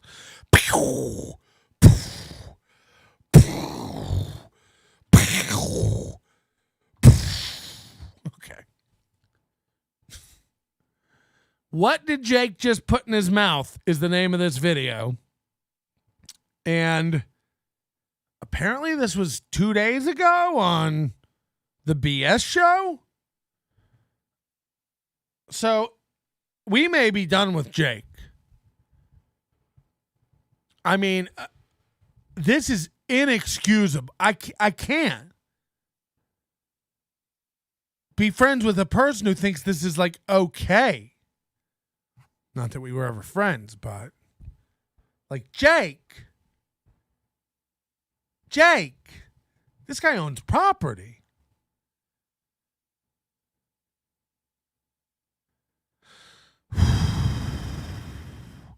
Please be done with him. You shouldn't have started with Jake. I didn't start with Jake. He snuck in here on a call. We won't be doing it again. Jake isn't a friend of this show. Jake turned on this show immediately when he thought there was smoke. So Jake doesn't have my back. Jake isn't loyal to me. As a matter of fact, Jake turns immediately. There was no even real fight, and Jake was like, "Could I stab in hello?" So Jake's not nice. Jake's not a friend to me.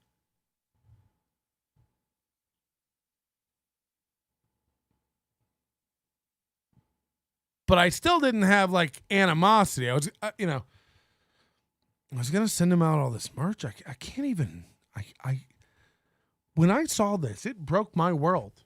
It really, really rocked my aura. Send Jake's merch to Ga instead because she's hot.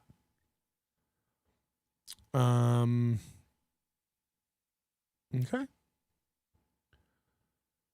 We might as well watch the steel toe can rattling real quick, see if they hit it. Because this Jake thing's going to take more than 2 minutes, and they're about to start. So you got a couple minutes to clear your palate. We did walk 50 people when I said we were about to do the Jake Hudson thing, because we are. I know 50 of you ran over there to check out Chad. That's fine.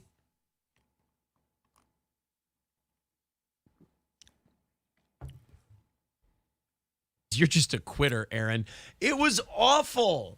The only thing worse than getting yelled at about being a bad ump is knowing that the game was Why does he cross his arms all the time? It's very running too. The body language of these two is fascinating. Male parents come up to you and go, "Oh, you did such a good job," and you're like, "Well, now I know you're lying." Because you're trying to be very comforting. That is something. Why even say anything? Yeah. Like if it's clear that you're lying. Her shirt really upsets me. That's like something you get at the airport, or like a zoo. They sell these at the zoo. When they would have to ump and you would hang out afterwards. Take me to the. And they're like, "Oh, I umped the game." You're like, "Oh, sorry, bro. I know you're probably in a shitty mood." Why does Movie cross his arms all the time? Gee, I wonder. Yeah, good. Hell of a night. All right, boys and girls, let's see if we're going to add 30 minutes to the end of this show. If you feel like...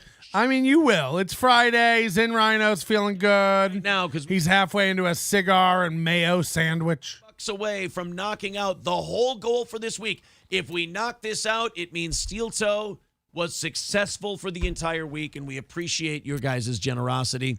Yes. Here we go. Fire up the music. Let's do this thing. All right. Oh my God. It has begun. He's falling apart. I'm falling apart. Streamlabs, PayPal, Super Chats, memberships, gifted memberships. I can't imagine what she's thinking. Like, this is awesome. Up this week on While her husband begs next to her. Like Johnny sits there and puts up with this. Oh, we don't have time to plug your stuff today, Johnny, because I just begged for $10 for 10 minutes. Rumble Rants, memberships, gifted memberships. Chip in a little bit, and let's do this thing. Only 115 away. This will go down really, really quick. Quarters left in empty pay phones. Go down really, really fast. Sofa change. Who's going to start this thing off? Little bits. I mean, last time you said $10 was going to go fast, and it didn't. Now you're saying 115 is going to go really fast? Out at the beginning of the month, and it knocks down the entire goal. So that membership revenue next month is going to knock down the daily goal a lot because the gifted memberships have allowed us. They don't explain that. They tell you that that's happened. They lower the daily goal for every membership they get, but they don't ever show you that math or explain how it works. They're not good at math. Channel. All right.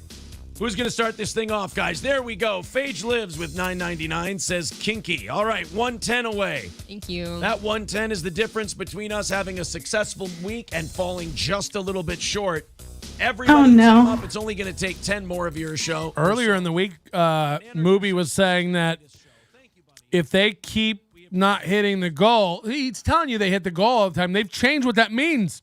It means if they get within 50 of it, they count it as a win. They do overtime on credit every day now. Every day. They don't not do overtime. They do it on credit, and then they get there eventually. 110 away. We've got... Look how uneasy she is. She hates watching her man do this. Until we're at the end of it. Andrew says, Mersh stole all my money. Oh, no, that's terrible. All right, guys. Streamlabs, PayPal. John says there are... It's a tick that he keeps repeating how to pay. It's like he just Streamlabs, we forgot. PayPal, is it? What is it again? Slow down. How do I do it? Introducing me to Perry Caravello. As if the reason people aren't throwing money at him is because they forget where to go. Perry's awesome. 100, guys, and even 100 away from... And don't forget, if they don't hit the goal and the music runs out in 2 minutes... Wait for his tick. My favorite new tick of his, he goes, and that's the end of the music. He always tells us that was the end of the music. Like, oh, we didn't know. Because all we would have known is that the music stopped playing, but that's the end of it? Okay. From being able to hit our final goal of the week, be all caught up, Add another 30 minutes onto the clock. Good start to the weekend. And a great start to the weekend, guys. 100 away. It's slow going. We got off to a rocket start today, too. Maybe boys they're and all girls. on vacation. Oh, I hope you're not all on vacation. Or maybe they just hate us. Or maybe it's That been could a be. dog shit program. Or maybe you can't get $300 a day because your show's not good enough. They can't support that. Brett with $20. We're down. Now they're trying like negging their listeners. You guys can't afford us, huh? You don't have any money. You won't give. See what I mean? You can't save her from a terrible weekend. I will never hear the end of this.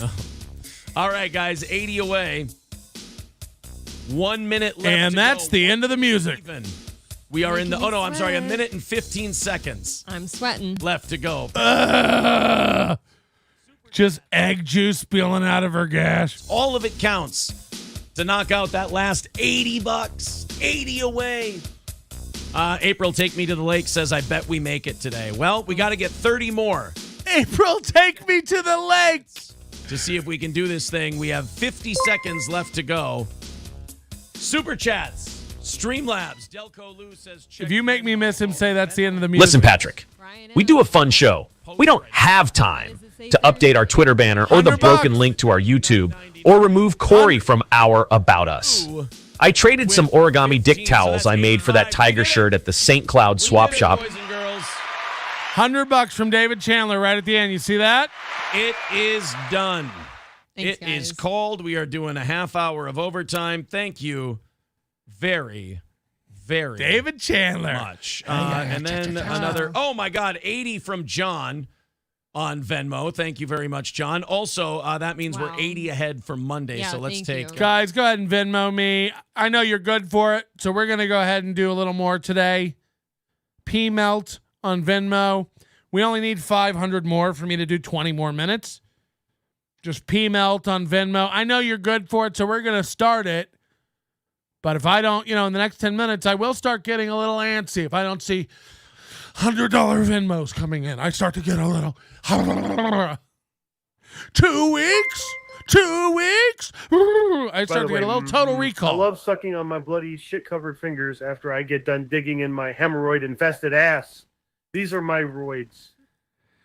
That's called that's called foreshadowing. Oh, God. You ready? Here we go. What did Jake just put in his mouth?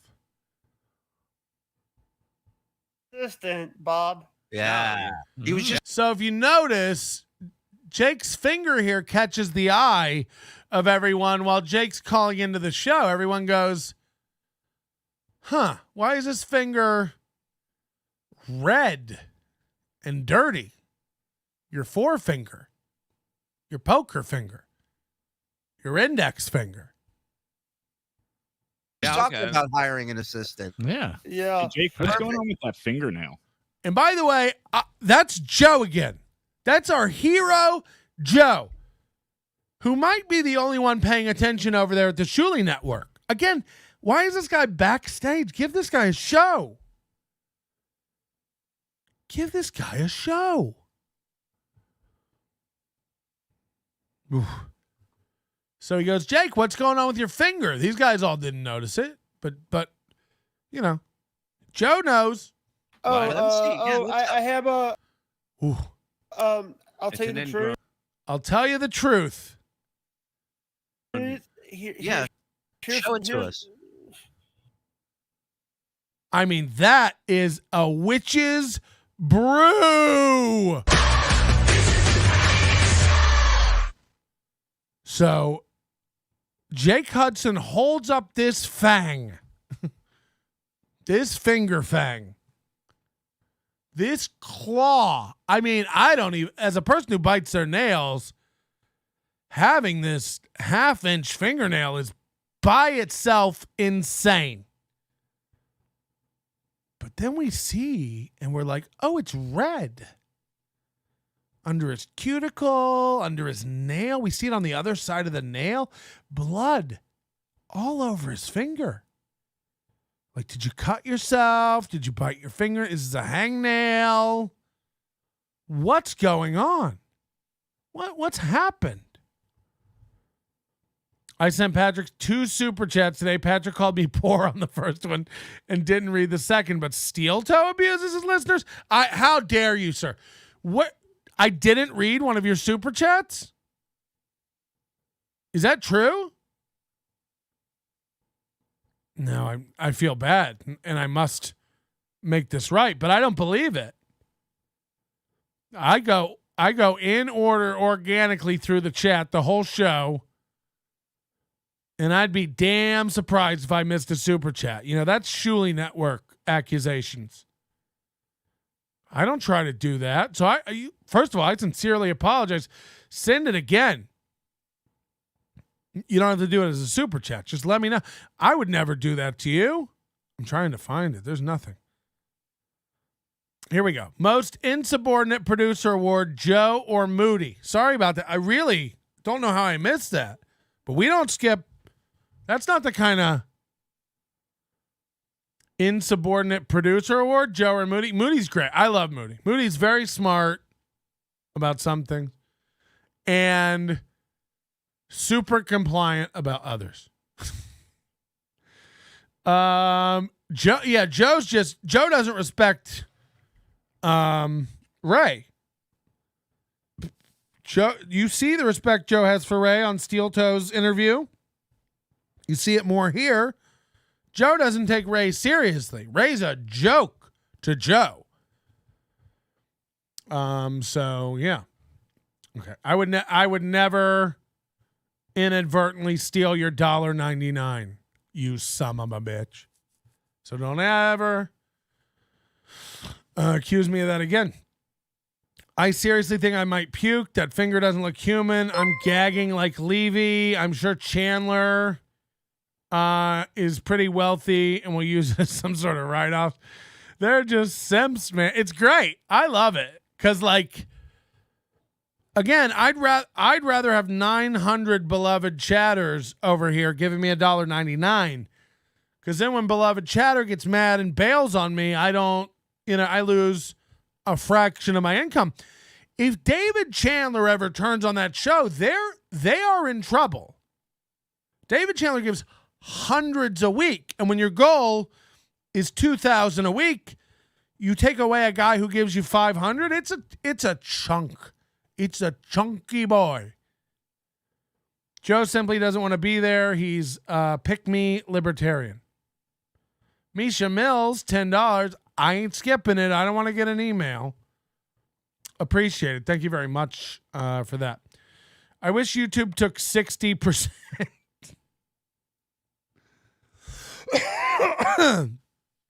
I'm glad YouTube takes 30%. Oh, God. Yeah, it's gross. So they ask about this finger. And Jake holds it up and says, I'll tell you the truth. Now, I have I'll tell you the truth. Show it to us. I mean, this is a talon. This is a scoopy scraper. You ever get those scoops chips? That's what his nail is shaped like. You could, fill it with buttercream and put a cherry on top. That's what I do to chips. Here we go. Okay. Now, his other hand, he's rubbing his eyes and face. And when someone has one finger like this, you go like, how clean could the rest of it be? It's not like you washed your hands and didn't wash this finger, What happened was David Chandler. Oh, hold on. What? Fucking hell. Sorry, we keep getting sidetracked. People like David Chandler don't have the ability to turn on anyone. I mean, whatever. I'm just saying that, these people, the people who love you the most tend to be the ones who expect the most, and they turn. They do turn. They're the most damaged listeners. Chandler with his trolls with his money, he knows people talk about it and he likes the attention. Yeah, like he invested tens of thousands of dollars at this point. Not a chance he bails. He's married to them. David Chandler's gifted hundreds to Corey's Twitch. He's not going anywhere. Imagine that. Just imagine that. I have a cure for that finger issue, but it involves cyanide and industrial barrel. Magnets, bitch. Just saying, I stream with Jake. I don't have control of when he digs in his asshole. Saw a dude at the gas station with that exact kind of fingernail. Pretty sure it was testing cocaine. Yeah, it looks like a key bump nail, huh? All right, here we go. The truth. We're going to get the truth. But by the way, it's because I have a thing called hemorrhoids. I have a thing called hemorrhoid. Oh, no. Go on. And they... And everybody's like, oh. No, I'm out. I gotta go. I'll see you guys later. Hey, I gotta go. I'll see you. So he's going, Bob's like, I gotta go. I'll see you guys later, and signs off immediately. Later. I can't. You're gonna sit there and you're gonna like it. Go ahead. He left. So now Jake, with this finger, you see him reach up with that finger and wipe his eye. I mean, really wipe. Really wipe. Wow. That's not a weak wipe. That's a wet wipe. That's a wet wipe. So he just showed that nail. You're gonna sit there and you're gonna. That's why I didn't want to say anything. Now he's acting like it's their fault. You know, he's like, you guys asked why my finger's covered in shit and blood. I wasn't going to say anything about it, but it's because of a thing called hemorrhoids. Grow up. Grow up. I like it. Go ahead. I mean, this, yeah, okay, hold on. This rub is where it all, like for me, this is the insane part. You want to walk around your own trailer all day with shit and blood on your finger? Go ahead. You know, this is detrimental to your own health when you're rubbing bloody shit into your eye.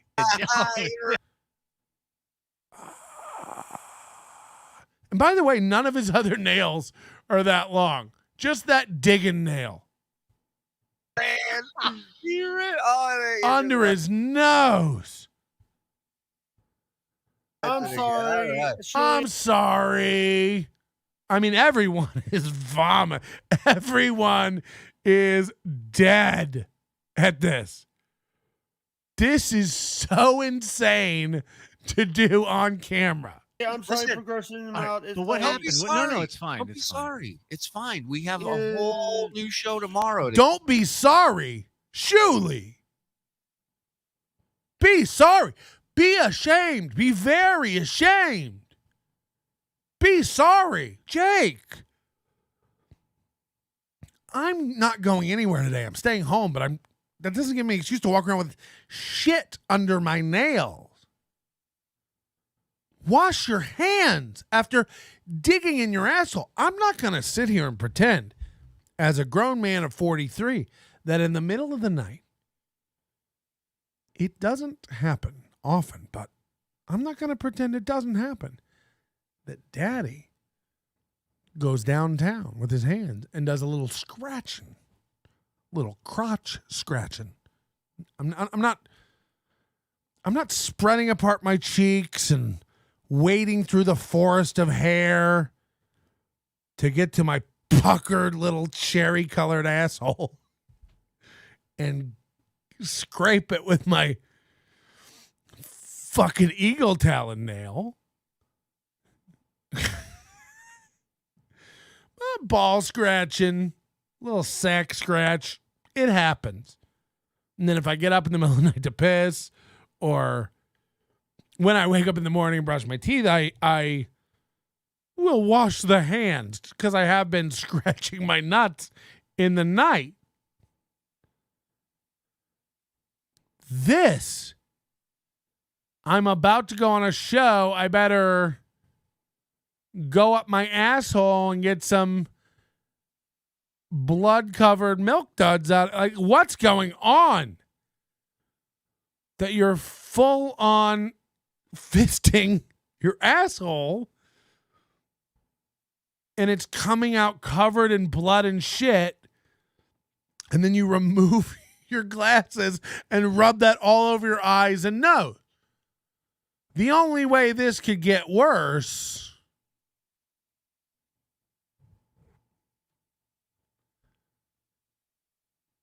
to get into this. This is perfect. Yeah, But you know, describe exactly what happened, Jay. Mike, did you work for Howard? I will tell you as soon as you tell me that finger story. Basically, I sometimes I have to dig stuff out of my butt to.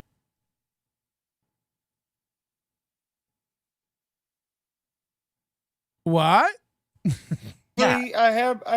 Sometimes I have to dig stuff out of my butt. I don't care about it, but it's not good behavior. Sorry. No, you're fine. Go ahead. We're all adults here. Shuley's acting like it's normal. Yeah, no, tell us. This isn't normal. Don't ever share this again. If someone ever asks on your stream, Jake, what's on your finger again? Just say, I was changing my oil, and then get off cam. Then come back with a black guy. A black guy. I'm like scared to like say stuff. No, Don't be scared. I mean, you should. This is gross. It's gross. You're around. I'm getting a little hard. The producers had to promise me not to kick me if I say the story. No. Absolutely. Go ahead. I didn't promise shit. I'm getting a little hard. You're with friends. Yeah. By the way, it's like you're. By the way, did you see that Scott made everybody sick? No. Like, this is so normal to him. He's just ready to move on with conversation. Everyone else is like, stop the presses. Stop the presses. No, we're circling back. We're circling back to the finger. Sometimes you got to. How do you know when you got to dig something out of there? Because it gets stuck on stuff, and he has to dig stuff out of his ass because it gets stuck on stuff? Like furniture or airplane wings? What does it get stuck on? Like... Yeah. I need to get like some At least you know relax. which finger to do this with. He did it with the other one. Hey, Mike. Yeah. Did you work for Howard? Shuley's like, how does he keep wanting to move on from this? He's trying to pull a me. So you have to go in and dig out and scratch it. Is because it's itchy? Dio 199. It's itchy because you have that's refund that $20. Is that blood or is it poop? It's a little both, right? I podcast this guy. It's a little of both, right? Yeah. Wear rubber gloves at least. Yeah. It's a little. Jake, focus on us, not the chat. It's a little bit. It's a little bit of blood, a little bit of poop. Yeah. Yeah. I mean, Patrick, make fun of me all you want, but my immune system is a fucking tank. Wuhan ain't got nothing on me. I'll conquer the internet once I set up my fish tank live stream and charge $20 a month to watch it. I'm the greatest show. Fucking hell. Corn Dip 5 gifted memberships.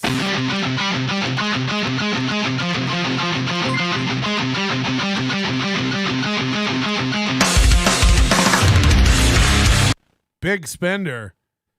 $10 to make it rain 5 memberships, you know. That's cheap.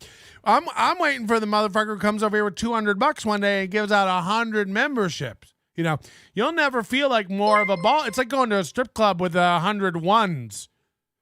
You just throw them up in the air. It looks like you're a crazy baller, but it's like that was only $100. Thank you, Corn. A very, very nice boy. What a nice corn. There's a lot of bad corns out there. He's a nice one. So they just got him to confirm it was a little bit of blood and a little bit of shit. Kind of like this show, right? Wear rubber gloves at least. Yeah. It's a little Jake. Focus on us, not the chat. It's a little bit. It's a little bit of blood, a little bit of poop. Yeah. Yeah. I just can't.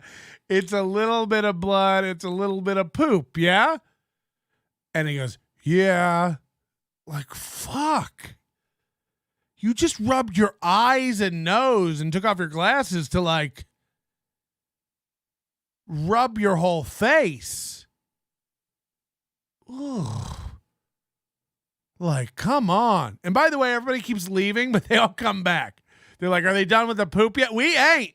We might never be done with it again. I might put that on loop down in the corner of the show forever. Yeah. I mean, it's all in there. It's a little bit of blood, a little bit of poop. Yeah. Yeah.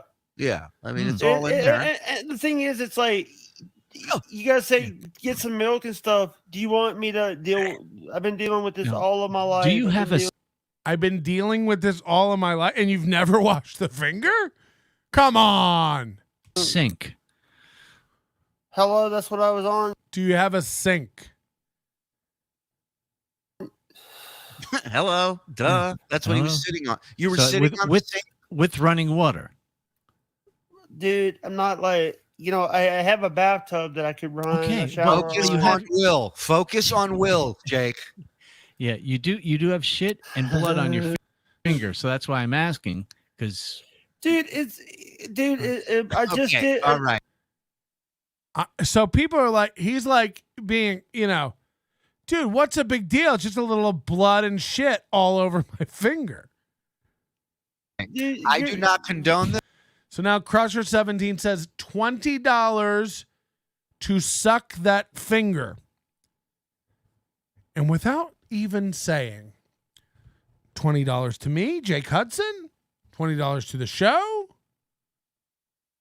without asking any questions, no follow-ups. It's like Kramer when he's getting the settlement for the hot coffee, and they were going to offer him free coffee for life and $1 million. And he's like, I'd like to offer you free coffee for life. And then he just jumps up, I'll take it.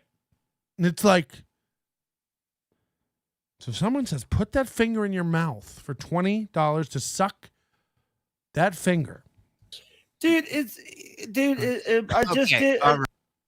Now watch how fast this finger goes in this boy's mouth. And he begins licking and sucking shit off his digits. Here we go. Right. I do not condone this, but I will pay it. Oh. It's already in his mouth. It's already in his mouth. $20, you put that finger in your mouth and suck on it. Oh, that one. And he's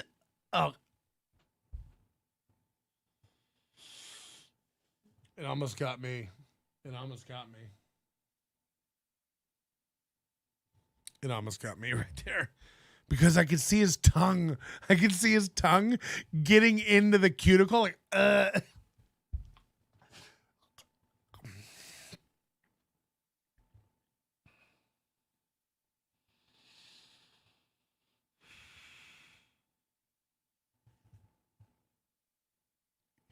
it's not, I mean, he's sucking out a crawdad is what he's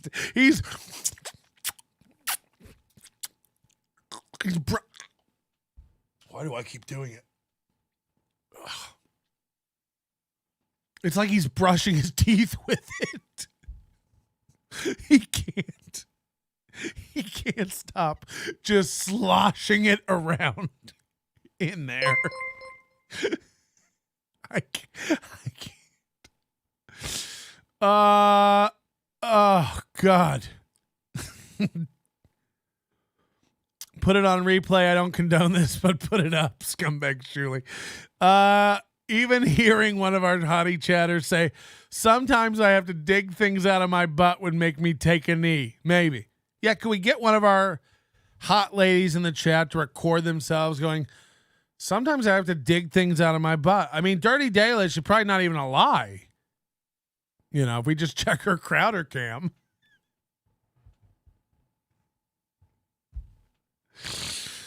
Holy. $20 is $20. Oh. I can't. How he just fucking motorboats it around in there like an electric toothbrush is beyond comprehension. It's fucking wild. Something tells me he's done this before. Yeah, we've all like cut our finger or something and it has a little blood on it. And you know, it'll stop bleeding. You suck the blood. Everyone in here's done a little something like that. Everyone. It's life. Everyone in here's probably scratched their ass or their fucking flappy flanges. It ain't over, beloved chatter. It ain't over. We ain't near over. I almost vomited.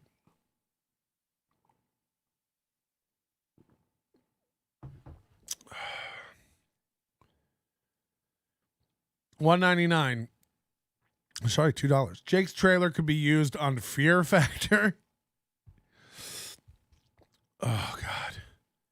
I can't believe my eyes.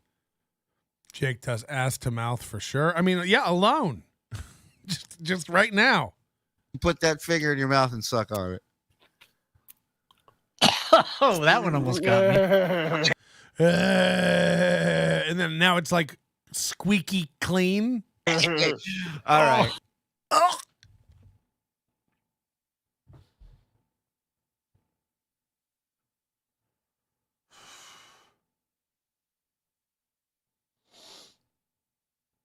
I saw under his nails. I almost.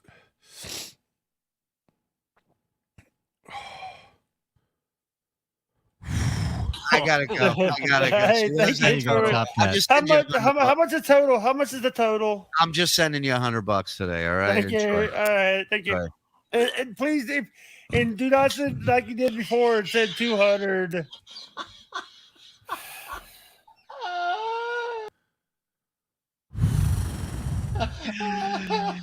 Andy quit. He's turned in his resignation. I'm sorry. I'm sorry. It's better now. Hey, by the way, let's do our plugs. Hemorrhoid harvesting? Ugh. Let's do our plugs. Get that ready for tomorrow when Bob's back, because he's got. Oh my God! Oh, yeah. Please, Jake. Jake, I will send you more money tomorrow. But tomorrow, at some point, you got to do what you just did in front of Levy. Yeah, and he's gonna vomit. A and good dig. You got to do a real good dig. They want him to like pull out a nugget. They just want him to pull out one of his. They want him to dig out one of his fucking rump raisinets and just pop it in front of Levy like a snack. I bet he saw this and his laptop finally died. YouTube allows naked yoga videos. I'd be surprised at some of the shit they permit. Oh my God. Oh my God. All right. Gotta do our plugs. I think you just plugged something. You unplugged. All right. Okay, I'll do mine first. You can. Will $100 cover dysentery medication? Yeah, you shouldn't be dying of things that are an organ trail anymore. Find me over on Twitter at either Hudson Jake or at mushroom_Hudson. Instagram Ellis John. Citizen said not safe for life. Hudson. Facebook Ellis John Hudson. YouTube is Jake Hudson. Twitch.tv/Jake Hudson 12. And also you can find me and also patreon.com/Hudson World Order or. I mean, how does he not have just like the most debilitating case of conjunctivitis the world has ever seen? How? He's rubbing unfettered shit into his face, into his mouth, into his eyes. into his chin. I don't know if you'll be taking any of Jake's calls after this shitty, bloody, hemorrhoidal nail, but maybe you could ask him about his dissected penis. His words, not mine. He brought it up on Shuli's show, but no one dug any deeper into it. I'm curious about what he means and why the doctors decided to dissect his penis.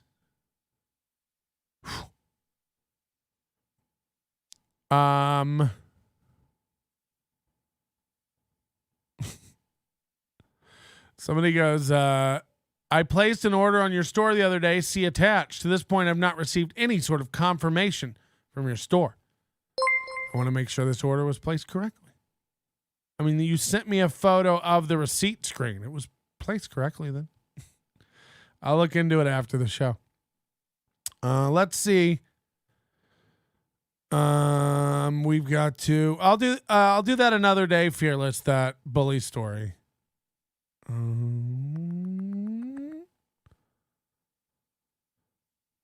Where are my drawings? Let's get them in. Oh no! Out of the lake and into the bucket. This is very creative, actually. This is. Somebody's got construction paper and markers. This is madness. I never want to see that kind of effort again on this program. Book idea. Okay, that's gross. Book cover. Oh, we get some good ones. Book cover.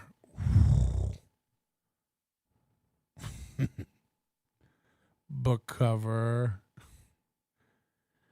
I need that first one.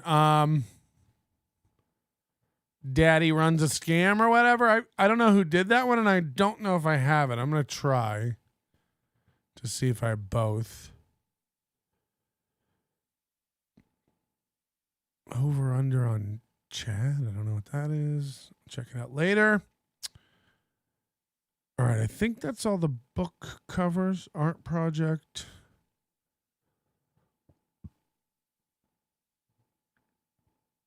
Get ready for the Genius Bar. No. There was one more. Hold on. Maybe I deleted it. I like that Daddy Runs a Scam book cover. I think I might have accidentally deleted it. And that was one of the top contenders. Because we don't have very many, you guys. It's hard to design a whole book cover. I get it. But we're going to go through them. Here we go. Some of them you saw earlier. Here's a new one. Dad's a Cuck. April M. Holt Anderson. I love that you left the misspelled name, red jiggly underline there. And it's me in bed with April, which I find gross. I sent the black and white one 100%. I don't know what that means.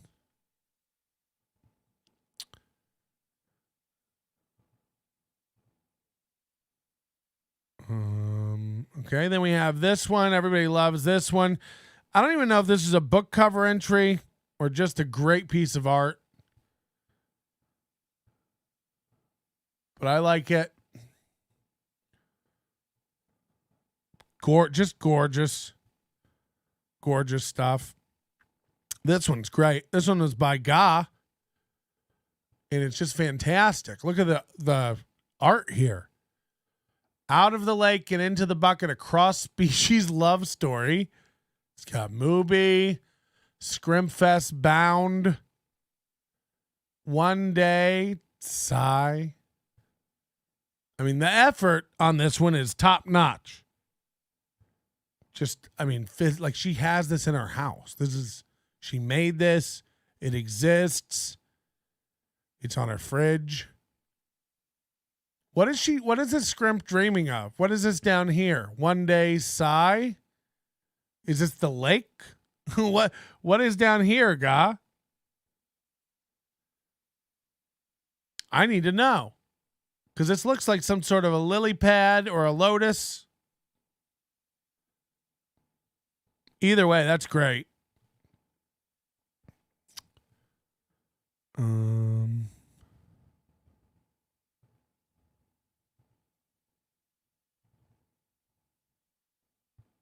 That one can't be opened. Okay. I don't know why. If we don't pull yours up, it's because you suck. No, I'm kidding. Regret till forever. And it just has a young blonde girl dreaming of eggs in the sea. These are eggs in a lake?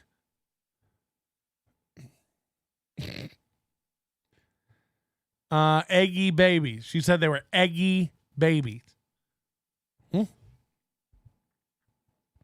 That one's gross. My life with a narcissist. This is the same eggy lake girl chained to the lake. My life with a narcissist. One of my favorites.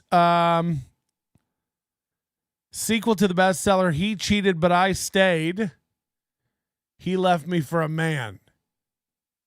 And that's just hurtful. You know, I don't think April has this kind of a thigh gap. I'm guessing she's got Midwestern rub down there. My guess. I'm having a hard time switching to funny haha mode after that Jake shit. Thank God the weekend is coming. Yeah, I hear you. Fortune. This is more of a magazine. Oh, Zen's producer on this one. And this one's creative too, because it's also, are we at a lake or is this the sea? And she's about to be dumped. Is even Lieutenant Dan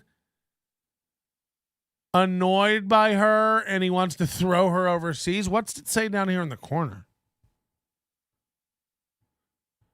Sean King? Oh, shit. Oh, I just spilled all over myself. Oh, I just spilled hemorrhoid juice. Thank God it's the end of the day, huh? Oh, my whole lap is wet. You too, ladies, huh? Gross. Oh, God, that's bad. Oh, now it's mixing with the weed. Take me to mistake. We'll deal with it all later. This is... Oh, God, it's everywhere now. Can we have a nice day in here?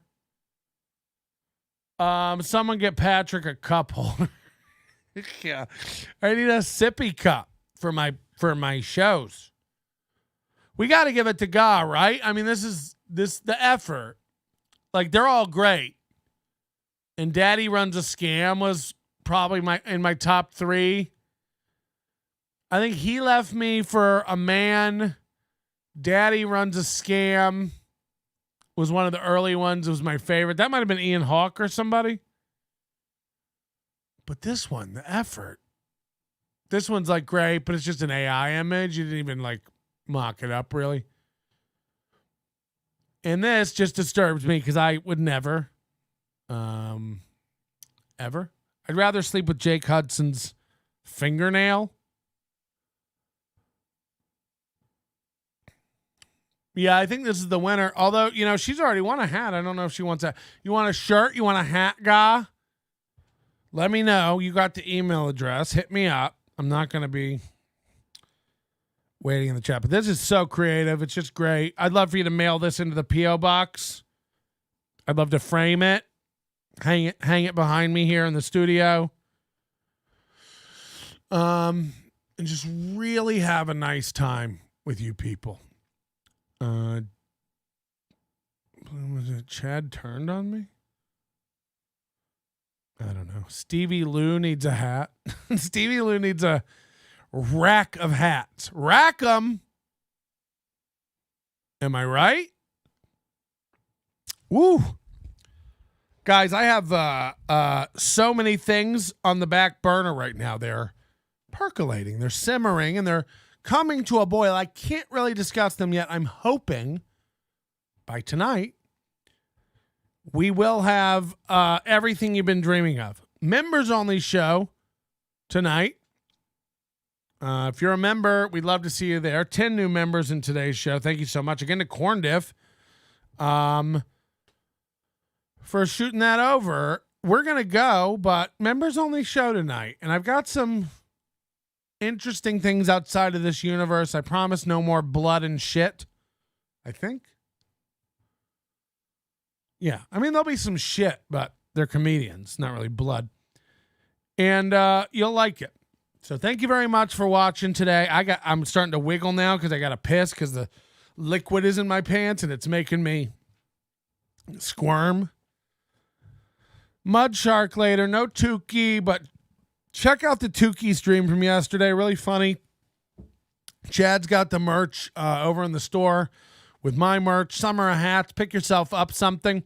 It's a rumor about the flat bills. We have curved bill hats. We have flex fit hats. We have baseball hats. We have dad hats.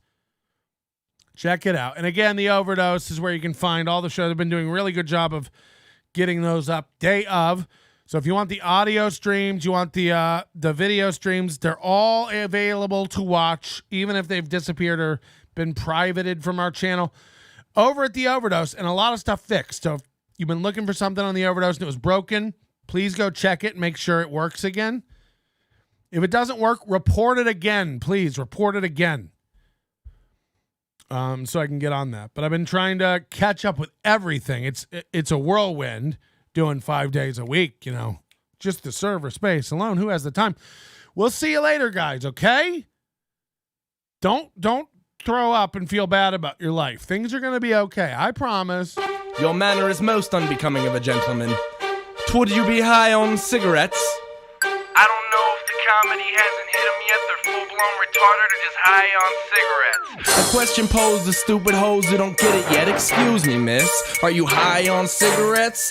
I don't know if the comedy hasn't hit them yet. They're full-blown retarded or just high on cigarettes. All the laughter that you decoy if you listen to the show, boy. Patrick Melton faces have you stacking that low point. It's the low point, not the reason. The reason is fucking gold. It'll make the taco pony party be a party of soul. To make you vandalize a van with a pedal sticker so bold the family probably get arrested before they get down the